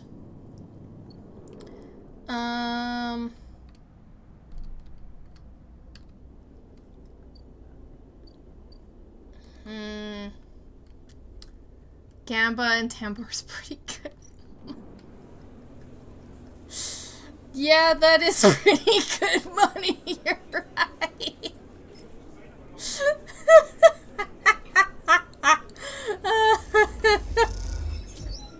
Hit the stride with good games, amassing a solid stack of chits. In your final game, a decisive defeat. The other player applauds. Alright.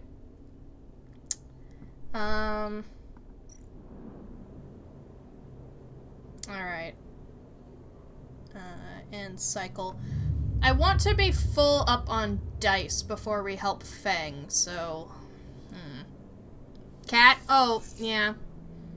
We have enough money to feed Cat. Yeah, here. Have some food, Cat. There you go, kitty. Good kitty.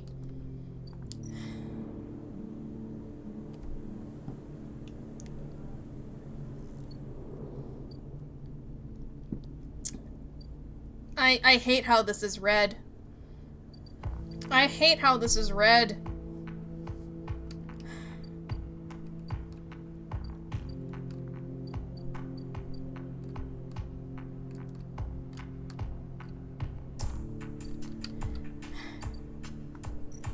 Alright.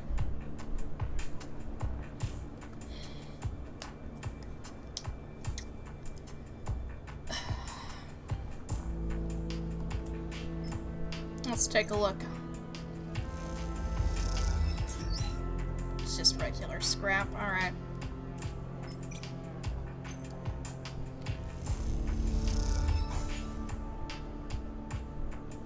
Alright, I do like the energy. Dang! Okay!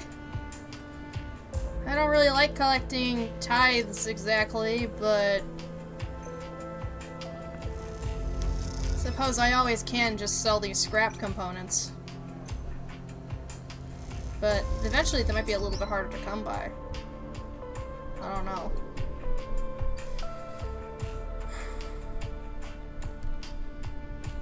Yeah, how much do I get for each one?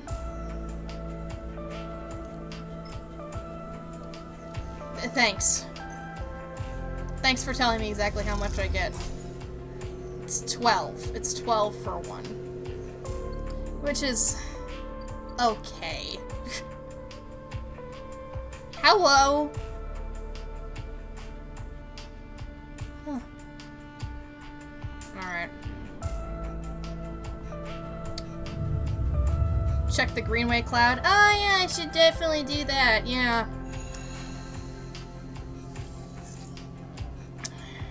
Alright. But Lemon Mina. There's no answer when you buzz Lem's unit, but the door is open. You push the door and find Mina sitting in the middle of the floor playing with Bun Bun. Hey, Mina! Hi, robot, says Mina sullenly, waving Bun Bun's paw without looking up. Where's Daddy? Mina doesn't respond. She walks Bun Bun across the floor, narrating quietly to herself. You look around the unit. It's a mess. Dishes and glasses on the side. Some of Mina's clothes piled in a corner. Mina sitting by her bag, which is spilled out across the floor, her drawing slate cracked and dark.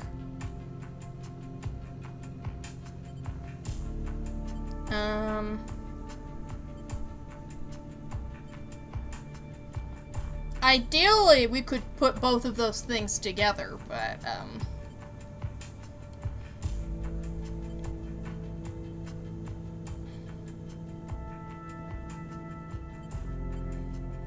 let's tidy up for a minute. You start with the kitchen units, piling up the dishes in the auto wash and wiping them down. You pile the clothes up next, folding them neatly. Mina watches you quietly as she plays, curious but silent. You've just started to look at fixing her cracked slate when Lem enters. Sleeper, what are you... He pauses and looks from you to Mina and back again. Never mind. He drops a bag by the door and slumps onto the couch. Everything okay? Lem lets out a weak laugh. You forgot the past few cycles now, too? Wish I was so lucky. He looks away at the open door. Look, now's not a good time. I want to help. Help? Unless you have a sidereal ticket or two on you, I don't think there's much you can do here. He pinches the bridge of his nose. You understand they never even put us on the list, right? I've been all around the rim looking for work, and I've run into more than a few from the crews. Turns out the only long-time Havenedge members were issued those Celis ID numbers. They never planned to consider us. Havenedge didn't say they didn't know that was what they were going to use to make the draw, and who knows, maybe Celis pulled the wool over their eyes, but does that matter? All those hours in the yards for a hand-to-mouth wage and nothing else. He slams his hand down on the sofa. You're giving up? Lem opens his mouth to respond, but stops himself. He looks at the open door again. They're moving the sidereal up the hub now, you know, he says without meeting your eye. That's where it'll depart from. They're bringing in a ship with all their cryosleep pioneers and transferring them up there, in microgravity before loading the crew.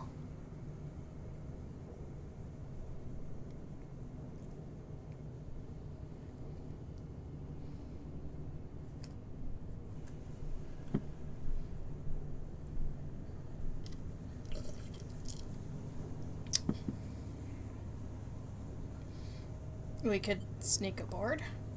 You think they're just gonna let people on board with the security you have? It has to be impossible. He looks over at Mina. Look, we'll be fine. We always have been. I just need a little time. He sighs. We had our hearts set on that trip is all. Mina comes over and climbs onto his lap, and he smiles. What if I got you on board? I missed you these past few cycles. I miss that optimism. Lem strokes Mina's hair. Look, you want to go up to the hub and ask around? Be my guest.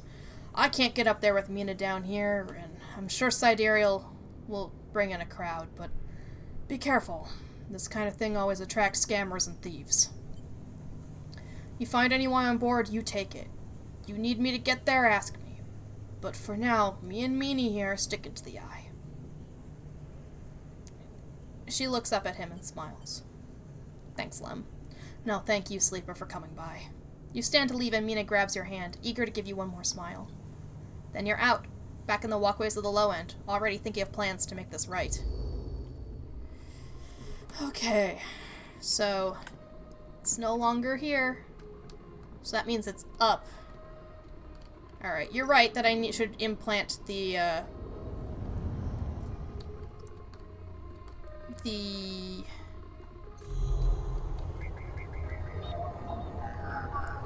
data, the cipher. Sure. Let's take a look. The Greenway roils beneath you like a silt-choked river. If what Navigator said is true, then no one has accessed these networks since the collapse. The Hunter and Killer protocols have never set foot here, never cleared out the intelligences and systems. So why then, you wonder, does it look so dark?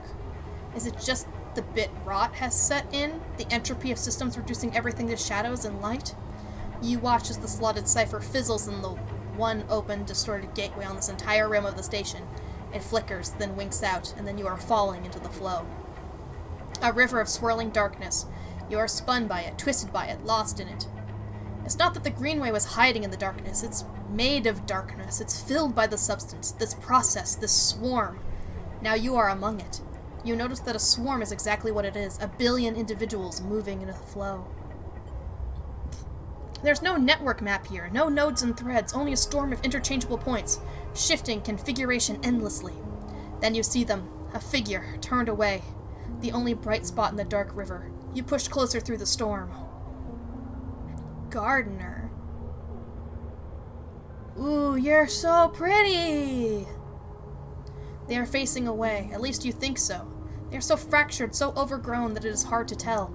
Even from this distance, you can see their flesh is moving, flowing. You watch silent as they stoop and reach down. In their hand is a dark shape, and with twisted fingers they press it down into the loam of data beneath them, pushing it through this trembling soil. Then they move away to go a little further and repeat the process as if they were sowing a field. You push forward, but somehow, despite their slow and deliberate speed, they move faster and quickly fade into the storm. You reach the point where they planted the object and look down. There it is, a glassy, shifting polygon with something inside. You reach down and pick it up.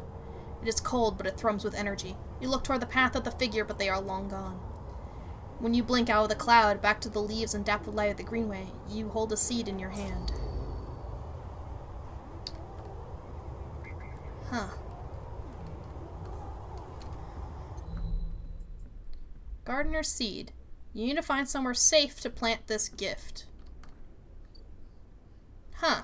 Probably in there. If I had to guess. That'll probably be it.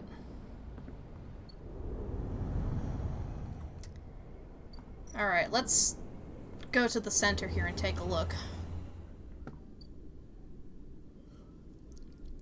The Sidereal Dock. The Sidereal is being loaded and prepped. Among all the commotion, is it possible to find a way on board?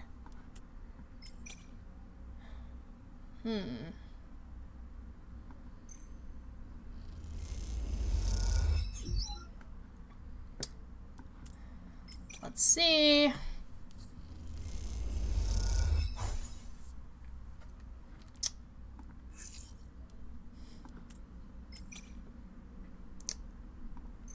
Just go for it. Just take a look. Come on.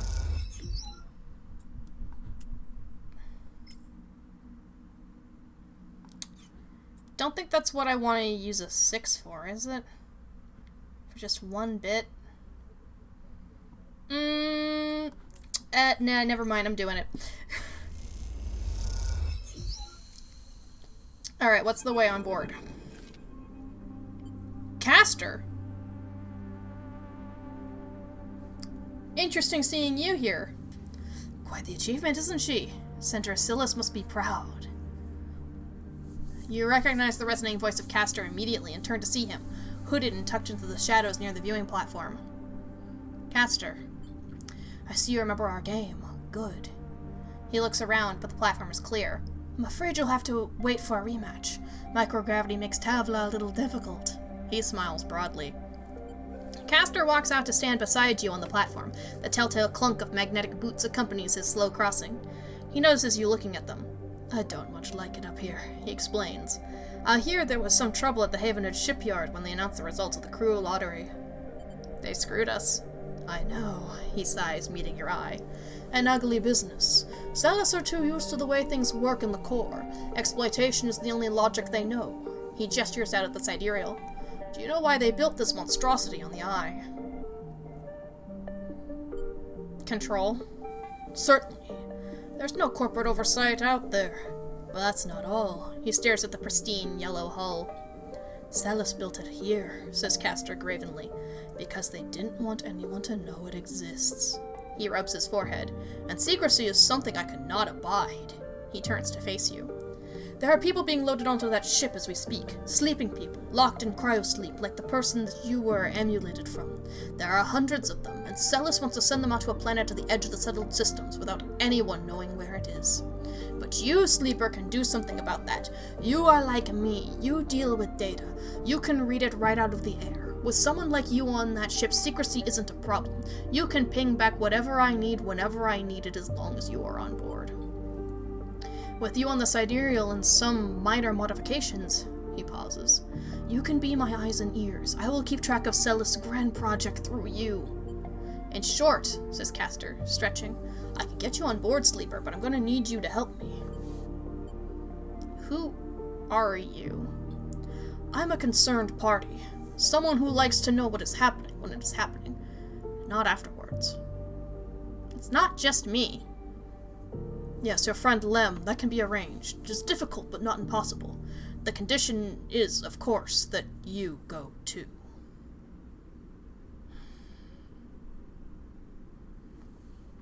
Right. Castor clunks closer to the window, watching the tugs wheeling around the sidereal. It's a simple offer, and the only one that will get you on that ship. Please consider it. He turns back, silhouetted against the ship. But to make it happen, I need your assistance. As I said, there's a Celis Foundation ship docked now in the empty shipyard. I need the data from its servers. This will allow me to produce the IDs necessary for your transit. Castor looks over his glasses at you. Celis aren't stupid, though. Their ship is totally isolated from the station. You'll need to get on board if you want to access their Airworld servers. Once you have the data, meet me at your friend's unit so we can give him the good news. He smiles. I noticed his importance to you, and the little one. So cute. You don't extract the data before the Sidereal Horizon leaves the hub, then I will get the message. We have other options, but you are certainly my preferred one. But be sure when you act, Slaper, once you take the data from the Celis, you'll set up a series of events that will likely be hard for you to untangle yourself from. Either way, I recommend you stop asking around up here. You're bringing a lot of attention to yourself. Castor glances around as if to emphasize his point. There are only a handful of seconds until departure, Sleeper. Make your decision. With that, Castor marches off the platform, the sound of his mag boots fading away, leaving you to contemplate the Sidereal Horizon and the part it may play in your future. Shit, there's 6 left.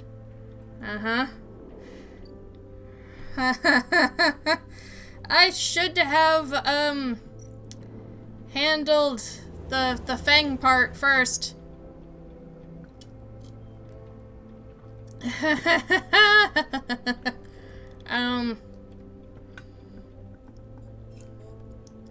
There's so many. There's so many things to do in the game.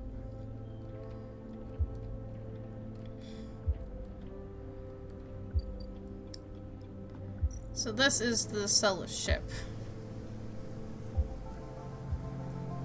Security get wise the potential breach of the Celis ship will go into lockdown for several cycles. And, okay. Fast way to know a ship is by pretending to work there. Land so bold it might even work. Or observe and explore. Careful observation is an instinct for security procedures will help you understand how to sneak aboard.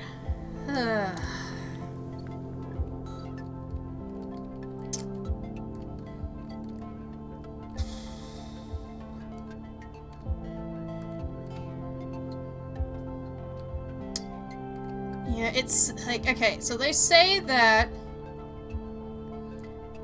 if I activate this thing over here, like if I do this part, then it will require my full attention. But what if I call bullshit instead? What if I try to divide my attention anyway? High risk, high reward and all that, right?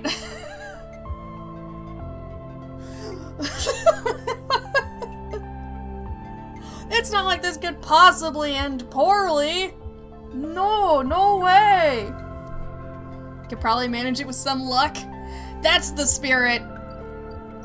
That's the spirit. Alright. This is suboptimal stabilizer usage, but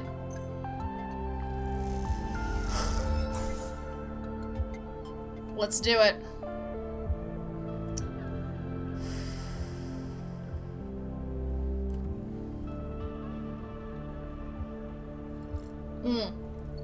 Wait, do I probably need to input the thing first, right?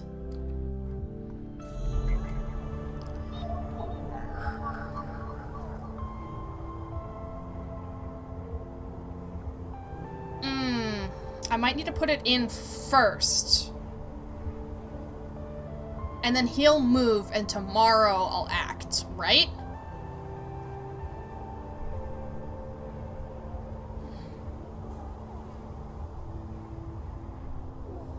That's so difficult to understand.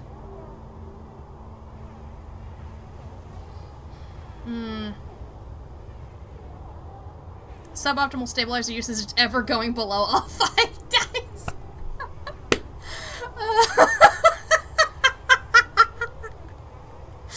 You make a fair point.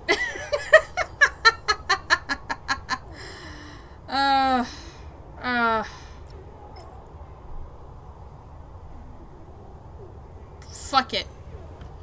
Worst I'll lose? 1 day. My experience shows it's not even hard. It's not hard. As you slap the worm, a thread jumps out of the facility. It unspools before you, releasing its data like ink in water. Sleeper! Fang's voice crackles through, moving in. Nodes, then ports. A worm interference. Slot the worms. Timer starts now. Stay safe. The thread dissipates. You're on your own now. Okay. Shit.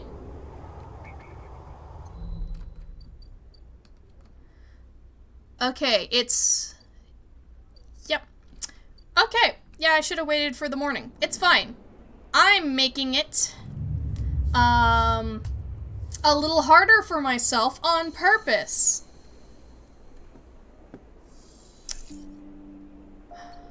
Alright. I've got a lot of 2s.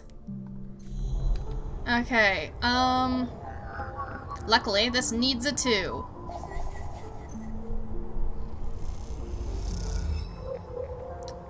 Okay. F1 port located.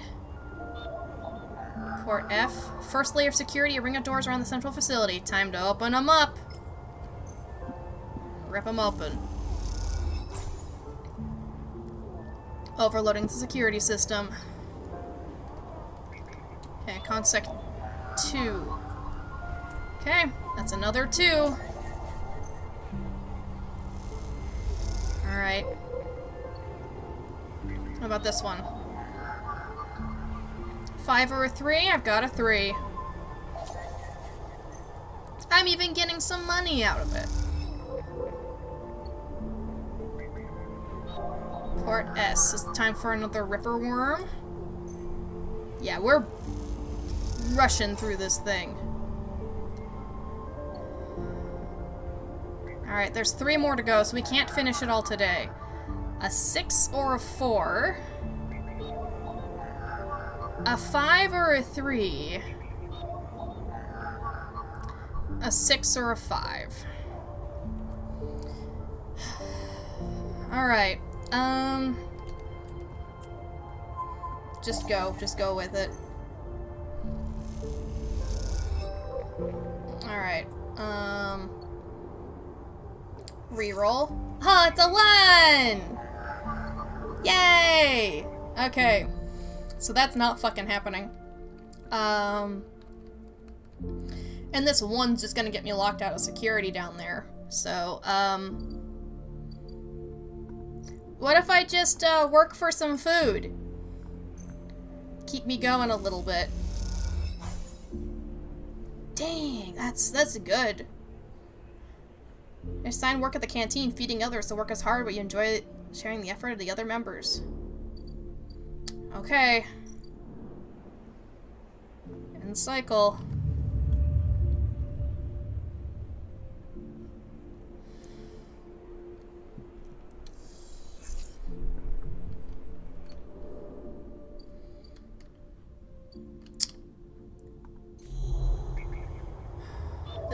These are not good numbers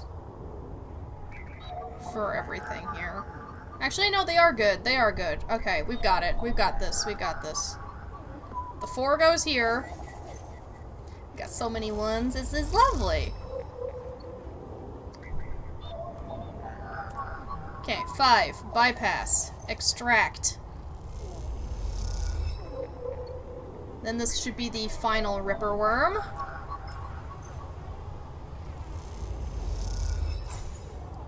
Okay. A thread from the facility cuts through the cloud like a hairline crack of light. That's it, the final layer of security broken. Somewhere buried in the depths of the station, Fang is in control. He's slicing into the camera control circuits and piping out the result. The thread flickers and unravels into an image, a scene, two figures in a room, one sat, the other pacing. The pacing figure resolves into Hardin, the unmistakable superior posture, the shock of gray hair. The second figure's features don't seem to resolve. They are vague, unformed. A problem with the data, perhaps? You look closer. Then you see it. The figure is a proxy. Perhaps you should have expected it from Conway, a corporation whose very existence is owed to automation.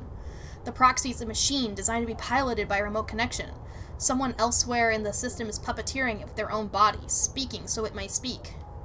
The proxy sits impassively, or the Conway executive that's piloting them does, from the distant safety of some ship or orbital colony, perhaps. We can move forward, there is no doubt, Hardin is saying. The reclamation teams are almost ready, and after that I will make the declaration. Nothing has to change. The proxy leans forward, its movement stilted, uneven, as if the body was being refracted through water.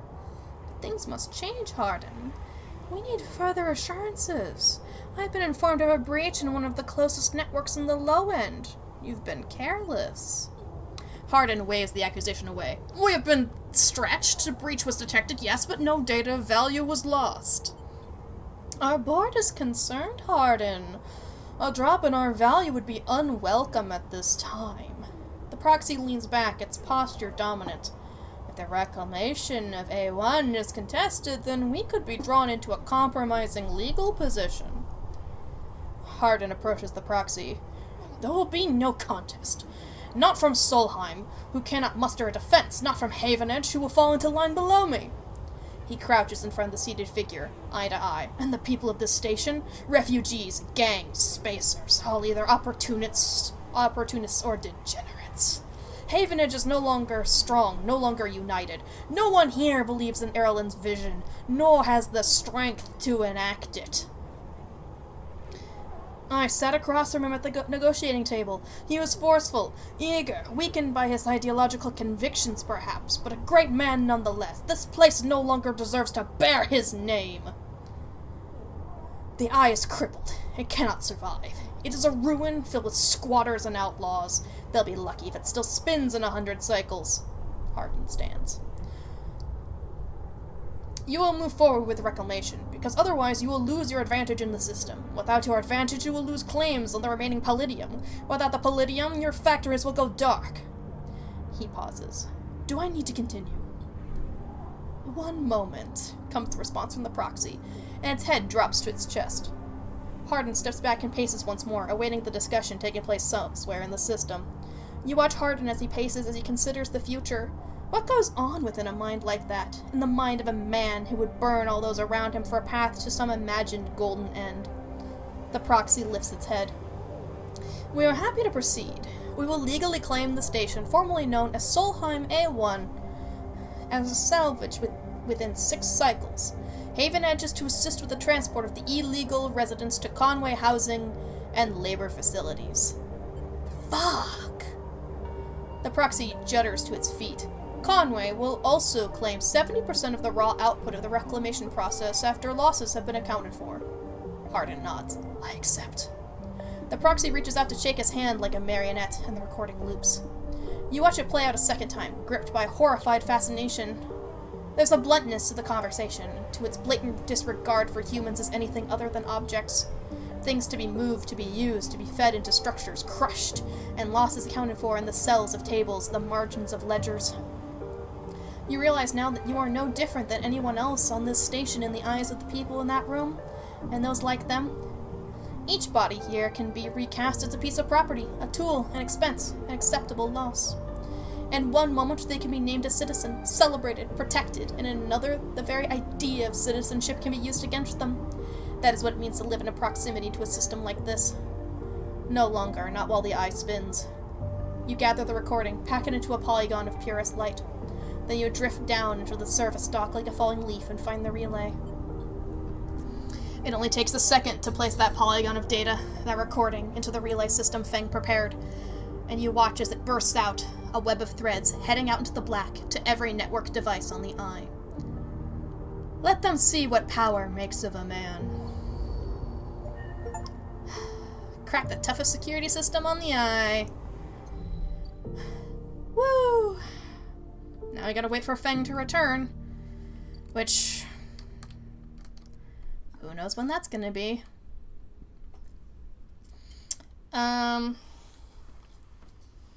Do we want to wait for another upgrade point? Like, I'm not gonna be at the condition of breaking. Like, that's just not gonna happen. And like, I don't know. Like, how much will self-repair help? That actually might be pretty useful. Hold on.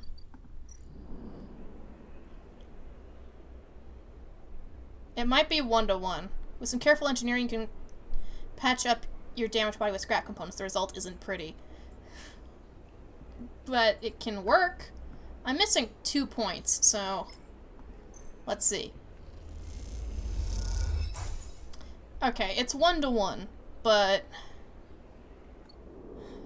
honestly, not bad. Okay.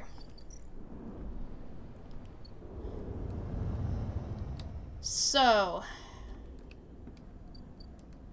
now we need... oh, there's Feng. Feng's... okay. Havenage in crisis. The building is chaotic. Most of it is in a total lockdown. No one will give you a straight answer about Feng or Harton. So in 2 cycles, that's gonna be back. Okay, well, roll them dice. Got one of them. I can bluff past security. So, boom. Ooh, you convince the guards to help you look for your ID inside the ship before you remember you left it at home. Okay, so no more from that. So now I need 2 successes on here. I think it's gonna be best if I wait for tomorrow. Okay. I'm not gonna be able to finish up all of this shit. Which is a shame, because I do want to know more about the mushrooms. But then again, with how this game plays out, I might not even get to leave the station. You know? Could all be a lie. Could all be a lie. Alright.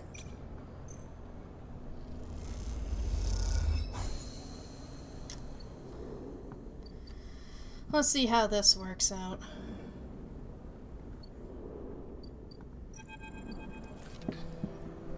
This time you meet inside Rabia's office. Although now that you've seen it, the office seems like a wrong term. You find her stood in an almost bare, shadowy unit, midway through a sequence of stretches. There are 2 low stools and a terminal in the corner, but it seems that most of the space is taken up by a heavy punching bag, rubber matting, and a stack of weights. When Rabia turns to greet you, you realize she's missing an arm. The prosthetic she usually wears is set in a cradle near the terminal, a web of colored wires running to it. So she's taken off this arm.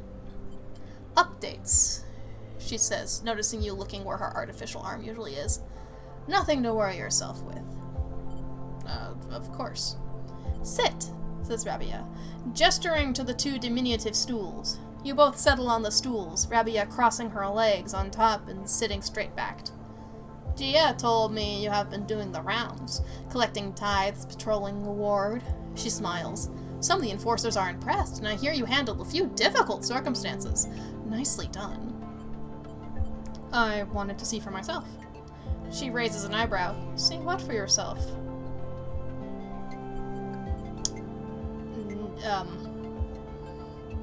If I can trust you? I see. Rabia flexes her neck side to side. And the conclusion?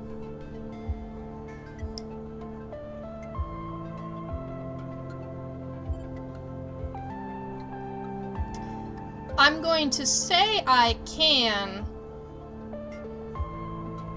but I'm not but I don't think I actually can. Hopefully, that doesn't actually lock me out of shit. Because I don't know if my protagonist actually knows the concept of lying. Rabia nods. Thank you. She closes her eyes for a moment. I hope you can see how things work here now. A strong Yadigan means a strong low end, and both are woven into each other. I know that for you, life on the Eye has been a struggle, but I hope we can do something about that from here onwards. Though some of our members may not see it this way, I know you too are a refugee. She looks at you solemnly. That's why you've come to us. Sabine! Enough, Rabia! Sabine's voice cuts through the conversation. I'm tired of listening to your affected nobility. They cross the room, Rabia's baton in their hand, the end lit with sparkling electricity. Rabia looks between the two of you. I suppose this ambush was another cooperation between you two. She looks strangely unfazed.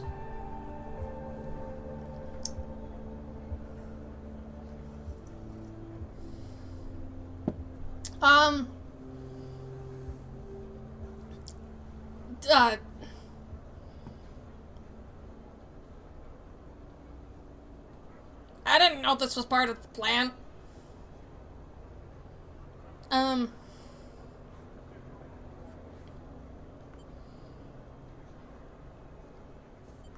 But, sure, fuck yeah, let's go with Sabine, sure, why not? Sure. Rabia smiles as Sabine moves closer with sudden intent. Sabine reaches Rabia as she rises and whips the baton around to meet her throat. Both freeze, Sabine holding the baton out, the end shaking a little, and Rabia fixed in place in front of it, leaning away from its sparking tip.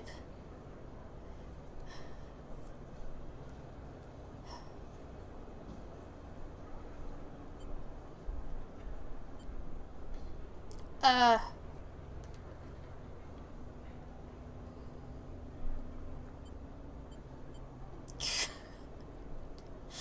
don't know if saying stop, but I can't just keep playing both sides. I'm gonna stay silent. How does it feel, Rabia, to be one at disadvantage for once? Sabine asks, trembling with anger. Your debt is with Yannick. Rabia stutters. Don't be a fool. This crusade will be your end. Sabine grits their teeth, and for a moment you think they're about to touch the baton to her exposed throat, but slowly, deliberately, they press the tip downward, forcing Rabia to recoil back onto the stool. Sabine drops their arm to their side, but does not turn the baton off.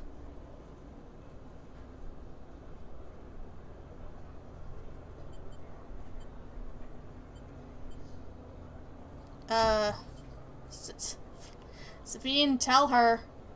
They both look at you, each catching their breath as if they've forgotten about your presence. What's the point? Sabine breathes heavily. She refuses to listen to criticism of the Great Yadigan Project. Rabia collects herself. Speak! She folds her arms and waits to be convinced. Sabine takes a breath, organizing their thoughts. They go to start, pause, then decide on another approach. They finally say it. Yannick is a traitor. Rabia immediately flinches, her eyes going to her prosthetic arm, her muscles clenching. But she rides it out, more eager to prove Sabine wrong than she is to hurt them, at least for now. When I came here from Essen Arp, they glance at you, gauging your reaction. It was Yannick who was one of the first to support me, to look after me. I should have known then, but I was naive and afraid. Sabine turns to you. Sleeper. They take a breath. I know that I should have told you I worked for Essenarp long ago, but I thought you would abandon me. You are my final friend. I mean, I thought of our relationship as more of like, you know, doctor-patient, okay? This is what's kind of like a conflict of interest. And what you should know is that I left SNR because I was running for my life. I leaked documents on the Sleeper program on the illegal and immoral practices they relied on to the press. SNR wanted me dead, and I fled as far as I could to this refuge at the end of the surrogate systems. Sabine stops to collect themselves. What does this have to do with Yannick? Rabia interrupts. The sleeper knows you are SNRP. I told them. And while you hide beneath the cover of being a whistleblower, you and I both know you worked on the sleeper program. Yannick told me as such. Sabine's face falls. It's true. They glance at you and then away, ashamed. They lift their head. But it is Yannick, not me, who is in the pocket of SNRP. Rabia flinches again. I can prove it. He made some kind of deal to keep me here, to tie me up in debt, to lock me away. In exchange... Rabia slams her hand on the desk. Just tell us, for God's sake! In exchange for those. Sabine finishes, nodding towards the prosthetic arm in its cradle. He's been using Yargan enforcers, using you as test subjects for SNRP technology. I have the data to prove it. He has been bringing them in under the guise of stolen shipments and having me fit them, knowing each one is capturing data and sending it back to its makers. Rabia's fixed expression has started to fade. Sabine produces a slate. It's all here. Thousands of hours of usage data, failure rates, error dumps. These are untested implants, Rabia. They could short out, fail, cause cascading failures across a person's body. And they have. Sabine suddenly looks incredibly tired. I thought the error rate in the units was down to them being stolen or modified. I have tried to fix hundreds of failures in my time. Not all of them. They stop, unable to continue. Rabia closes her eyes and breathes in. Then she opens them again and holds a hand out to Sabine. Show me, she says. Much, much later, when you leave, Sabine is still taking Rabia through the manifests and usage data, both of them crowded around the terminal as Sabine leads Rabia through each layer of Yannick's betrayal. As you leave, Sabine catches your eye and something passes between you. Something like a thank you or sorry in some other expression that communicates both sadness and hope.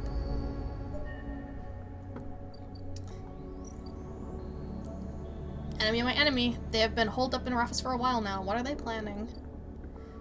Well, I might not get a chance to see that unless I can't leave, which is fully possible considering this game. Okay, well. It's time for me to sleep.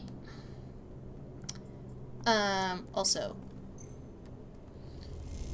We gotta feed the kitty a little. We gotta feed the kitty. Pet that cat. Feed the kitty, pet the kitty. Good kitty. Alright.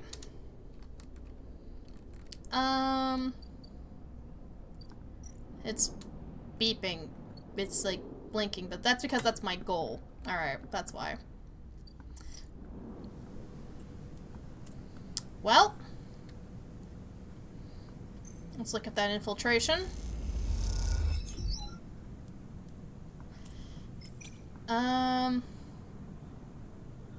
Well, this should still make it. Right, you note down shift changes, security keys, camera positions, possible routes start to emerge in your mind. Okay. Ooh, you can get so much cryo out of this. You're in. Maybe if you do this right, you might be able to pull something more than just IDs. Ooh. Okay, how many more days do I have before it leaves? I've got some time. I can wait until tomorrow at least to see how that's going. Probably. So in the meantime, maybe we can do a little bit of gardening. Maybe we can, like, clear out some of the, or we can just, like, it's danger to get the caps. Did I get any growth spores? No? Alright.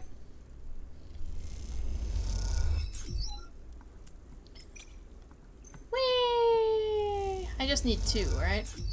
No?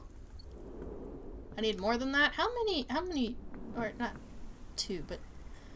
Okay, you need 3, but you get okay, cool. Come on. Study them spores. Study. What you got? What do you got, Rico? Sleeper. Rico greets you without so much as looking up from her work. I have some of yours. Come see. She beckons you over to a heavyweight-looking console wired to a series of specimen jars, some of which contain your spores. What does it say? The spores you have here are a real cocktail, a selection of types from within the groves, but I have been able to isolate a few. She taps one of the specimen jars. Here we have Trichloma matsutake. Rico breezes through the Latin and Japanese pronunciation as if it was nothing. Did I do that? Who fuck knows? A species Solheim somewhat modified for use on the station. She brings up a panel on her console showing a chemical composition, all gradient in bars and obtuse acronyms. This is the composition of the Solheim modified matsutake spores.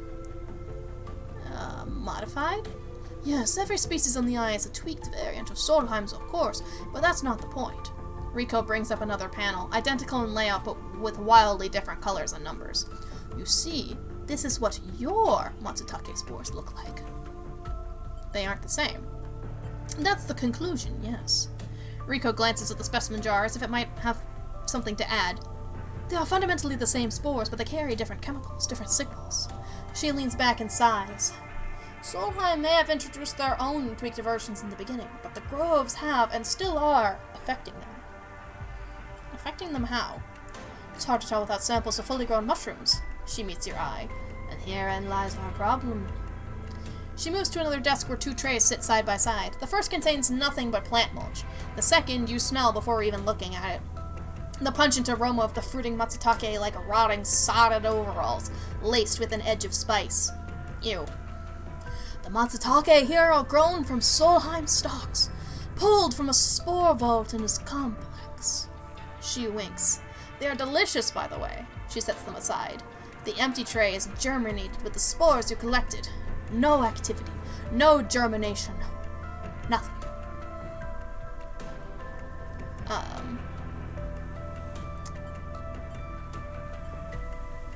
But the groves are full.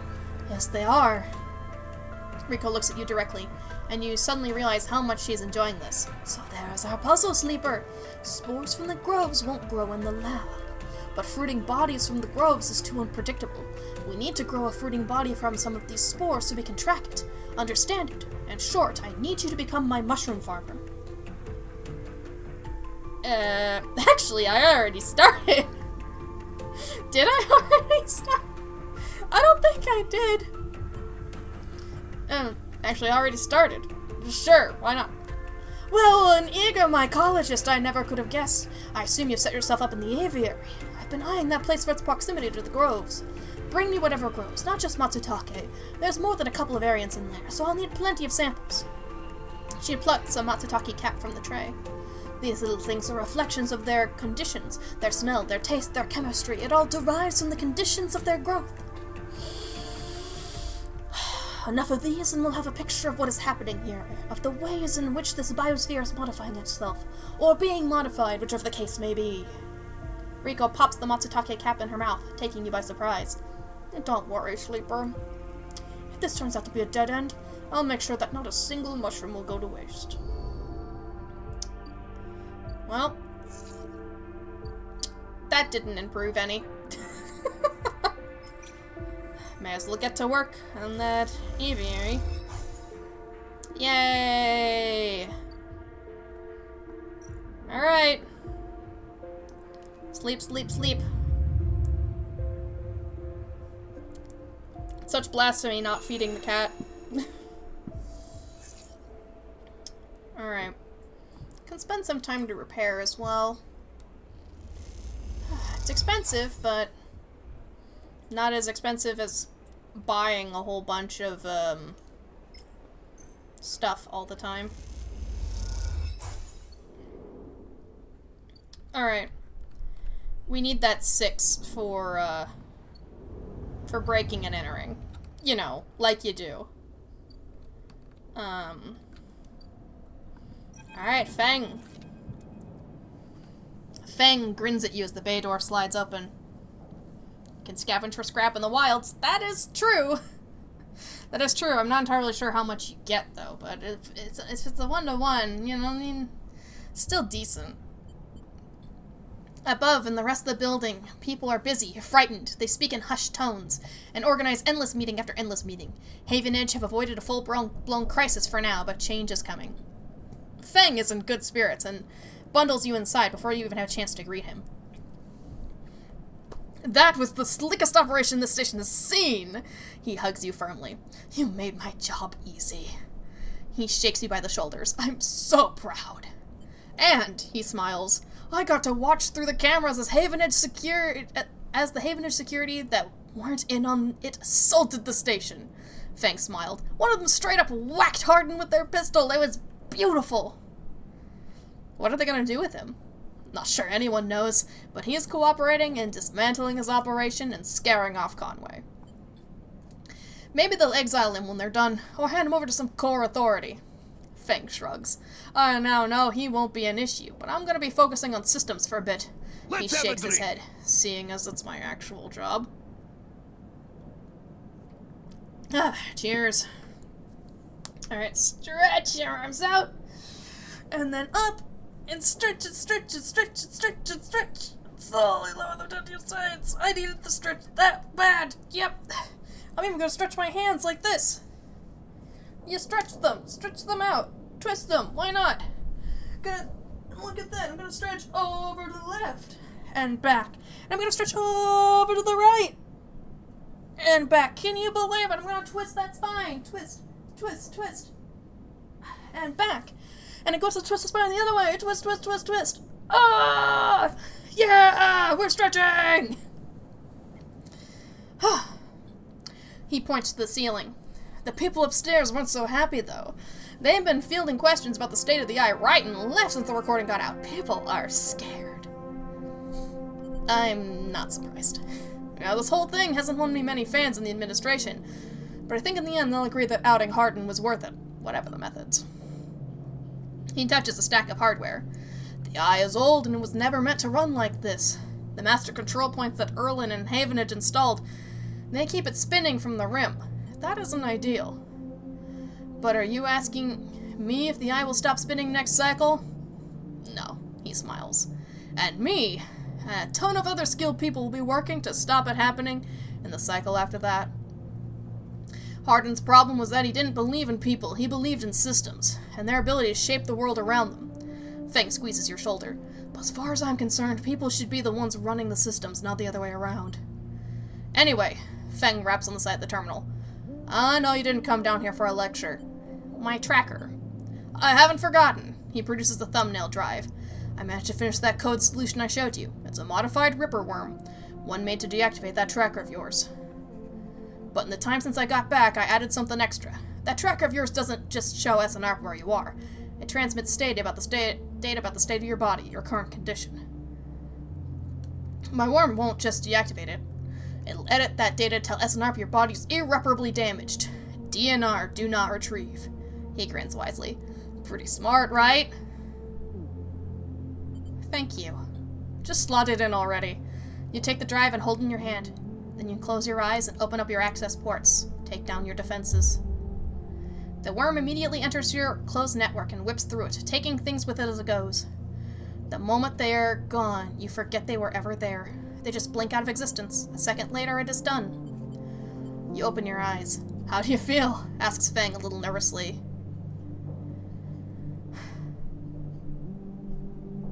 Free. Feng smiles widely. Well, you are free, sleeper. He claps you on the shoulder. Feng lets the word free hang in the air a little before he continues. Seems like it might be finally time for a celebration. Feng wraps his arms around you. Jenna still owes us those drinks. He laughs and you join him, and later, when you leave, you feel deeply thankful for having such a friend. As you walk away from the building, you look up at the wide curve of the eye, up at the hub, on the other rim beyond it. The whole thing twinkles with lights, and it seems impossible to see it as anything other than breathtakingly beautiful. It feels in that moment like something eternal. That doesn't mean it can, or even should last forever, or that it will never change, fade, or decay. It simply means that in this moment, this place has a future, and is one that you know, deeply and truly, is worth protecting. Yay! Look at that. Tracker disabled. And look, I can be hard to kill! Oh my god! It's so good, guys. It's such a good ability to have. Holy shit. It's such a great ability. Alright.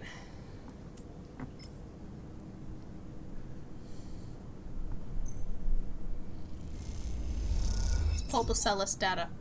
Have the data, but sitting right beside it, there's a cache of cryo. You take both. Too easy. Okay.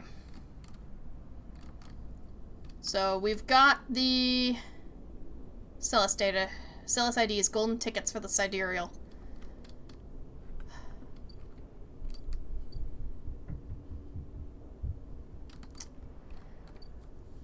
I just want Lem and Mina to go because they want to go. I don't know if it's gonna be, like, actually great up there, but I want them to. When you arrive at Lem and Mina's unit, Castor is already waiting outside, leaning against the door. Forgive me, Sleeper, but Celis is already buzzing with news of the breach. I was expecting you. Will this work? Don't worry, the breach cannot be traced to the specific IDs I'm about to create. Castor reaches into a pocket and produces a sleek green and white hand terminal. The data, please.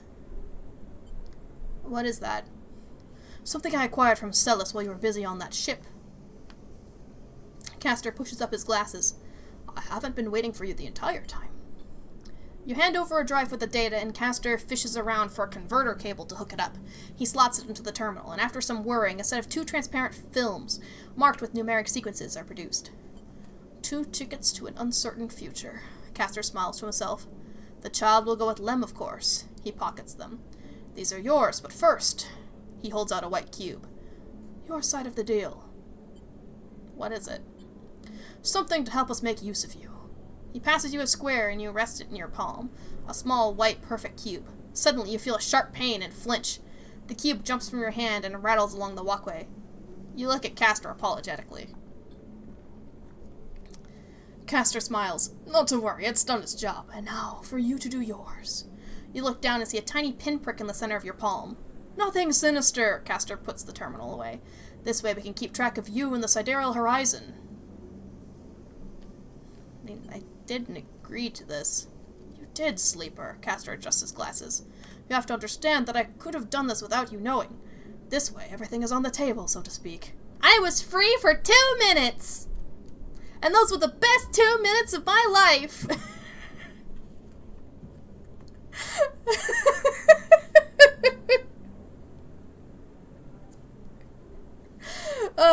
2 minutes!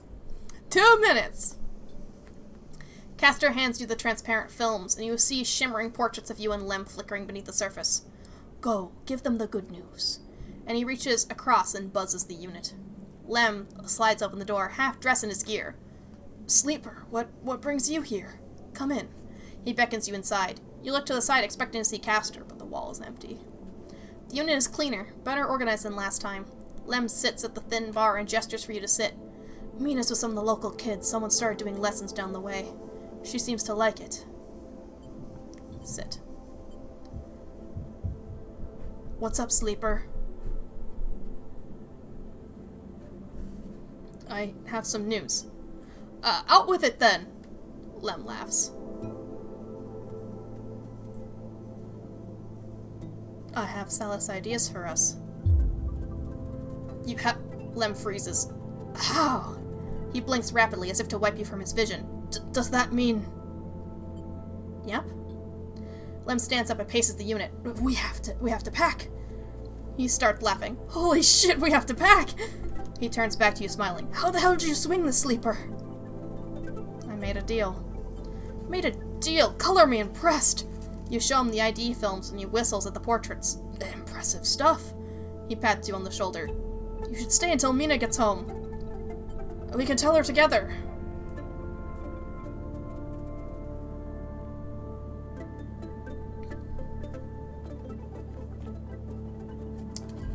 feel like I'm gonna get punched again.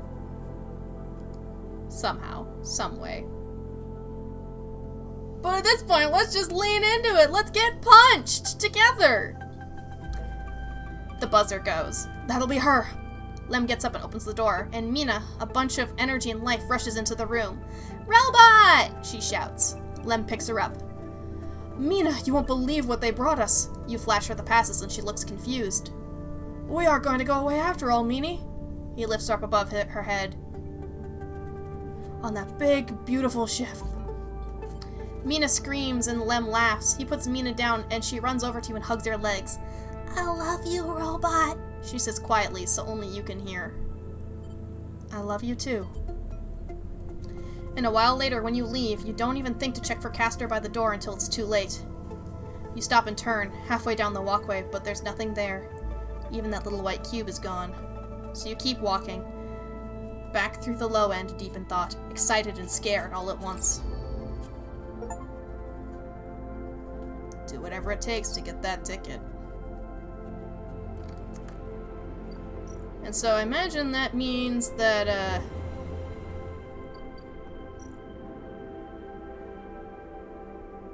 you'll either be on board or not. Well, how much shit can we get done before that happens?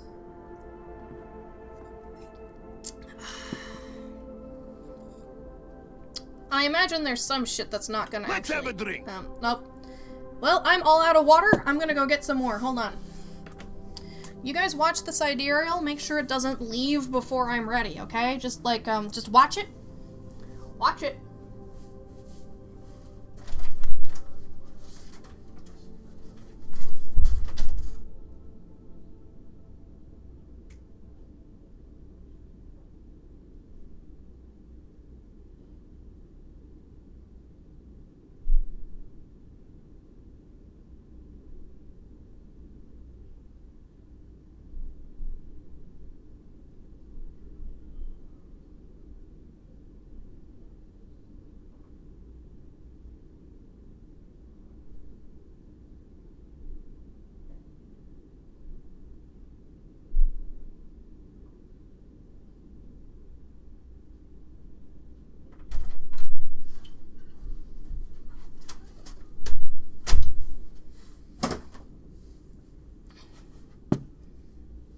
Okay, I'm back.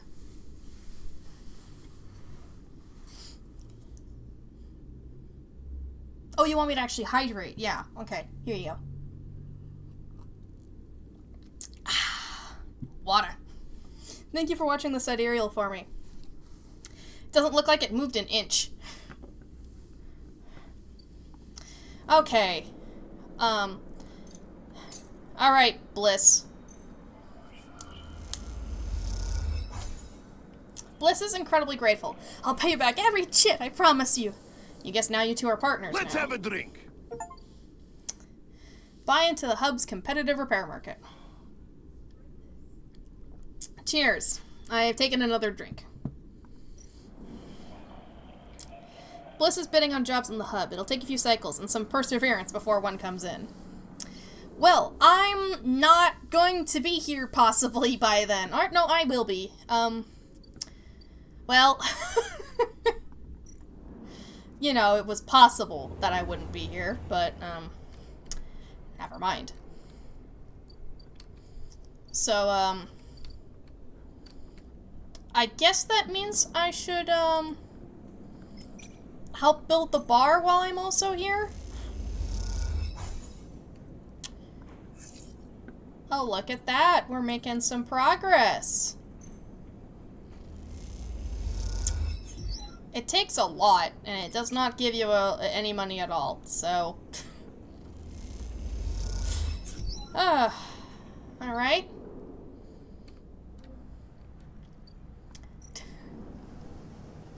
You know, the data's extracted, but that node thing is still there. That's fun.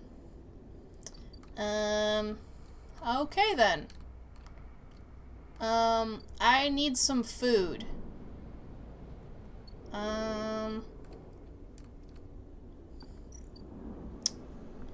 It's been a while. Thank you. Let's cut away at the gardens a little bit.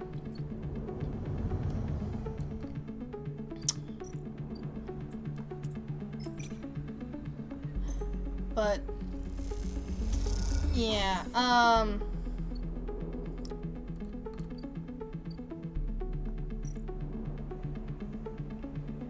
yeah, something's gonna come out of nowhere. And like,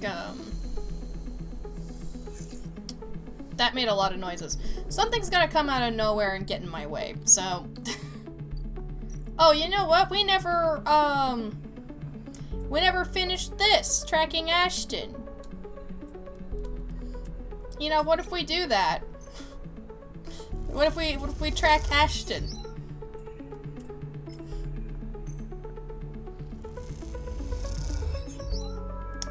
Then I'll have like a decision to fucking make. You know?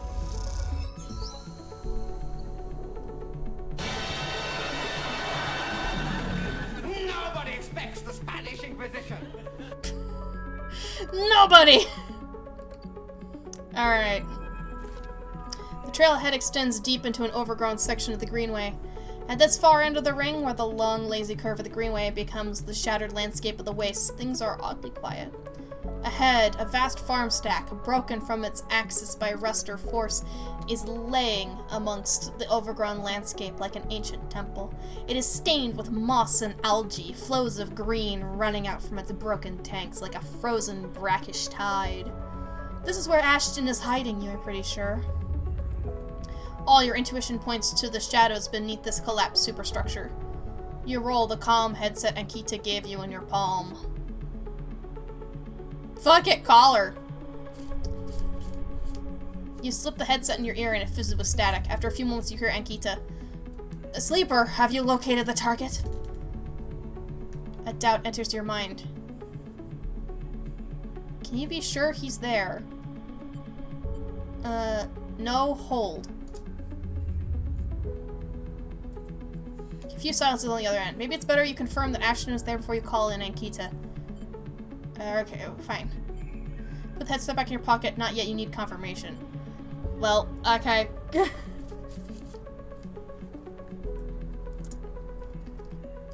I've now made her very confused. Balance! Princess Balance, welcome in! I know, I just went like, hey! No! You know, sometimes I do, like, I used to do that sort of stuff to some of my friends, right? Until I realized how annoying that kind of thing is. You know, very annoying, very rude. You survey the route ahead. There's a direct route, a line of broken pillars that could take you to the center of the structure, or you could skirt around the pillars, keeping to the cover of the raised spine of the Greenway, and work your way around. It'll take longer, but it's better concealed. Skirt around. You decide on the long... Hi. Glad you guys are having fun up there. You decide on the long route and head off toward the central spine. It's slow going there, where the overgrowth meets the metal wall, but so concealed you can barely see the glass roof high above. You follow the wall, knowing it will lead you to the edge of the collapsed stack. Glad you guys could actually hear that one. It's not just me looking distracted. For the final part of the journey, you have to work your way through the dense undergrowth, pushing aside branches and fronds. It's exhausting. You stop on a small rise to rest. It's been hours since you began. You desperately hope Ashton hasn't moved on. Just ahead, a soft glow is coming from somewhere within the farm stack. A grow light? Still on after all these years, perhaps? You take a little longer to rest, then push on. You follow a faint glow of the stack. You find a broken tank and step through the opening, trying to avoid the broken glass that sits among the moss and algae. You work your way up the slanted tank, carefully, quietly. Somewhere water drips, and you can swear you hear birdsong. Hanging plants catch the light, coating the place in a pale and sickly green. As you reach the edge of the tank, you hear something, an echoing hiss like a hydraulic piston. You quickly move up to where the tank opens into the central drum and look over the edge. The vast drum is like a cistern, with plants growing on all sides, and wet mossy islands at its base. Think you may have the game, but haven't played it. It's good. It's good. You should try it. JK bought it for me and then forced me to play it. He did so many things. He said so much. He said, does it count as a tiny game? It was horrible. Oh, babies wept. Angels fell. Kittens went without pets. Oh, it was horrible. Oh, the humanity. You had to twist my arm so much.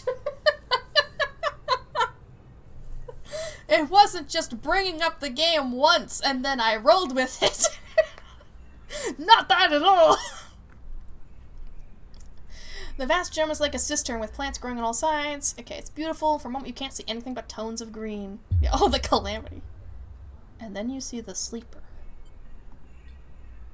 In a faint circle of light descending down through the drum, the sleeper lies slumped at an odd angle. They are surrounded by crates, and beside them, on one of the mossy islands, there is an object. A cylinder set on a tarp. It is connected to the sleeper's head. You flinch. Are they one of the others? One of the ones that escaped with you? You squint, trying to recognize them. They are twisted, broken open, wrong. You look away.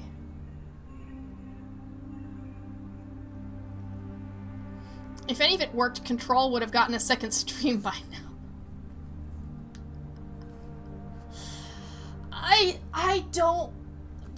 I don't want to get stuck staring at a screen, a frozen screen, because my computer doesn't work well for some reason. I don't know whether to blame Microsoft or Nvidia. What about Control? I played it one time, and then the game froze so bad, I had to shut down my entire computer. So I was left streaming the same screen for an hour and a half while we debated what to do. Yeah. So I haven't touched it since because I don't know what went wrong. Yeah. One, it's funny. Two, you can always just shut the PC down and blame me for it. I don't want to do that, because then OBS gets really mad at me and I have to change some of my settings back. Yeah, I do know you're into that series.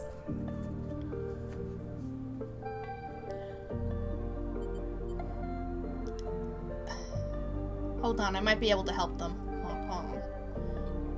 You push yourself to the edge, then awkwardly drop to the mossy islands. It is further than you think, and you fall flat onto the soft green, and the smell heavy in your nostrils. You make your way toward the sleeper, slowly, carefully, the soft moss covering your footsteps. Before you've even gone 2 steps, the first shot rings out. It passes so close that you feel the ripples of the air radiate out from it. You drop to the ground as the sound echoes around the drum, blanking out all noise. A voice calls out, "That's enough! The next one will end you!" Ashton, you assume, is somewhere on the wall of the tanks on the opposite side. "What did you do to them?" "I'm saving them. Their body is dead, but with the ship mind." He pauses. "Look, none of this is your business, so I'd appreciate it if you just went on your way." "I'm gonna start counting soon. Just so you know I'm serious." A pause. "I don't want to kill you." At that moment you hear a sound, a soft hiss like a hydraulic piston. You turn, and there's Ankita slipping into the drum behind you. Of course she was tracking the headset. You suddenly feel stupid, tricked. She meets your eye and shakes her head. The gunshot breaks the silence, blanking out all noise. It hits Ankita's shoulder piece, the ceramic armor cracking but holding she braces into the impact. She launches herself forward, the now activated armor launching her across the drum. Another shot goes wide before she reaches the cover of the crates beside the sleeper. "Shit!" You hear the shout from one of the tanks high on the far wall. Ankita reaches over and wraps a hand around the thick connection between the hive mind and the sleeper. What is she doing? "You better come down here or I'll rip this right out of their head!" She screams at the wall of tanks. You shiver at the suggestion. Is it okay to wait to have a good enough system to play it on? Well, here's the thing. I do have a good enough system. It's just, okay, so I've tried to explain this before.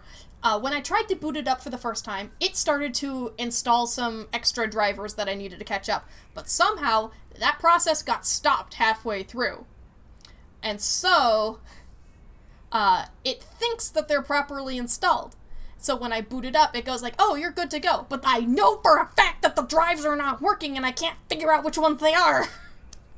So at this point, I don't know if they are better now or not. I just know that I got to see some really, really glitchy space scenes. Some really glitchy graphics that are like, huh, I guess flashing lights warning.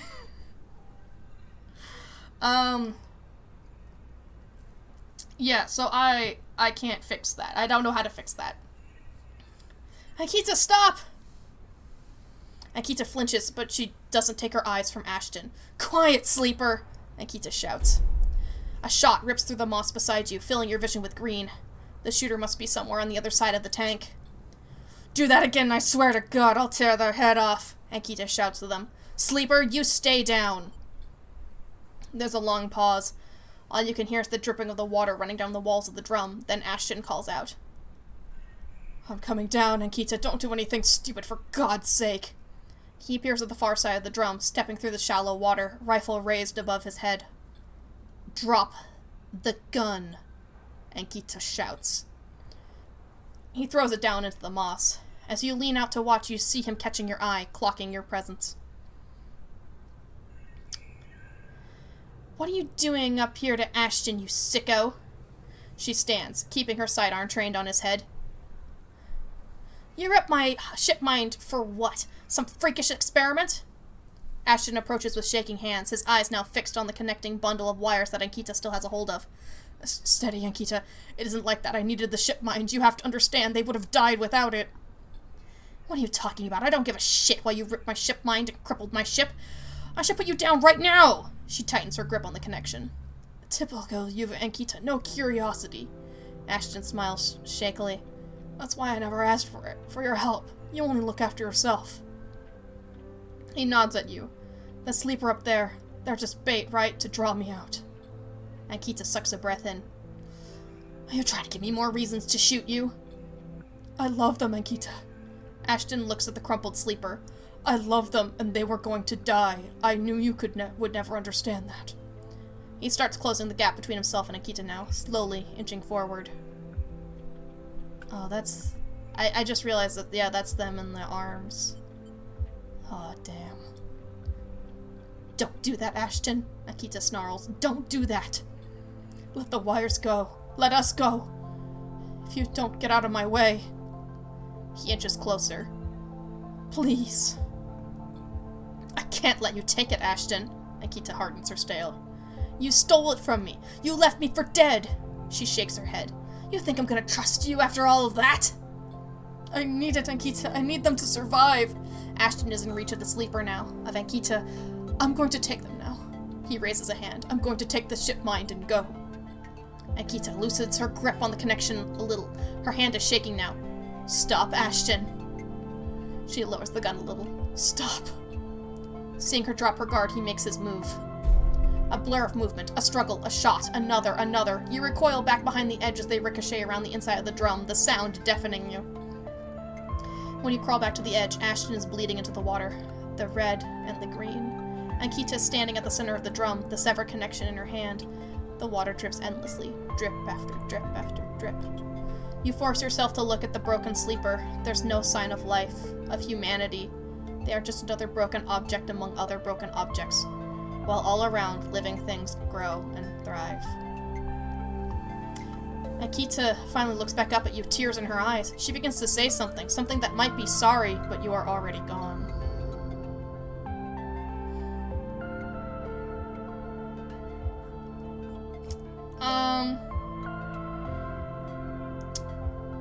Well... Oh, I can talk to her about what happened. You better at least give me those credits. Those cryo. You better at least do that, you jerk. Can I at least have that much?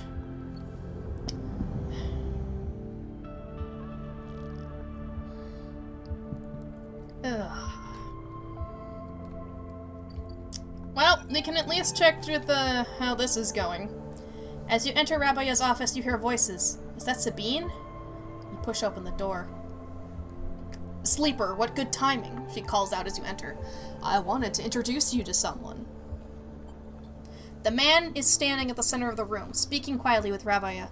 He turns as you come in. Meet Yannick. Ah, hello. I've heard quite a bit about you, sir. Sleeper, he nods. Been hearing good things, Rabbi. He smiles an easy smile. Good to meet you. Likewise, likewise. He waves a ringed hand. Now, Rabbi, where were we? Actually, Rabia places a hand on your shoulder. The sleeper was what I wanted to talk to you about. She doesn't spare you a look. What's going on? Well, okay then. Yannick tucks his hands into his pockets. Go on. I'd like to recommend them to your ward. A tiny pause. They have shown themselves to be a capable ally here on the Spoke side, but we have more than enough to run our territories. I hear the main block is proving more difficult. Yannick leans forward slowly. It's a mess, Rabbi. He waits, his tinted glasses shimmering despite the lack of light in the unit. I can use them, he suddenly decides. Rabia smiles. Good to hear. I can immediately... Yannick cuts her off with a raised hand. 1 second. He steps one surprisingly light step closer to you. You eager to work, sleeper? What kind of work? A question. Yannick lowers his head and raises it again as if he had dropped something. Nothing new for you, he answers, not quite looking at you. You don't follow. What is he saying? That concludes it. Yannick pronounces. Sleeper, you can come work in the ward. Anytime they like. You shoot Rabia a confused look. She finally glances at you for a moment, but so fast you almost miss it. Good. I know you'll be happy with their work, Jan. Yannick reaches out and squeezes her shoulder. Sure, Rabbi, he says. Now please. He turns to face you. Let us old friends get back to it. He guides Rabia away, leaving you standing alone. You look to Rabia, but she is deep in conversation, and so, stunned and confused, you leave. Okay. So there's some more complicated plan going on.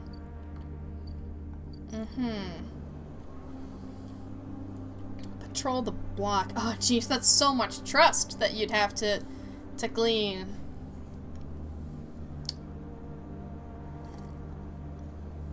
The massive block at the center of the low end is made of layers and layers of units. Patrolling this vertical city is a challenge. Well, don't exactly have,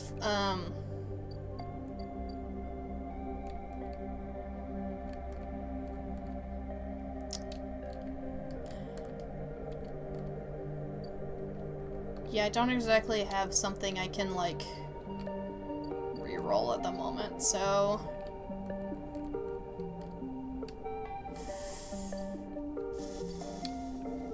I don't really want to do something dangerous right now. Like, I don't... that won't succeed, so... It's better if I just start clearing some stuff away.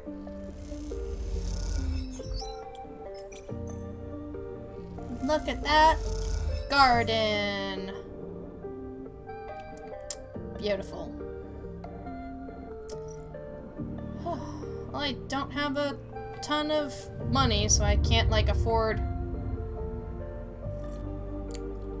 a bunch of new stuff, but...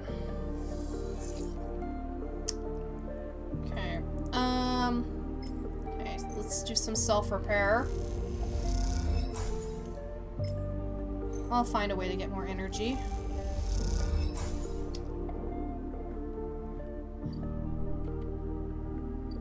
The ambergris.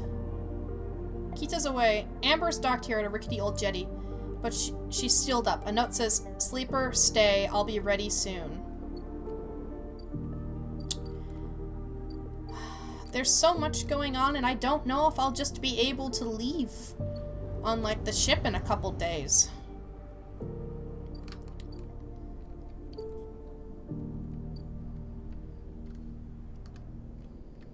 Like, yeah. How many more days? On the control topic, I think it should not be too hard to fix it with a bit of time. Noted. Noted, noted, noted.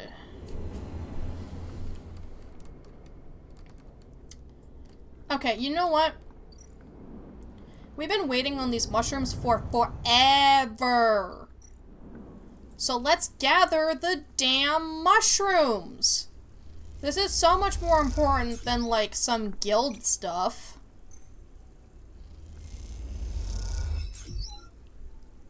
Alright, action complete. So now that...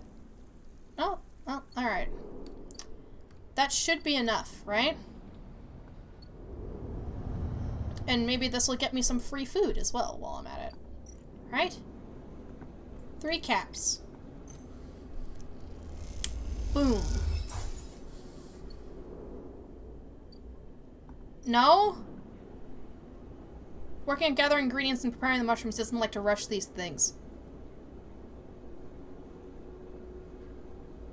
It's gonna take you 3 cycles? I'm gonna be gone, but possibly, unless things go terribly wrong, which, knowing this game, they might go terribly, terribly wrong.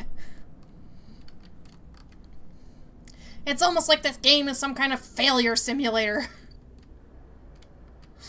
Every step forward is 2 steps back.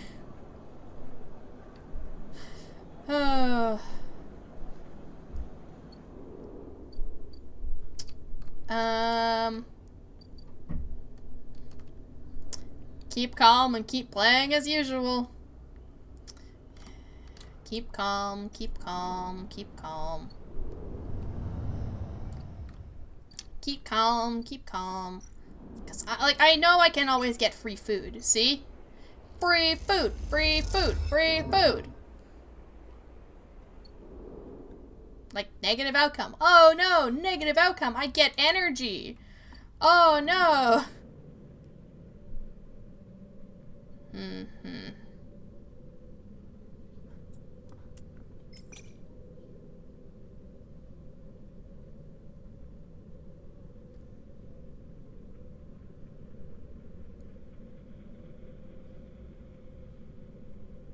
Fuck it.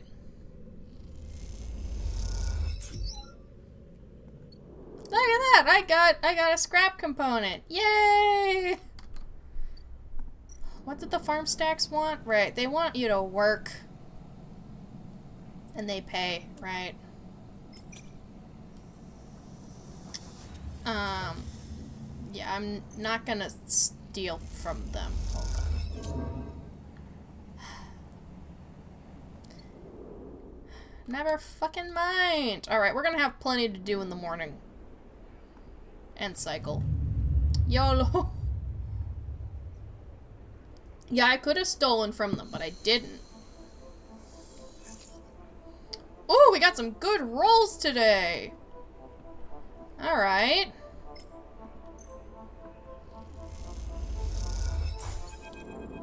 Oh. Moritz?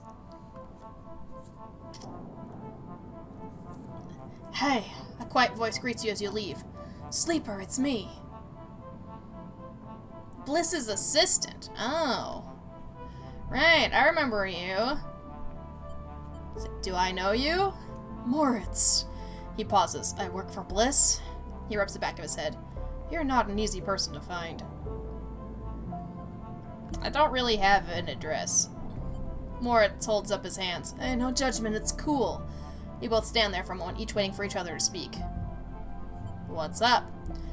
Yeah, well, Bliss needs you. A job just came in, a real big one. She's asking for you to come in and help her out. He nods sagely. Okay, soon. Soon, he repeats it back to himself. Look, Bliss said I've got to get you right now, so, you know, now is better than soon. Moritz stands there a little while, as if unsure the message is delivered. I've got it. Cool, cool. He looks around. Bliss just likes me to do a thorough job, you know. He rubs his hands together before burying them in his jacket pockets. See you, sleeper. Moritz ambles off down the corridor, kicking a filler cap on his way out. Time to head to Bliss's Bay, then. Yeah? Yeah, I could do that.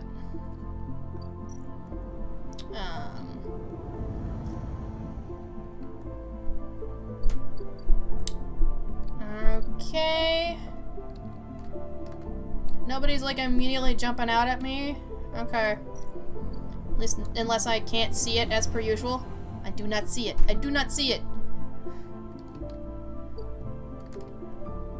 Ember's Wake, a malfunctioning fuel tanker. Somehow Bliss swung a tanker contract, but the catch is that the work needs to be turned around fast. Too fast.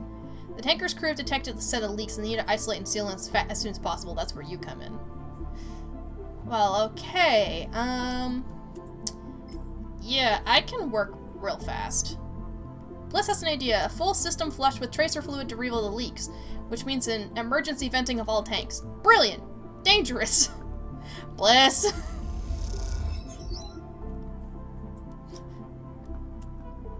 Bliss, this is, oh, jeez, we have to do the other one now. Tank recladding. Typically the way to fix this kind of leak is to painstakingly inspect and reseal the ship's entire cladding. But is there time? Yes, there's time, because I rolled really good this morning. Your careful and focused inspection is rewarded. Alright. One more.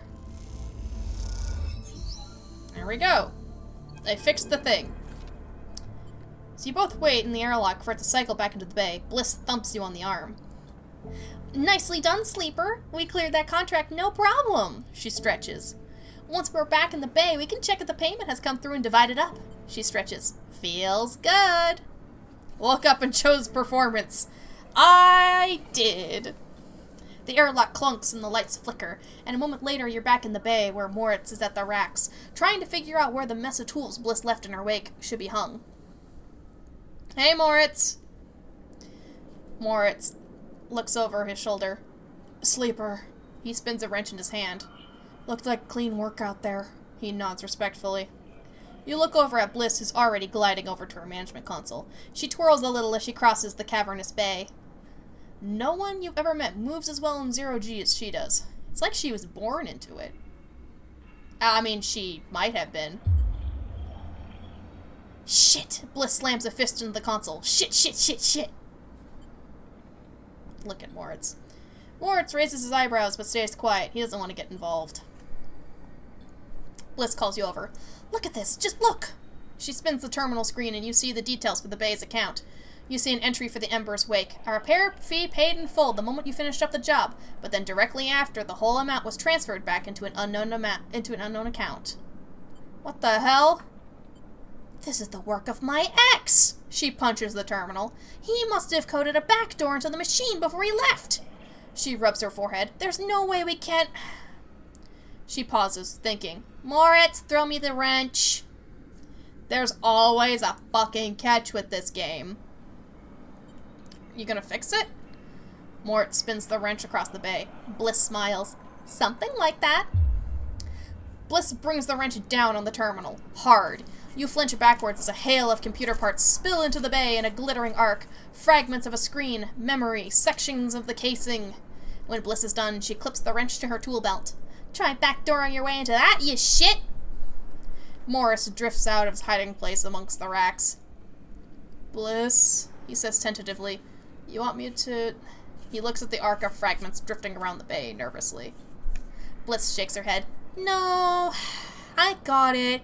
You go find me a new terminal. Cheapest you can find. Cobble one together from pieces at the Ord Exchange if you have to. Bliss.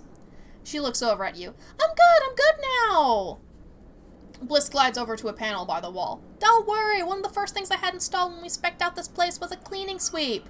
She flicks over a plastic cover on a huge red button. Watch yourself! She hammers the button and a row of laser emitters unfold from the bay wall. They start crawling their way across the work area, frying the debris as they do in pulses of burning light. Bliss smiles. It's that or just space the whole bay every few cycles. Bliss! What now? We keep at it. The cleaning suite buzzes and crackles as it works its way across the bay. That account wasn't everything. I'm not that stupid. Once more it gets back, I'll secure it and flush everything else. She flicks a nearby piece of debris into the path of the sweep. Clean break. Then we take another contract. That's it. She shuts off the sweep as it reaches near the end of the bay. You don't want the cryo back? Oh, I want it, but it's gone. He could have transferred it anywhere. She looks out across the hub. And even if I knew where he was, the last thing I want is to see him again. She rubs her forehead. I'm sorry, Sleeper. I know you worked for this too, but next time won't be the same. Better not be. She looks away. See you in a few cycles. Moritz will let you know. She kicks off the bay to finish cleaning up. This damn game. This damn game. Every time they find a new fucking way to screw you over.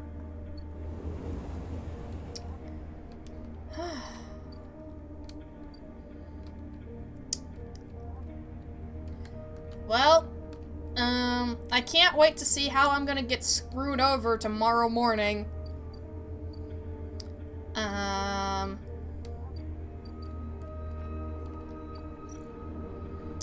Alright. Gonna have to work for some food today. Just to keep going by. I can't have a metaphor for capitalism without that. No, I guess not. I got 3, that's nice. Alright. Sunlight Refuge. The aviary. Can germinate spores. The old growth of the aviary has created a rich medium which you can place the spores from the groves. They'll grow well here. Well, I thought the gardener's seed would be able to be planted here, but apparently not. So I need to harvest it one more time. Well, the shrooms! Those shrooms will just have to possibly grow without me. Or, you know, I'll still get screwed over, you know, because it's this fucking game.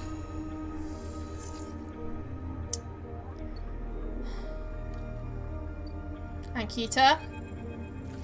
You spot Ankita on the track to the farm stack. She has a box on her shoulder and is working her way down the slope. She sees you as she approaches. Neither of you speak for a moment. She looks tired, pale. Her hair is tangled and clumps of dirt cling to her armor. You both eye each other. Stay silent. Sleeper? Oh, yeah, I know. I know, JK. I know. I just didn't have it. I couldn't harvest any. I know.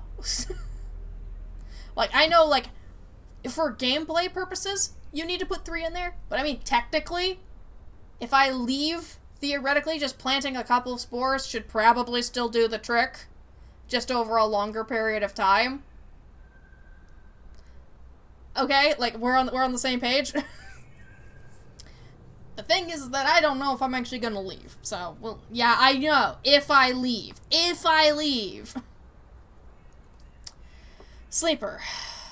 I'm sorry for what happened. I truly am. She looks down. I'm sorry you ended up in the middle of this. When all you've shown me is kindness. I'm sorry. For that sleeper that...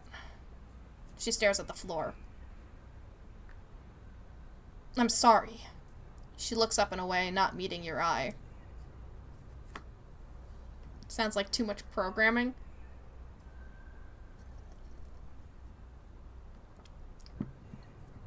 I'm not talking about, like, the programming of the mushrooms. Like, you know, like, if, theoretically, I were to leave and be able to leave, theoretically, then,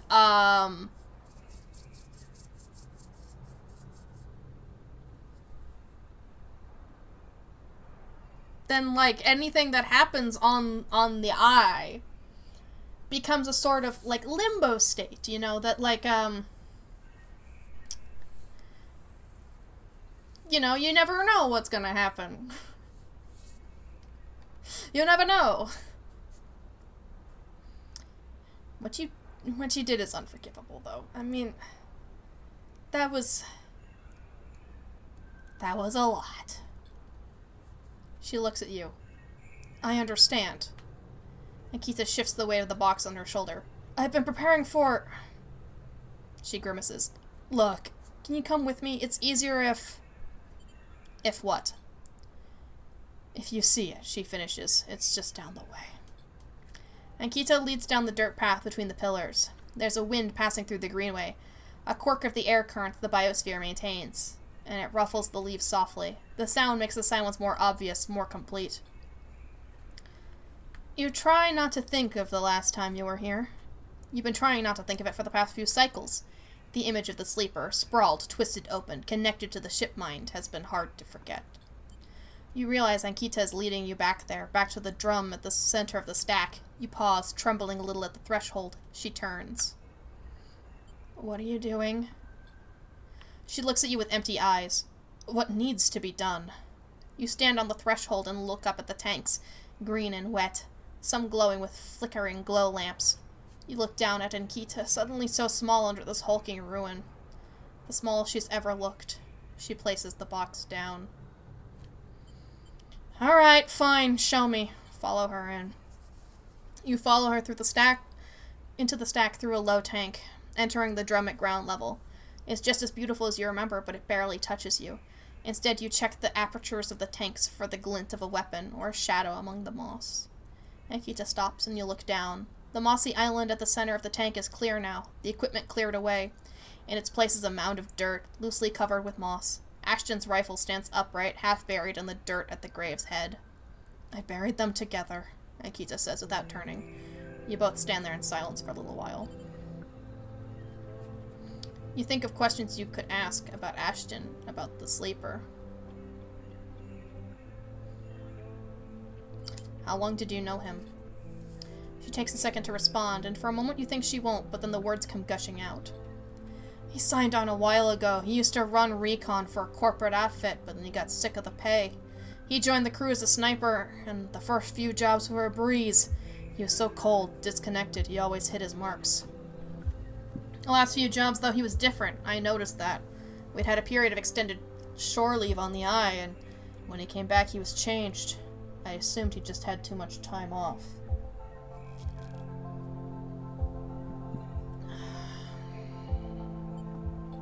He was right. I never would have given him the ship mind. I wouldn't have believed him. I've had crew members double-cross me, undercut me, rat me out. That's the business. He wasn't a good person. None of us in this job are. That's how we die alone. She stops, not sure what to add. It seems like she's reaching for something, but she can't quite get there. You feel that gap between you, and as you do, it widens. The water drips, the moss trembles. You both stand in silence a while longer. You both feel it.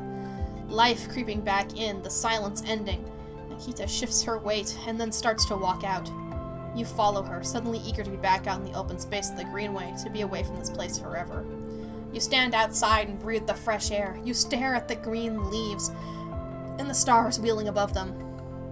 That's it, says Ankita from somewhere behind you. You try to think of something to say, but can't. She puts a hand on your shoulder. You turn back to her. At least take this. She forces a handful of cryo-chits into your hands. It's what I owe. She looks at you desperately. You look down at the metal bars. Ugly little things, you think.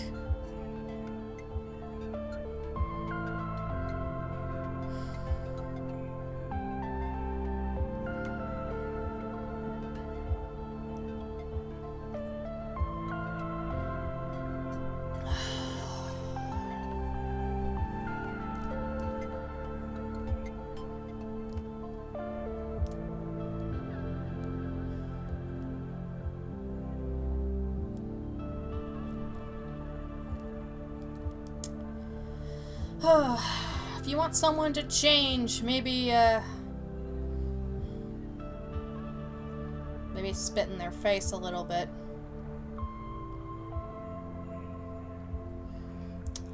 Maybe spit in their face a little bit.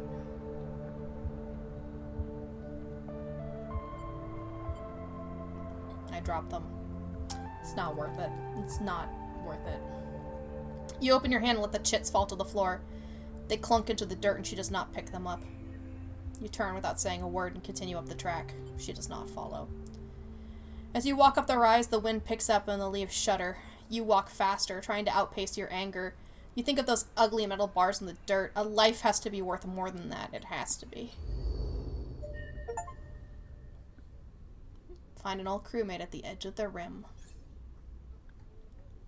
Well, that's still gonna be a while before we could theoretically upgrade any more points. Theoretically. Come on, we gotta see how it goes wrong, right? Because it's gonna go so wrong.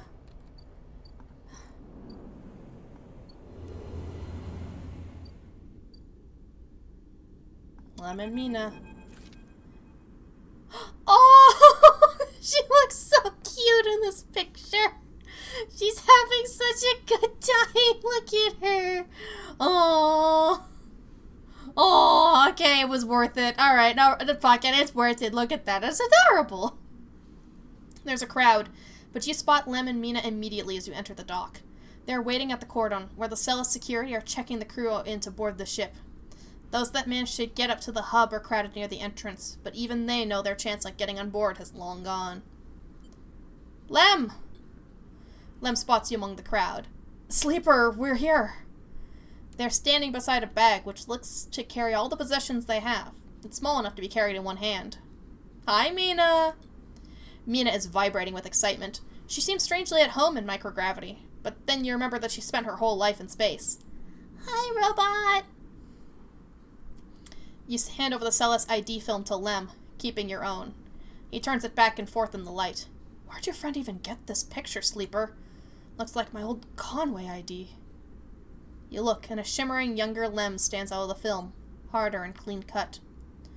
I spoke to the guard here. He nods to the white and green-clad security officer. They'll be doing orientation and role assignment on board. Sounds like we're going to be working under the core crew.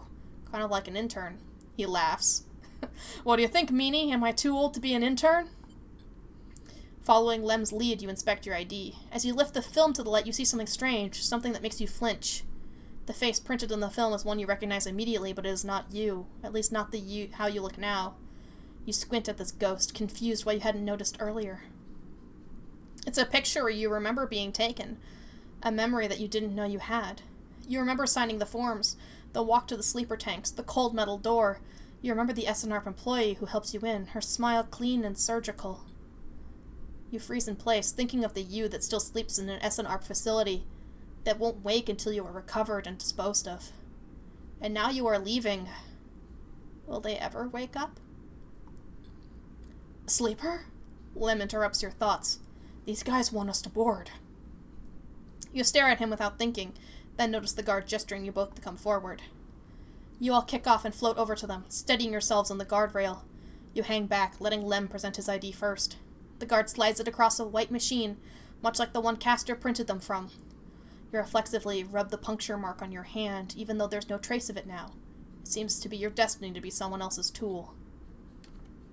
Lem and Mina are waved through, the guard smiling at her excited face. Lem turns back to check you are coming. The guard beckons you closer.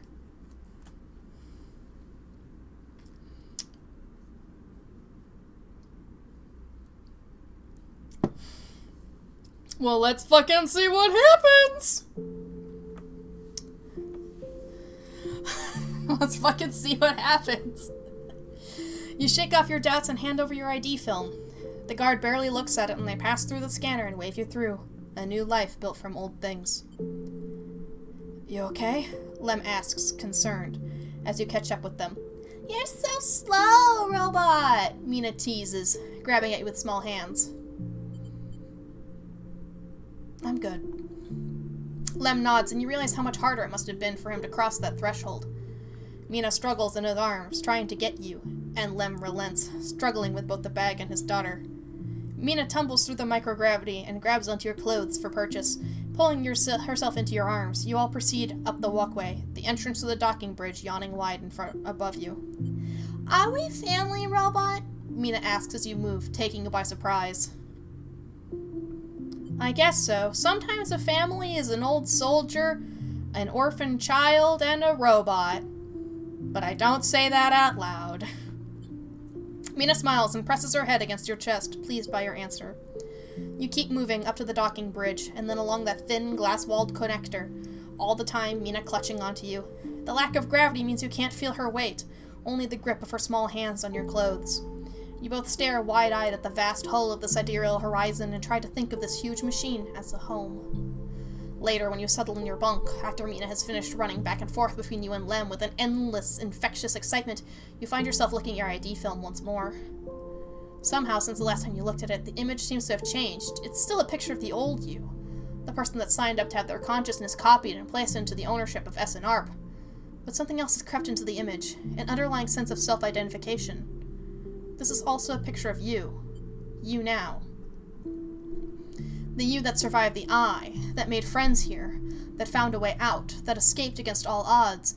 The other you might never wake up, they might never live again, but so be it. They consigned you to a doomed life for their own gain. Their life is yours now. You will live it better than they ever could.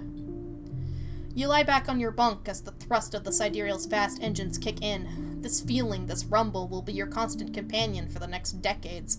It will be there when you work, when you watch Mina grow, when you dream of the planet at the end of the journey.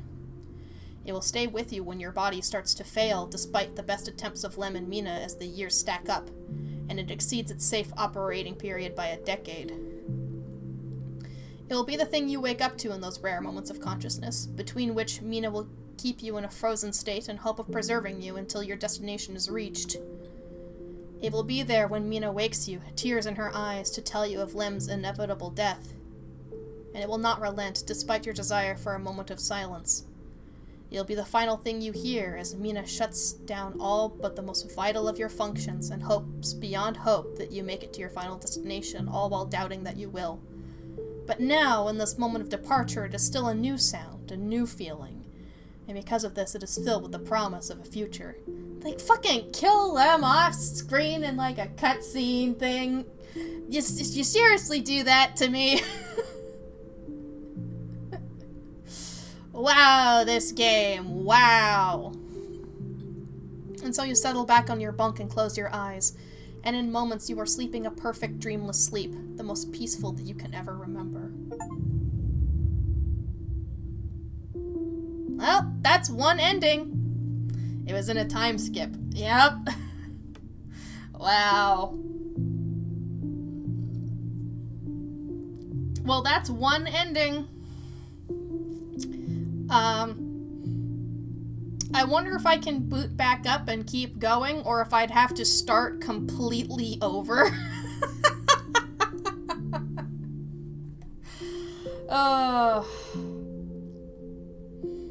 This game has a lot of stuff in it. There's a lot of things in it that are, would you prefer it happened on screen?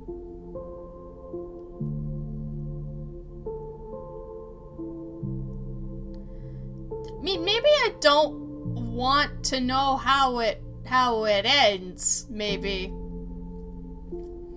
Like, maybe I don't want to know how my story ends. I just want to know that I went off onto the horizon. And I can imagine that it went poorly, or I can imagine it went great. But no, the ending is Mina cries a lot. Thanks, guys. Thanks. Of course. Oh.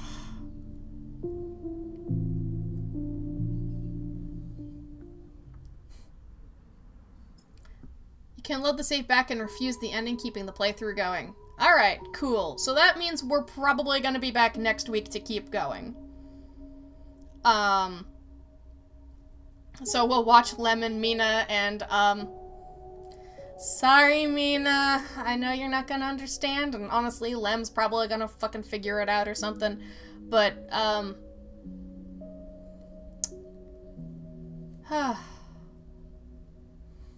well, yeah, I think that's where we're gonna end off for today. We'll try to get another ending, next week. I'm gonna have to have Sleeper working pretty hard though, because I refused some money and then I had to live with the consequences of that. That was a lot of money, so I'm gonna need to work my butt off. Ooh, alright. Let's go ahead and quit.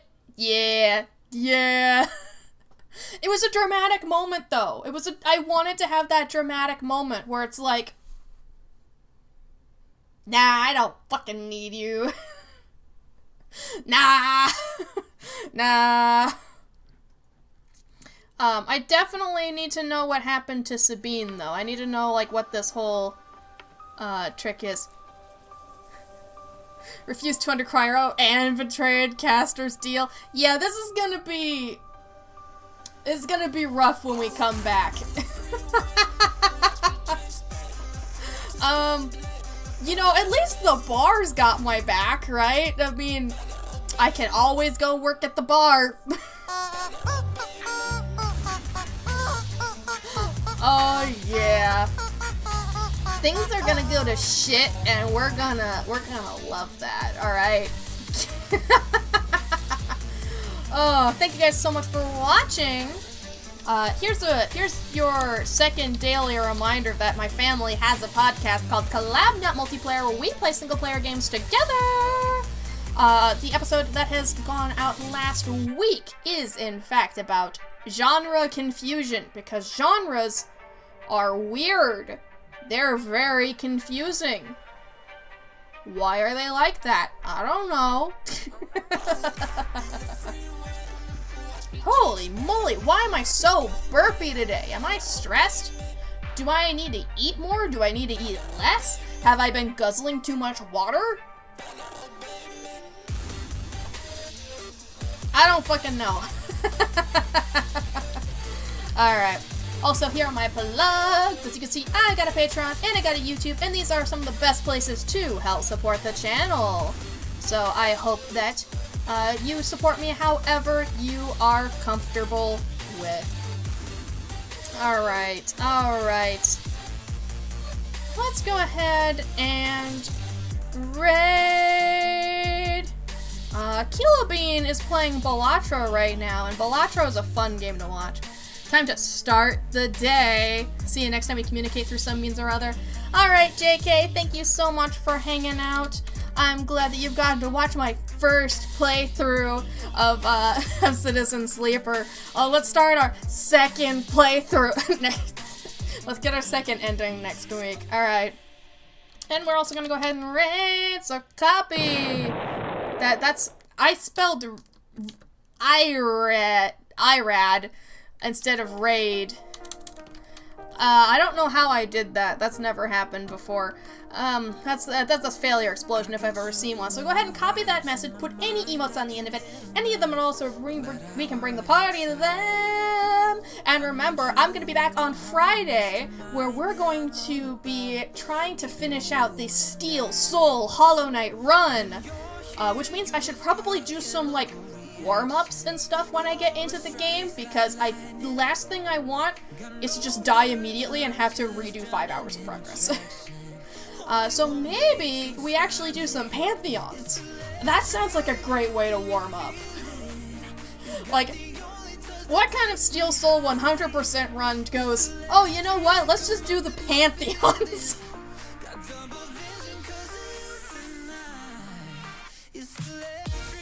Sounds great. But I'll also be back on Sunday, where we're going to be continuing to play In Stars in Time, and frankly, that game is blowing me away already. I can't wait to get back to it. So, thank you guys so much for watching, and I'll see you guys again soon. I love you. Goodbye!